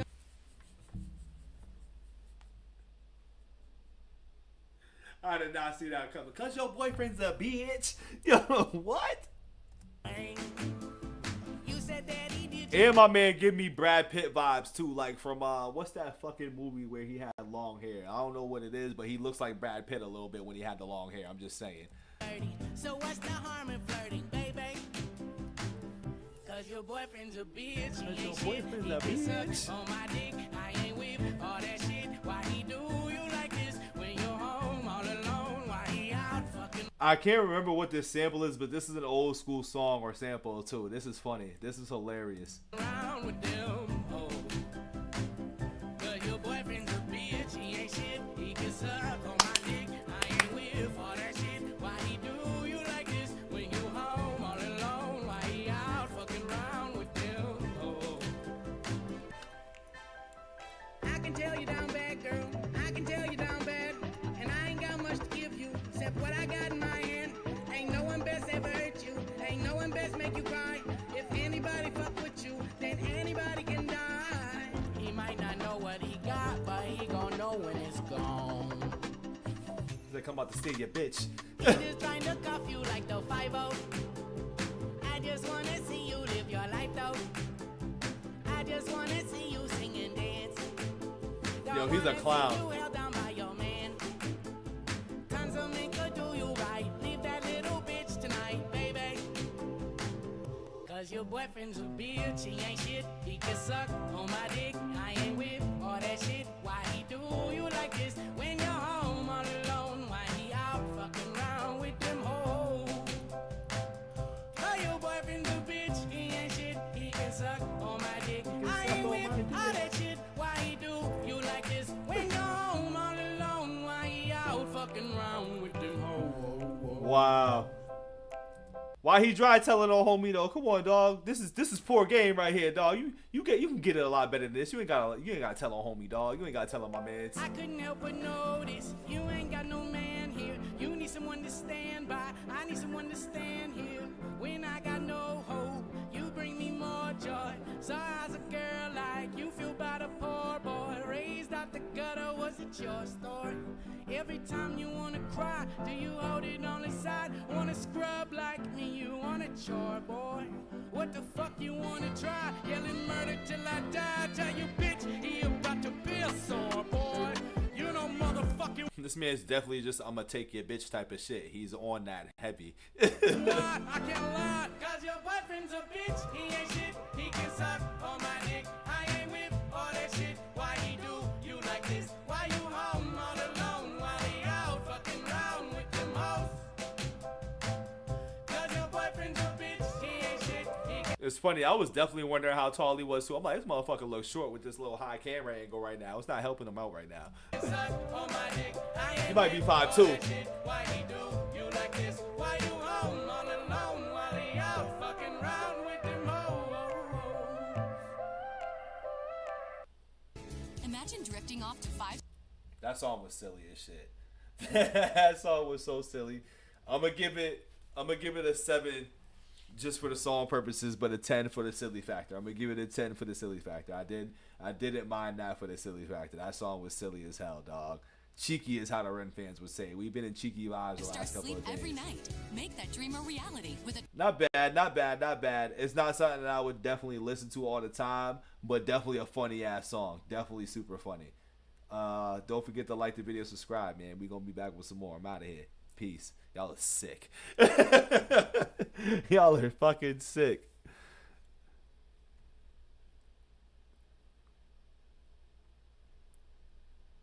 Hey man, you gotta like Krispy Kreme, Gabe. Krispy Kreme is fire. If you're talking about the donuts, I'm only reading that part. I didn't scroll up to see what else happened. I'm like, wait a minute. I forgot who's in the chat. It could get real crazy in here if I'm talking about I like Krispy Kreme. So let me take that back. Let me take that back just a little bit. Just a little bit. Also, if you can, definitely throw, if you're throwing the dono, if you can, throw it into the Cash App, because, you know, YouTube is out here taking everybody bread. They taking half, you know what I'm saying? I don't like sharing like that, you know what I'm saying? I don't really like sharing. They already got my money and they want me to share. I'm a little selfish when it comes to that shit. But yeah.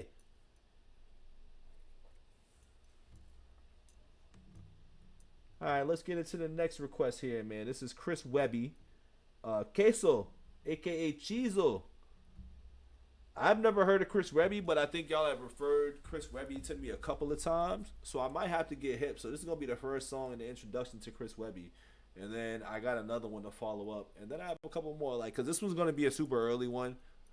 So this is going to be a quick in and out. You know what I mean? I might be done by 12, 12:30, the latest, give or take. But I'm definitely going to be out of here quite soon just because, you know, Mondays suck. And I think every day this week, once I started getting this live shit going, I've been doing this shit till like 4 in the morning. As you see, I got a 4-hour live right now. So just know that when I've been starting these lives, they've been, if you see 4 hours, 7 hours, like, I've been starting them bitches way too late. You feel me? Like, way too late. It's sickening.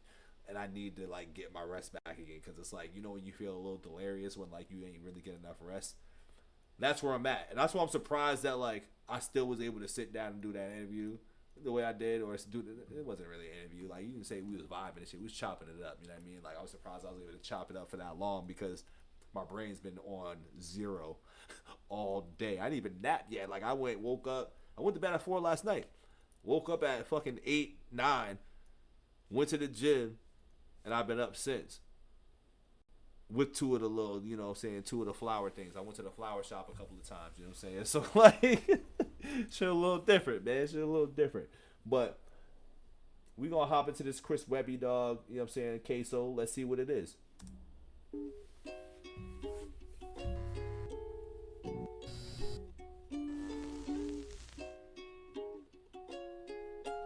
I don't give a fuck about your queso. Fuck your pepper jack, your cheddar, fuck your gorgonzola. My man said, fuck you. I'm like, damn, I paused at the craziest of times. She's caked the fuck up. God damn. I was really going to pause because homie was talking about fuck your bread and fuck your cheese, but this cake is serious, huh?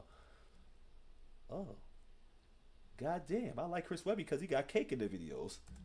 Listen, I don't give a fuck if you get paid more. Money doesn't make a man, I got my own dough. Give a fuck if you're a baller, a boss, a high roller. I got my own queso, call me Young Cadoba. Cashing in the bounty, I've been reading Book of Boba. Fat, yes, bet, get them checks sent over, yeah. I like him a lot more because he likes my Latina women too. He got the Latina girls up in this bitch. I love him. He's already a winner in my book because he got the Latinas right now. Yeah, see, I got my own shit happening. You flashing your money round. That shit isn't flattering. You should be investing in setting up, making passive. This fake ass cop with no holster in this shit. That man.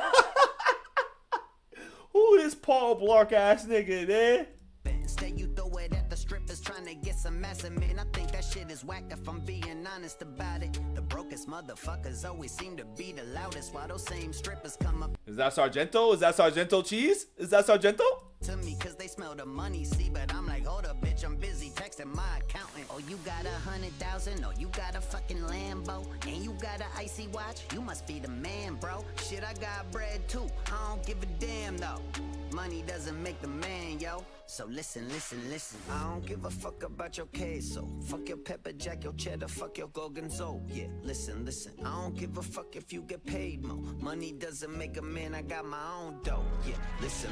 I don't give a fuck about your pesos. I don't give a fuck about your diamonds and your gold. Yeah, listen. Still they call me Simon when I say so. Because I've been chefing in the kitchen, let them know. Yeah, it could be drug money. It could be blood money. It could be that escort paying for some love money. It could be that super rich dad trust fund money. It could be that settle out of court hush money. Gotta find a way of diversifying the net. Wash it if it's dirty. I like his smooth ass flow that he got too. I like his smooth flow. I like the video.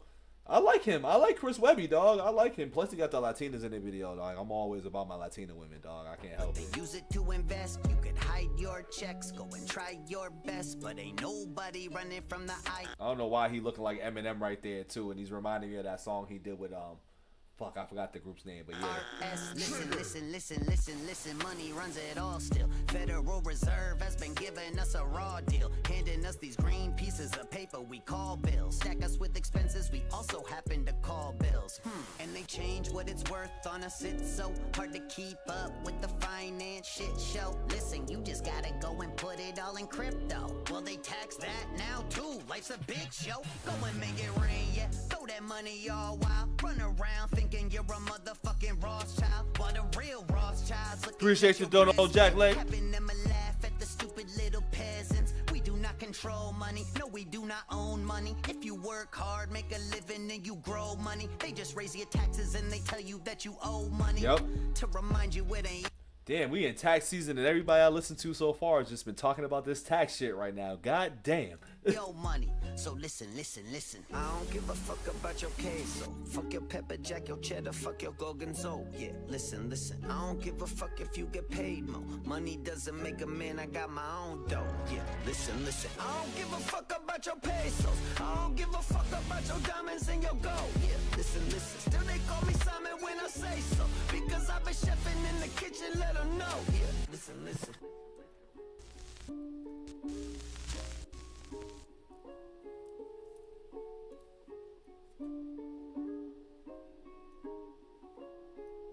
What the fuck was that?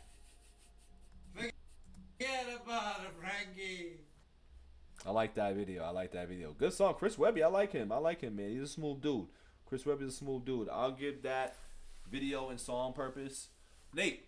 I give it a Nate, you know what I mean? It wasn't anything less than that because he actually has a smooth flow and a nice little cadence about him.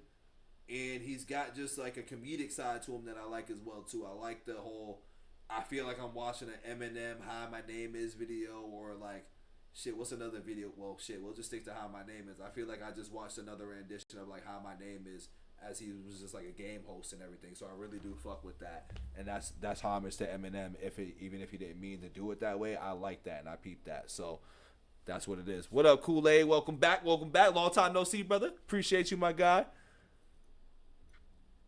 But yeah, I get that song. I like that song. Like I said, about an 8. You know what I mean? Definitely a good song. We fucking Chris Webby. Don't forget to like the video, subscribe. We about to hop into something else, man. Jack Lay, shout out to you too for the donor request. I got yours coming up right now. Where we at? Damn, y'all give me a name I can't pronounce. Besides Toby. Why would I end on? I really gotta stick with Toby right now. That's what we're really doing. But yes, you know, Toby. No, we wait. You know what I'm saying? Like Toby him. That's what we got right now. Like I don't even know. Is he African? Because that gives me African name vibes right now. You know what I'm saying? Because like anytime I see something like that, or like Banga, I don't know if you know who Banga is, but he's like Chris from The Wire. And he's played in The Power and everything. He has like an African name that's similar to this. And I'm like, I can't. That's why I said Banga. You know what I'm saying? That's really where we're at. It was Banga. So we got Toby. Wigway.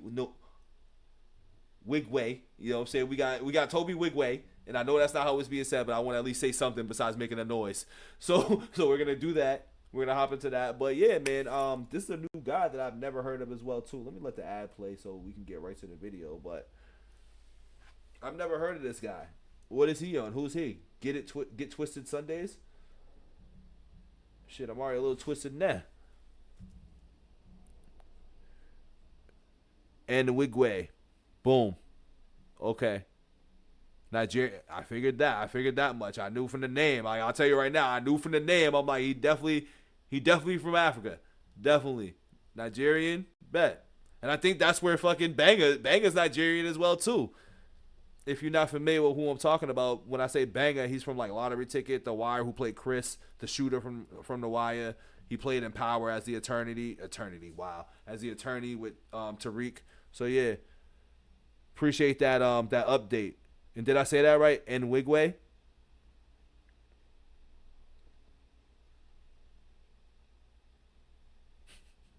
You'll never be the same. Seems like y'all coming in here changing people's lives today. 2 girls, 1 pod ass. Unhinged as a motherfucker.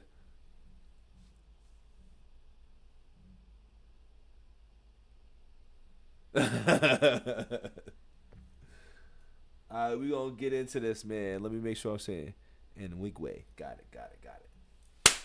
What up, Couch Gang, Hip Hop, Crime Music, Crimeheads? Welcome back to the Couch. We back with another reaction, and this time we live. So if you know, you know. If you don't, hit the button below. And the lives, we get reaction requests popping. I save them for later, but right now, like I said, we doing it live. So this is another reaction request from. I should have probably looked at this beforehand.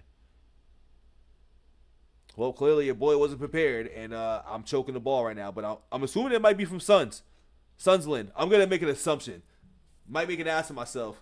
But I'm assuming it's from Sunsland. It's a reaction request. If not, I apologize again. I think I've been fucking up who the reaction request has been, so that's the theme of the night. We're going to fuck up the reaction request, but you know I'm talking to you, though. You know I'm talking to you. So we got Toby and Wigway, Rakim and Zero Tribute Freestyle, which I've never heard of Toby like that. I'm very unfamiliar, but this is why we do the lives, too. I get put on a new artist this way as well, too. Like, versus just doing the comments and getting to them later. I kind of like this whole bit where I get put on in real time. So here we go, man. We're gonna hop right into this, man. Don't forget to like the video, subscribe.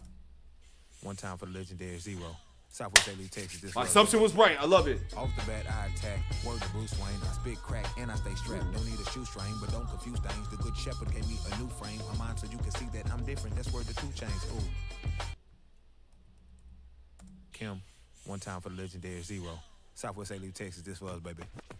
Off the bat, I attack. Word to Bruce Wayne. I spit crack and I stay strapped. Don't need a shoestring, but don't confuse things. The good shepherd gave me a new frame. My mind so you can see that I'm different. That's where the 2 Chainz. Ooh. But I'm still the same OG. I stay low key with more sauce than AOL. I play gold lead when blessings start to rain on me and catch a lot of that smooth flow, the way he's just going off this, and I can't pick it up right now on who his flow and his cadence is reminding me of, but based off this beat, is somebody from the old school right now. I'll get to it, I hope. Sing guac, ooh. That's monetary blessings for you slow people. My flow a monastery for them extra po people that don't get commentary and get honored really for the guava jelly they produce, even though they get thrown fecal. Mad dog on plateau. Oh shit, god damn, who is this guy, man? Toby B. Toby smooth. Toby get smooth, honored baby. really for the guava jelly they produce, even though they get thrown fecal. Mad dog on plateau, made by fecal matter, I shatter all the chatter that seem to make us lesser than anybody. Oh, the fecal matter, the chatter and the chatter. Oh my god, I like this guy right now. Get commentary and get honored ready for the guava jelly they produce, even though they get thrown fecal. Mad dog on platter, made by they oppressor. I shatter all the chatter that seem to make us lesser than anybody that put on they draws the same way I do. Name could be motley the way I get it rocking with my crew, but it ain't. My name Toby Chuku, which means praise God, but just like Face Mob, I knew too well just how good it felt to be a gangster. Roll with emojis and bankers, but somehow found sanctums.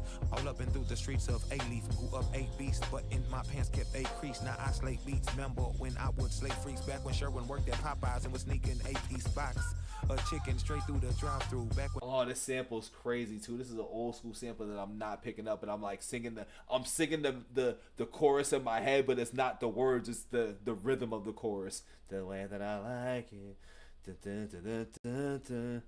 Oh baby, I'm just paraphrasing it, but you see I got the rhythms down. If you know this beat, you know I got it down packed. When we was young, dumb, and broke in high school, and we would dodge guns and swung on those in Peru, and would ride, live, and die by one concise rule. That's unless it's a one-on-one, no spectating, or you'll get hit and be trying to breathe with your chest vacant. That's the hood definition of breathtaking. No West Craven, I seen. This bit was nuts. Did y'all hear that shit? Die by one concise rule. That's unless it's a one-on-one, no spectating, or you'll get hit and be trying to breathe with your chest vacant. That's the hood definition of breathtaking. No West Craven, I seen horror films on the West daily. Ooh, but you play the card you dealt when you don't get to pick it. Fat ain't the thickest, but she solicit. Yahweh the quickest. Most people get explicit when trying to visit the mountaintop with intentions to sacrifice all but that in the thicket.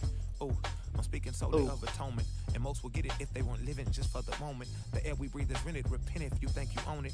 It's hard to comprehend when you busy bending them corners. Loners is what they say you must become to separate yourself. That's a misnomer. Relationships are the greatest wealth. The problem is you in relationships where hate itself is the sole establishment, so much so you wouldn't date yourself. Ouch. That's a pinch that might cause an abrasion. But don't fret, we all miss some steps effing with Satan. He got the pissing on my leg and told me it's raining. But the urination led to the actualization of me cracking a safe in my life to look past the frustration of one of my partners clapping his gal and blasting himself in. realizing that the world is flawed. Though it's all Gucci, it's the same dookie in different stalls. Elohim introduced me to Lucy so we could waltz, then wipe me down like Boosie and use me to make withdrawals on folk that got integrity and light, then pass it back to those that lack the necessities of life. The recipe for equity ain't in celebrity hype in your destiny. No key tied to the death of the device that has your spirit mangled. I peep your frustrations. Stop giving CPR to dead situations. Oh, stop giving CPR to dead situations. Stop putting life into that shit. Stop trying to fucking feed into that shit. That shit dead. Damn. Cause they too impatient. I went from rapping in the car to rapping with Sway and Tracy G. I audaciously. Somebody send me that Sway shit. That ain't gonna be for tonight, but somebody gotta send me that Sway shit. I'm gonna go look it up myself. We gonna react to that offline. But yeah. I like him already. He can spit. And doing this all. First of all, yo, Shorty taking a long time to braid. I'm just saying, she took a long time to make this one braid happen, dog. I'm just saying, dog. She taking a while. But I like the style of getting his hair braided while he's doing this, though. But I'm just saying, she taking a little bit braid in.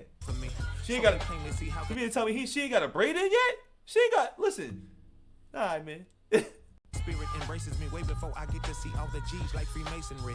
Oh, taste and see the goodness of the drinking gourd, my Lord. Reward the horde that follows the torch you stored inside my pen. My flow be leading them towards shores that might convince them. I hope when the video ends, his hair's done. It just can happen for the nappy heads, but feet can't stop at the beach. Dig deep, push past the edge, and let your toes hit that water. Renew your aura, but keep a pistol to slaughter any demons that come at your neck. And that's all I got. Holla. I like that. That's a 10. That's a 10 piece right there. That's a 10 piece with a biscuit. That's a 10 piece bit of biscuit right there, man. That was good. I like Toby, man. I fucks with Tobe. That's 10. I like that. I like that request right there. I definitely like that request. We might have to get more Tobe over here on in the channel and shit, because we expanding the channel with all sorts of new dope music. So that's definitely on the list right there. Don't forget to like the video, subscribe. We'll be back with more, dog. I like how we flow with that, man.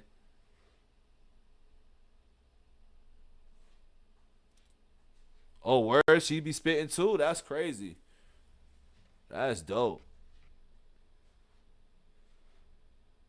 Yo, shout out GOAT too to making all the moves and him building the community that he's building over there too. I think I seen that he had an interview with Flaw today, which I definitely gonna have to peep at some point too, man. Cause I love that he's just been making moves and just been smashing the internet airways, man. I remember when I was subbing to GOAT when he first started, dog. So I'm just amped to see that my man's been just growing, progressing, and just expanding it and just getting his reach out there. Cause you need brothers like that, like Kool-Aid, like Bob. You need everybody out there like that to just make an impact on this music shit, man, and just on this commentary thing. Because there's a lot of people that, a lot of the younger generation and people in our generation, whatever, that they run and look towards the people that, you know, are the more popular ones and the ones that kind of aren't really as into the culture, I feel like, as, you know, the smaller channels and the people we just mentioned. Like, you can tell the people that really care for it versus the people that are just doing it for the clicks and the money and the vibes and all that. So it's like, you know, I love seeing that type of shit and that type of growth, man. So shout out to Go for that.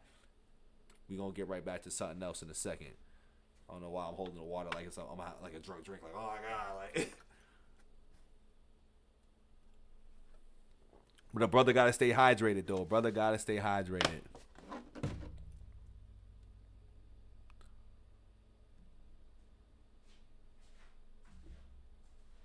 The Eminem girls would have been great, but I mean, I think there's a lot more that comes with 2 girls in 1 pod. There's a lot more behind 2 girls in 1 pod now. I like that. Yo, Toby's fire. I heard what I needed to hear right now. He passed my ear test. Toby definitely passes my ear test for sure. He passes my ear test.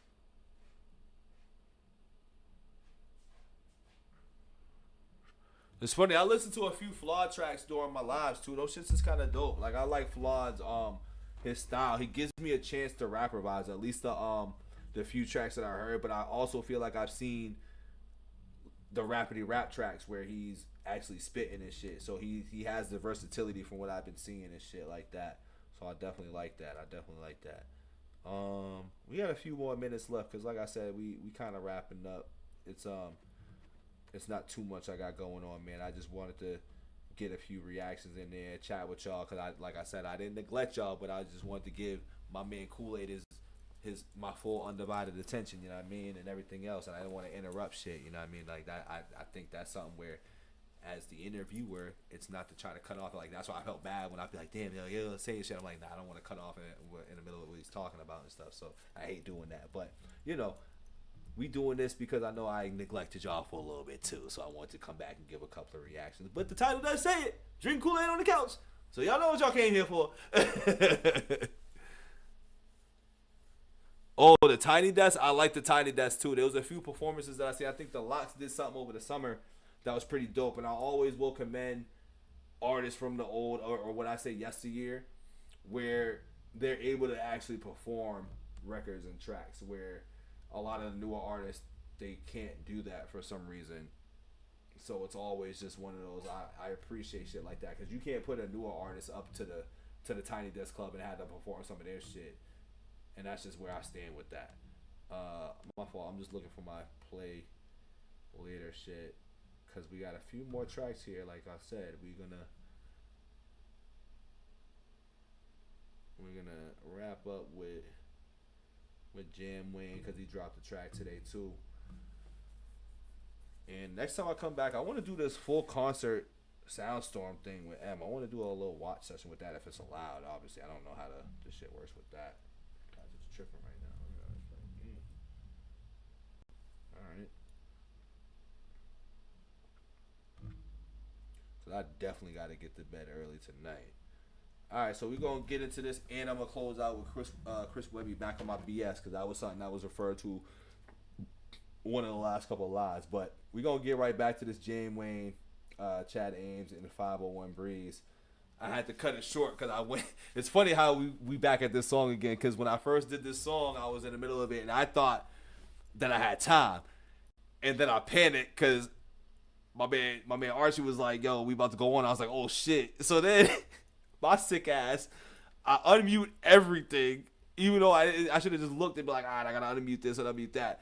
I come up into this monologue like, yo, I got to stop this shit right now. And he's like, oh, shit, you in here? So I can't wait to see how that really worked out, because I really didn't mean to just like interrupt that. I wanted him to finish that and then come in, but I panicked. You know, I've had a lot of panic moments over the weekend with this camera, with me doing the reactions in the beginning. Like, I was not ready for none of that. And like, for me, I got to be a little bit like coherent for those moments so I don't panic. So that's why we started off not, you know, going too sick with the drinks and shit like that. I mean, I took a couple little whatevers, but that shit fucked me up, dog. So once again, my bad, Kool-Aid, for interrupting that shit in the beginning, bro. I did not mean to come in so hot like that, but, you know, shit happens, bro. I'm still learning this stuff, man. I ain't gonna lie. But we gonna hop into this reaction Jam Wayne, so let me get into my whole... What up, Couch Gang, Hip Hop Crimies and Crimeheads? Welcome back to the couch. It's your man BITO back with another reaction. So if you know, you know. If you don't, hit the button below. We got some Jam Wayne, Chad Arms, and 501 Bryce. I got put on the 501 Bryce, but I believe my man Lone Wolf, I think it's Lone Wolf. Correct me if I'm wrong. He put me on the 501 Breeze, and I liked his boozy like flow and boozy like swag that he had. But I think the song for me was just like, I could do without that song, but it's also my young boy bias when it comes to like listening to the young boys rapping. But he can spit though, so that's why I was like, I'm gonna give him another go. And I think I heard something else in between too. So Jam Wayne's collab with him and Chad Arms. He dropped this song about 5 hours ago. So we doing this in real time. We better late than never, dog. You know what I'm saying? This is that theme right here. So don't forget to like the video, subscribe. I really fuck with Jam Wayne. I like his swag. I like what he does on all his songs. He has crazy beats, crazy videos, and he just flows over every beat. And once again, he gets into his shit too, and I like that. You know what I'm saying? You don't just stand there and just, you know, rap. Not everybody can just stand there and rap. So we gonna hop into Jam Wayne, man. Here we go.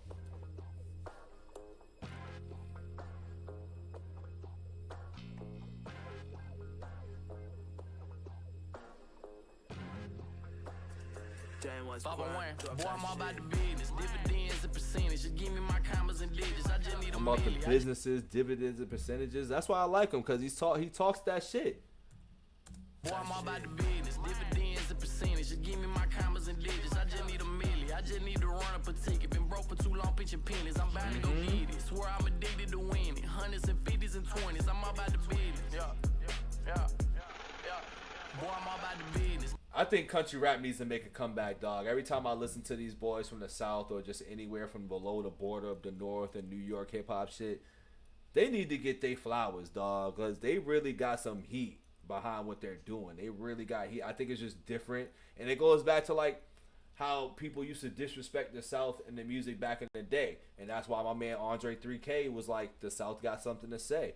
The South got something to say again, because they're creating their wave again. I feel like, just, I mean, maybe this is a YouTube pocket of things, but they're creating their wave, and this is not like the down south music that I've heard in recent time or in the mainstream, so to say. So I like this. This is what it needs to get back to. So to say, it needs to get back to its roots. It needs to get back to its roots, dog. Give me my commas and digits. I just need a milli. I just need to run up a ticket. Been broke for too long, pitching pennies. I'm bound to go get it. Swear I'm addicted to winning. Hundreds and fifties and 20s. I'm all about the business. Yeah. Boy, I'm all about the business. Bend in a road till it break on a fool. Break a fool off, keep a shed full of tools. Lead full of loose screws, big nuts too. Got a lock wash shirt on the neck for your crew. If I tighten it down offline for a while now, pick it back up now. That shit's fine. Big bank roll like you don't even know, shawty, where you wanna go. It's that raspy, like, I'm in the country fields voice too that he got too. It's that dun dun dun dun dun dun. Jet plane gone. San Juan, St. John, that's a vibe we own. Came through to get our freaking on. Can't keep us long. Rockstar when the music on. Slipknot in the phone's head bang along. And then we jump a plane and we gone. On to the next island, like fuck it. These Thailands, beautiful islands. Why do this? No fucks in my bucket. Mama prayed for me, Kim folks said chunk it. Birds to the sky, hope them birds ducking. Keep that gun by my side just in case it pop out. Should I pull mine out? I'm busting, protecting the fin. What I got? These family ties, my kin folk and my cousin. I'ma shoot mine for life, let's do or die. Payback's a bitch and we fucking. Boy, I'm all about the business. Dividends and percentage. You give me my commas and digits. I just need a milli. I just need to run up a ticket. Been broke for too long, pitching pennies. I'm bound to go get it. Swear I'm addicted to winning. He's killing his hook right now too. He's killing his hook. Yeah.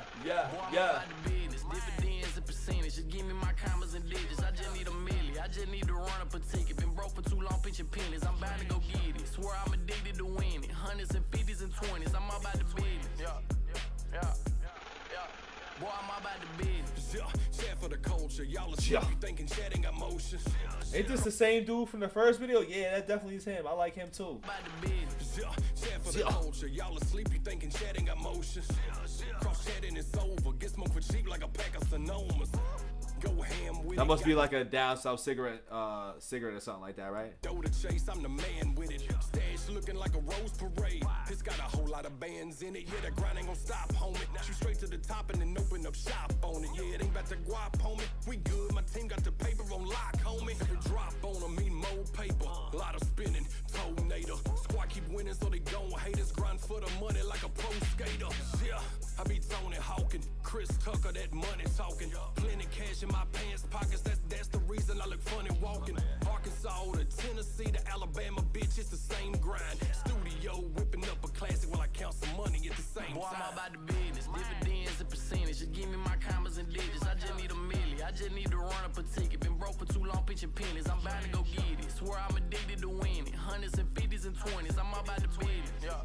Boy, I'm all about the business. Dividends and percentage. You give me my commas and digits. I just need a milli. I just need to run up a ticket. Been broke for too long, pitching pennies. I'm bound to go get it. Swear I'm addicted to winning. Hundreds and fifties and 20s. I'm all about the business. Boy, I'm all about the business. That song's fire, dog. I'm glad he dropped. Yo, Jam Wayne's been dropping a lot of heat the last couple of days too. I feel like I've been right on par with everything that he's dropped the last couple of weeks. Like he's definitely got some bangers. He got an album coming or something soon. He got an album or whatever. Because if he got an album coming, we're gonna have to peep that. So there's a couple of actually before I get into that.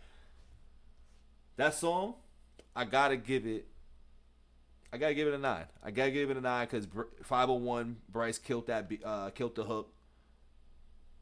Jam Wayne killed that beat, and Chad got to be spoken about a lot more, dog. I got to speak on Chad a lot more because he's got this smoothness about him. You know what I'm saying? He's laid back when he's on every shit. He's either just sitting and he's spitting, or he's linked up on a tree doing this shit. So I got to give him his credit and his flowers where they're due as well too. But yeah, I'm a big fan of Jam Wayne. Like I've already said, like I think I've done about 3 or 4 tracks of his, and at this point he hasn't missed. There's not a track that I'm like, nah, I'm cool on that. You know what I mean? And usually, actually not. In the last couple of weeks, I think I have not missed as far as like just discovering shit and just listening to bangers. Like shit's hitting right now. If shit's whack, we gonna let you know over here. We gonna let you know. So with all that being said, man, don't forget to like the video, subscribe to the channel. We out of here. Peace.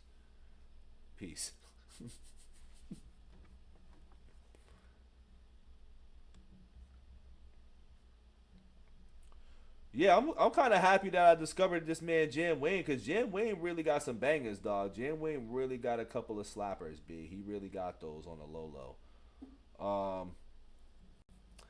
I feel like I should save a couple of these other tracks because I feel my mental clock already checking out right now. That's really what it is too. And when my shit check out, I don't even want to keep doing it because I want to give the songs my full attention. I want to give a full, like, good commentary. I don't want it to be like lame shit.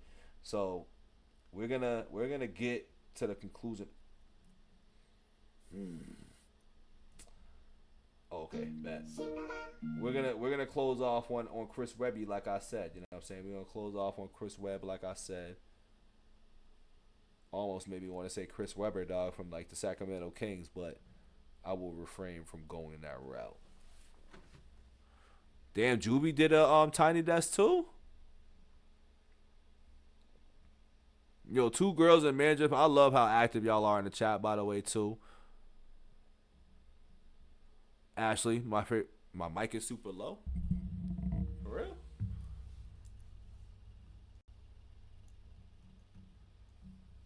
I feel like those volumes are usually always up.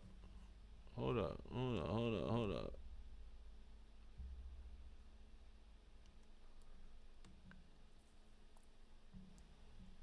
Yeah, yo, hey, my shit up right now, hey. Maybe it's because I was talking over the music or something. Does it sound a little better now?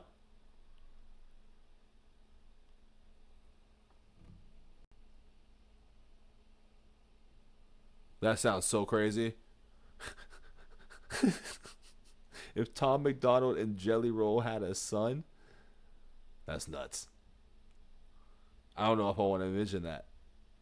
I do not know if I want to envision that, dog. Oh, okay, yeah, because when I go back like this, that's right. You know, so another development into this fold. I'm getting another microphone because I know I tend to, you know, I like to sit back and shit. You know, it's old motherfucker problem sometimes too. Like sometimes motherfucker back be hurting. I mean, like I gotta sit back for a couple of minutes or a couple of seconds. So I'm gonna have one of those other mics where they sit right here and shit, so I can do all that and not worry about that. Plus, if y'all not familiar, I'm gonna have the BITO'S Couch Potatoes conversations. And when I have people on the couch, they need another mic. So that's going to be a whole nother setup. And there might be a whole nother struggle in the near future, just to let y'all know. It shouldn't be that bad just because it's a mic, right?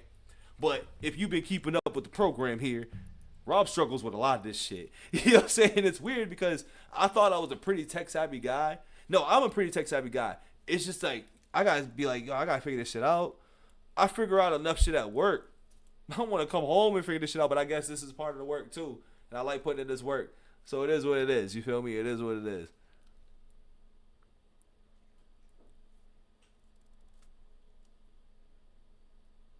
Hey, man. Anything to help me improve all qualities of this reaction life, I'm all for it. You know what I'm saying? I just upgraded my cameras. You know what I'm saying? Like, 2 girls, 1 pod. Just know, before we got to this point, and it's only been for a little bit, I was on the iPhone.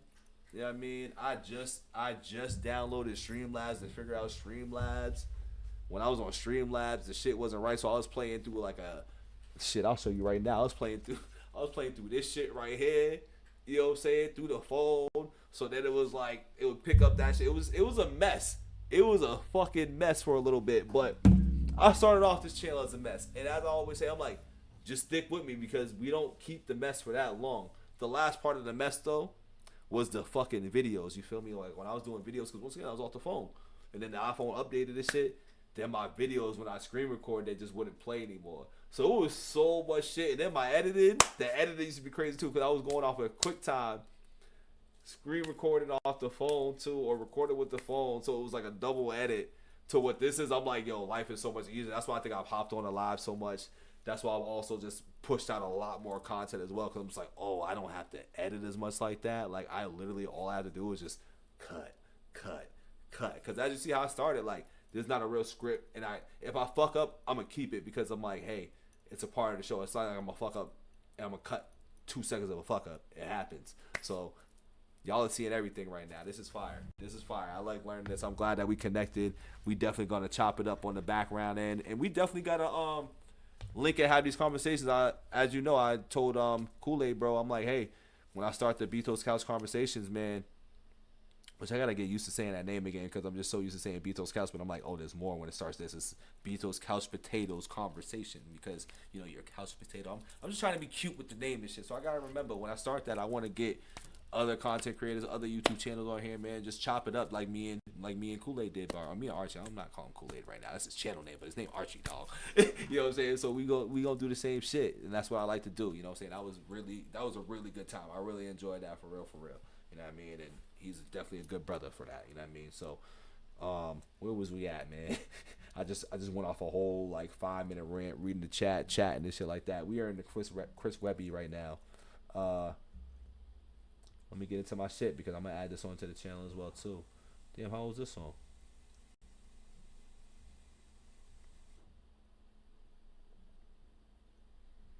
Also, people like Chris Webby out here, huh?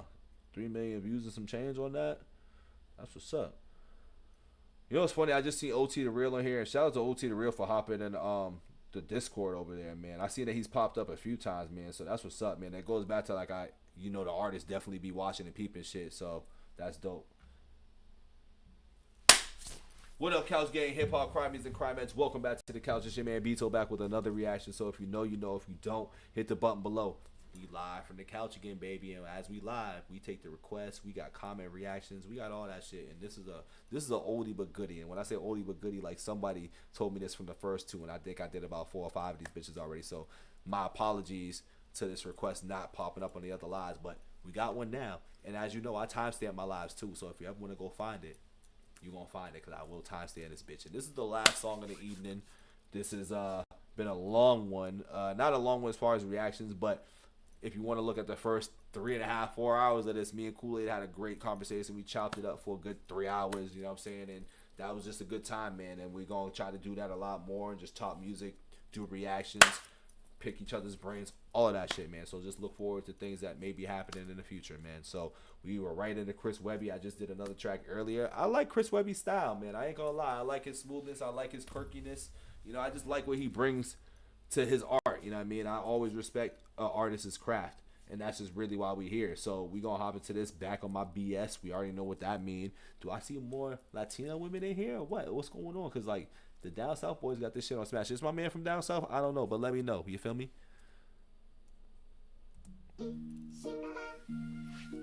You know, nowadays people find one thing you said 8, 9, 10 years ago, bring it back up now and cancel that fucking career. Yeah, word. So, let me make it easy for you. He's like, I'm about to play my shit right now. Say it all right now. My pronouns are fuck you and suck my dick. Unglued, I punch. I had a feeling he like Eminem too, huh? Because he gives me a lot of Eminem vibes. Like now that he just did this, and from the other music video where it felt like it was a rendition of How My Name Is, as far as like the game show host and shit like that. So yeah, I see him, dog. My pronouns are yeah, I like it already. My pronouns are fuck you and suck my dick. Unglued, I punch through and bust my clip. I'm a feminist worst enemy running my lip. Now get back in the kitchen, you fucking uptight bitch. Far as gender role. Oh, he's funny. I like him though. I like him a lot right here. Ooh. Maybe I'm just old. Maybe I'm just sick of women's marches blocking the road. Sick of a culture where a bitch will think looks alone is enough to walk around like the whole world owes them. And in my opinion, ladies, yo, we both got a place in the way that the world works, since we all were just apes. And when you need us to protect you, man, he'll shoulder the weight. And if he doesn't, he's a pussy, which I know is the case with a lot of these little Gen Z arrogant jerks who got so many MMR shots, they brains don't work. And they've been saying for years that autism's on the rise. No shit, it's right in front of our eyes. And yeah, I know that I'm an old Jemmies, the gem bars, y'all. More gem bars. I like when artists spit that little shit in between. Head now, I'm grown and graduated. I made it just in time to be considered outdated to a younger generation who didn't grow up saying Jew jokes and words like faggot when they were playing. So now I'm just a bigot for the culture I was raised. We was raised in different times. That's why I always be like, what was okay back in the day is not okay today. And that's where I think people just don't understand that. You just have to adjust to these society norms and shit. But yeah. Back in the days when Chinese just meant Asian and people were too busy to just sit around complaining. So why the whole world keep changing? Spread the word. Webby's back up on that bullshit. Wow, He really looked like him for a second too. I was like, why the fuck he got Blue's Clues in here? But like I said, he takes a page out of the Eminem book on this like humorous ass shit like this. He takes a page out of the Eminem book. I'm gonna scream it. If you're a pussy, I suggest you run and hide. Even as I'm saying that, I'm feeling like I'm listening to Antichrist right now too. Like it's giving me that beat, even though it has nothing to do with it. It's just what I'm associating it to right now. Tell your friends, Webby's back up on that bullshit again. And this time I think I've truly lost my mind. Yeah, go fuck yourself. Yeah, Sick. I'm the generation that I grow up with an iPad, so I think it's silly what these kids identify as. Still make jokes anytime I see a pride flag. Never out of hate, it's just funny to me. My bad. Is it a trans man or a cross-dressing man who's physically achieving the things that only a man can? Then demanding that I be calling a ma'am, and shit is out of hand. But damn, trans ma'am, I'm just a dumb cis man, but at least I'm trying to fucking understand. But it seems that I've been passed by the society that I'm in, walking around looking confused at things like Biden. Wait, let me not compare myself to a... I like Chris Webby a lot right now. I really do like Chris Webby. I'm not even gonna fake. I like this guy right now. I like him. He's a comedian. And like once again, I'm gonna scream Eminem influence as far as how he's coming with certain shit. What's this stuff going on in here? Communist? Oh wow. Okay. Wow.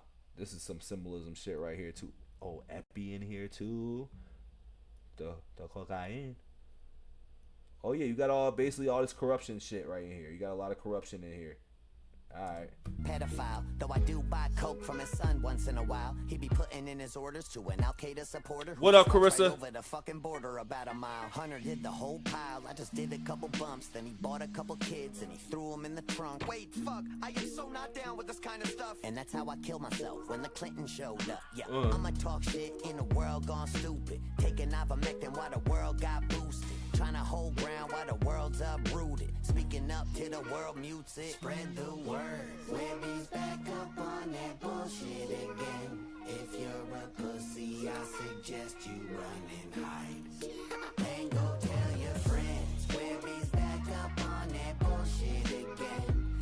And this time I think I've truly lost my mind. You're all a bunch of pussies. Ever since I said I'm voting Trump, I've been a bad guy too. A group of fans I didn't even know I had to lose. And since you're leaving, let me read you one. That should be so funny how people really be mad about like artists' like political stance or who they voting for or who they support. I never gave a shit about that, and I never thought that I like came into hip hop like that. But I noticed that it did when Eminem did what he did with Kamala or whatever, or went Democratic and shit. And I'm just like, why do people care about that when it's just like they're making music still? Like their political stance, I could care less about, but I guess in the 2020s, people started caring about these artists' political stance, or maybe I just never paid attention to it and cared enough to be like, yeah, that's fucked up that he does support whoever they're supporting. I don't really care. Like, he's doing this, I don't give a fuck. Like, it's politics and that shit, don't really care too much about it. But it's funny how people act, though. So I guess he's clearly he's MAGA, but whatever. He's fucking rapping. One last haiku. Yo, guess what? I voted for him last time too. But you used to hate Trump. How dare you change your opinion? How dare you grow as a person? How dare you say something different than the stuff you used to say? How dare you consider switching? I loved you when I agreed. Now I hate you just for existing. Hate you for this, that, and it's crazy. If like you don't be on the same stance as somebody else, people will automatically be like, nah, I don't fuck with this person or whatever the case may be. It's like, bruh, you can have your opinion and I can have mine. Didn't you just like my music? Wasn't it always about the music? Hate you for living. I'll comment every time you post, and I'll say that you're grifting and hate. But thank you for telling me the Eminem influence, because I'm literally, even with this, I'm like, this is just Eminem all over, and I fucking love it. That's why I'm pointing it out, because I love the influence. That's really why I pointed it out. It's not to be like your jacket. He's literally influenced by the GOAT. Racist and a shameful depiction of white privilege, a supremacist, a rapist, a villain, a fucking Nazi. Basically, he murdered. Why he got this muscular ass person in the back? The Jews, he dog whistles, gaslights are the words that I use. I don't quite know what they mean, but I heard them on the news. What I'm trying to say is, Webby, fuck you. Fuck you, bitch, I'm still the same Webby. I'm still in Connecticut. I'm still donating every year to save the yellow. Why is a Connecticut rapper? Wow. Still say thank you for your service to the veterans, and still fuck your mom every Thursday when I'm in town. I bust that bitch down. Didn't like me then? Well, how you like me now? Cause bitch, I'm a pro. I don't need a pronoun. So from right now until I'm in the ground, going. Spread the word. Webby's back up on that bullshit again. If you're a pussy, I suggest you run and hide. And go tell your friends. Webby's back up on that bullshit again. And this time I think I've truly lost my mind. And now back on my He used that word a lot. bullshit. Webby's back, motherfucker. Webby's back, bitches. Webby's back, motherfuckers. Alright, that ain't too bad, man. I like what Webby brings to the music side of it. I like that. Your gut is like a garden, growing both good bacteria and bad. He brings like a character to the music, and I really do fuck with that. That's the best way I can put it. His character that he brings to the music, I'm here for it. I'll give that song about a 7.5. I'll give it a 7.5. I liked it. You already know if I give it a 6 or below, that means I really didn't like it. But a 7 is pretty good. Based off the thumbnail, I thought that it was gonna be a lot more lively. That's why I think I was like, oh, I wasn't expecting it to be that route. But that's the element of surprise with that. You know, I assumed that it was gonna be more up tempo and shit, but I guess not. You know, it is what it is. But that's where I stand with that. Don't forget to like the video, subscribe. We out of here. Peace.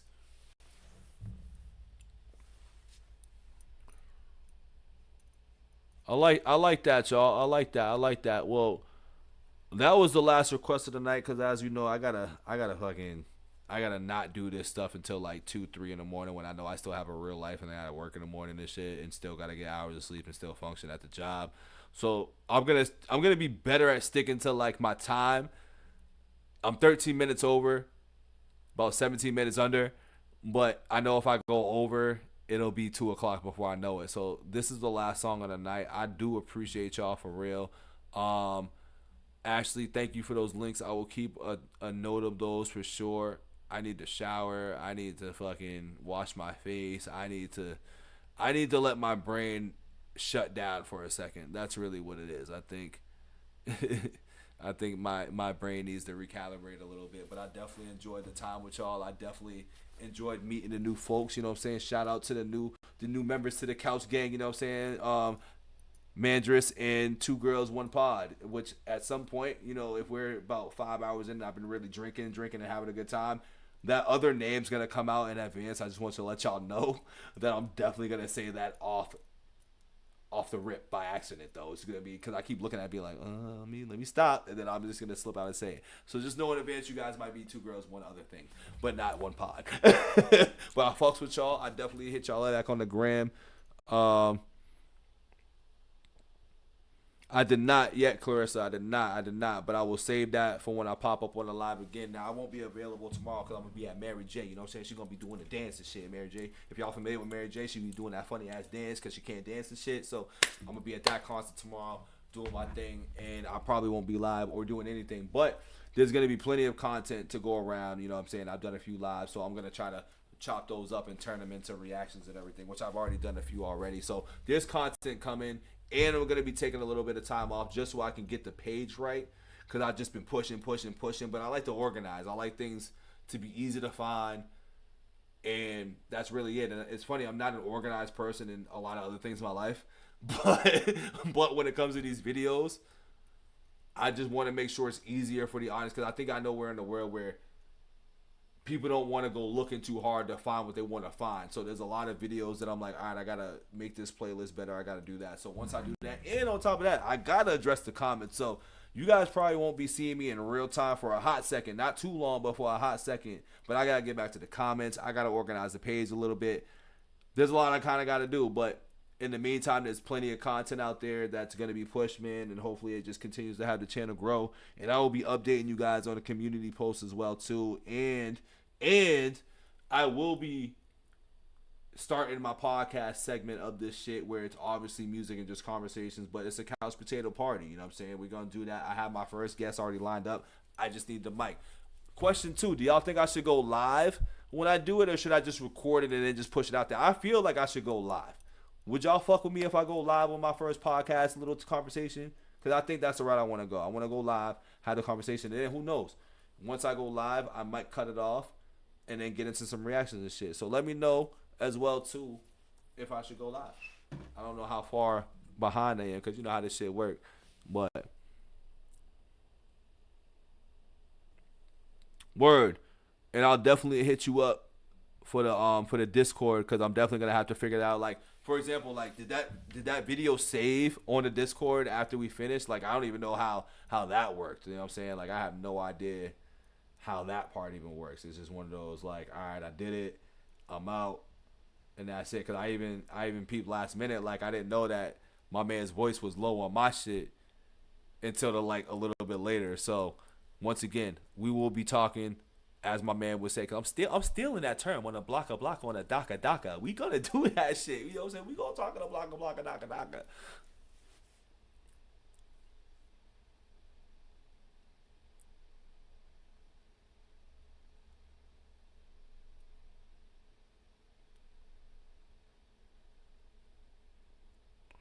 That's good to know. Which is weird too, because I feel like, honestly, it's funny that you say that, DM, because I feel like I was getting shadow banned, or I feel like, certain weird shit was happening with my videos on the push, and I was like, what the hell is going on? Like, these are newer artists. Like, I feel like my stuff wasn't getting pushed until like the first 48, like 24 hours or 48 hours later, and then that's when stuff started getting pushed again. So I felt like that was weird, but.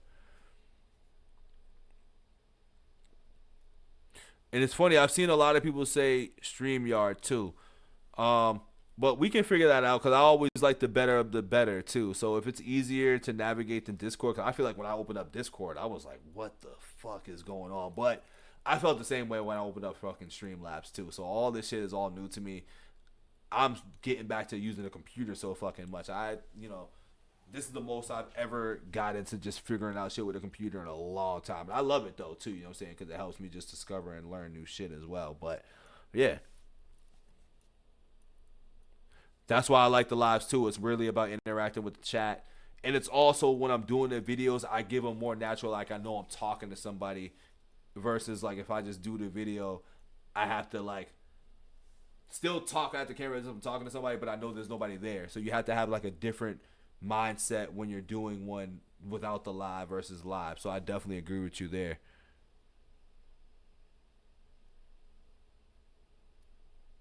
Okay, so there's so Discord doesn't save it then, is what it sounds like.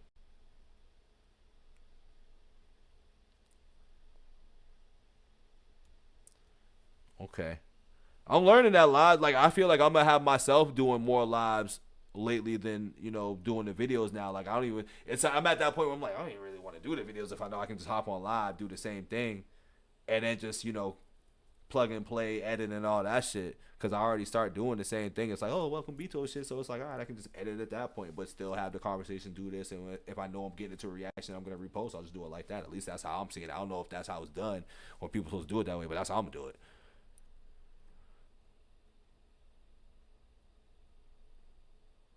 Hey, nah, I feel you. That's how it started. Listen, man, if y'all was to go back to like my first fucking video on this shit, dog, that shit was so funny. Like, even when I try to be like, yo, you see my new video, and I look at people watching it, I'd cringe. I'd be like, ooh.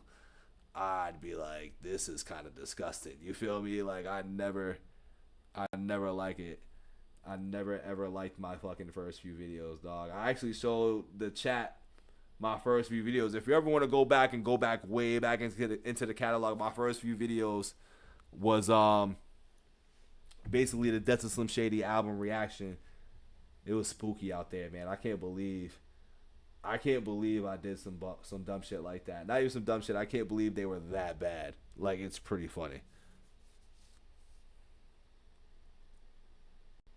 It's borderline cringy, but that's how you fucking learn and get better, dog. You can't get discouraged from knowing that you put out some shit. It's basically how I look at it, like that. Like, I knew I put out some bullshit, but I'm like, I did it. It got out the way, and I was good. You feel me? So I can't fault myself for that at all.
Yeah, it makes sense. V smart, as my mans would say. V smart.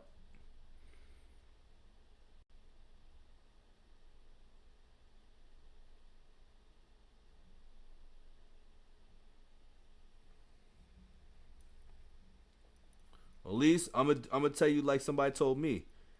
Don't worry about how many peeps it is. Just go out there and do it. You know what I'm saying? Go out there and do it, and you grow it. You know what I mean? That's how that starts. You just gotta do it. You just gotta make it happen. Fuck the numbers. If it's one person's better than zero.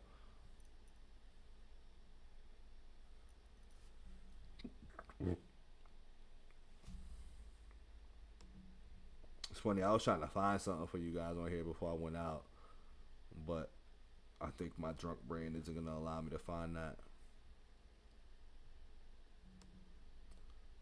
I don't think so.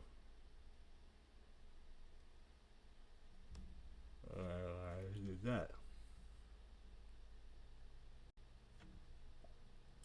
All right. Well, I guess we can't laugh together on that one, but yeah. If you guys ever want to check out those Death of Slim Shady Eminem reactions from like July, feel free to go check them out and be like, wow, this guy, huh? This is who we're talking to today? Yeah, that's me. Oh, it's like a number set for it or whatever.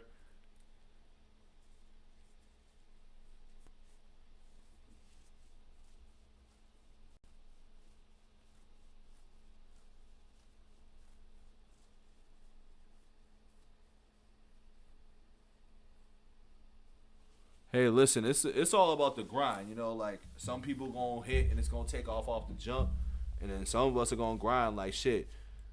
I feel like I've been stagnant the last few months. I feel like my shit bubbled real quick in like December / like November, and then it's just been. It feels like it's slow. Like I see the numbers going up, but like it hasn't been that since December. But you know, you just gotta like let it go. And you just gotta keep doing what you're doing. Like your product's gonna sell itself as long as you stick to your script and you're not focused on like the numbers and all of that.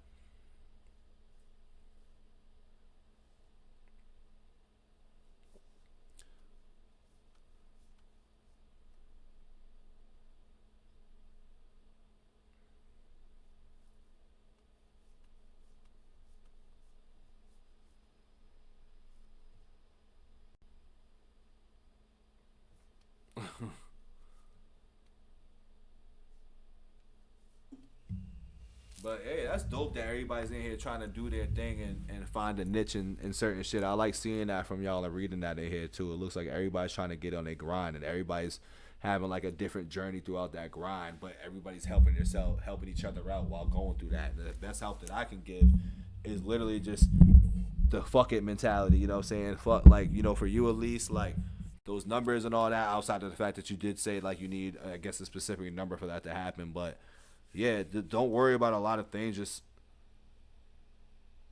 I do, but this is my last take right now. I'm just kind of closing up and wrapping up.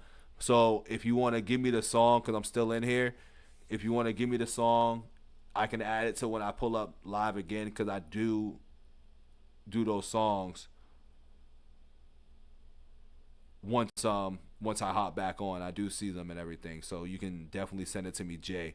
I don't know what it really says, because I'm like, all right, that's like a lot going on, so I'm gonna call you Jay. But yes, I take requests, my guy. Definitely throw it in the comments. I will take that down for the next time I pull up. I appreciate you pulling up too. And if y'all are in here too, and anybody who's sliding through, like, don't forget to like the video, you know, boost that like up and everything. Scraps, Cuban links, I bet. So when I pull up next time, you already know I appreciate you. So when you pull up next time, man, it's not gonna be tomorrow, but I'm gonna be pulling up soon, and that will be one of the songs I have on there, dog. I'm gonna add that to my list right now. As you see, I'm on my phone, getting ready to pull that up. Actually gonna take a picture of it, because I like to do that too.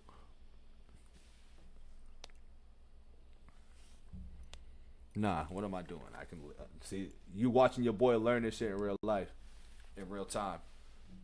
So I'm gonna add it for my watch for later.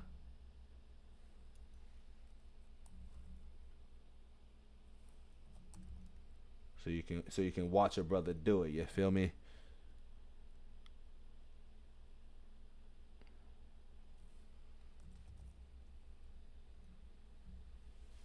This is another person I ain't never heard. There's so much shit out here, bro, that I ain't never heard of in my life. That shit's crazy. Yeah, I can't wait to listen to this, man.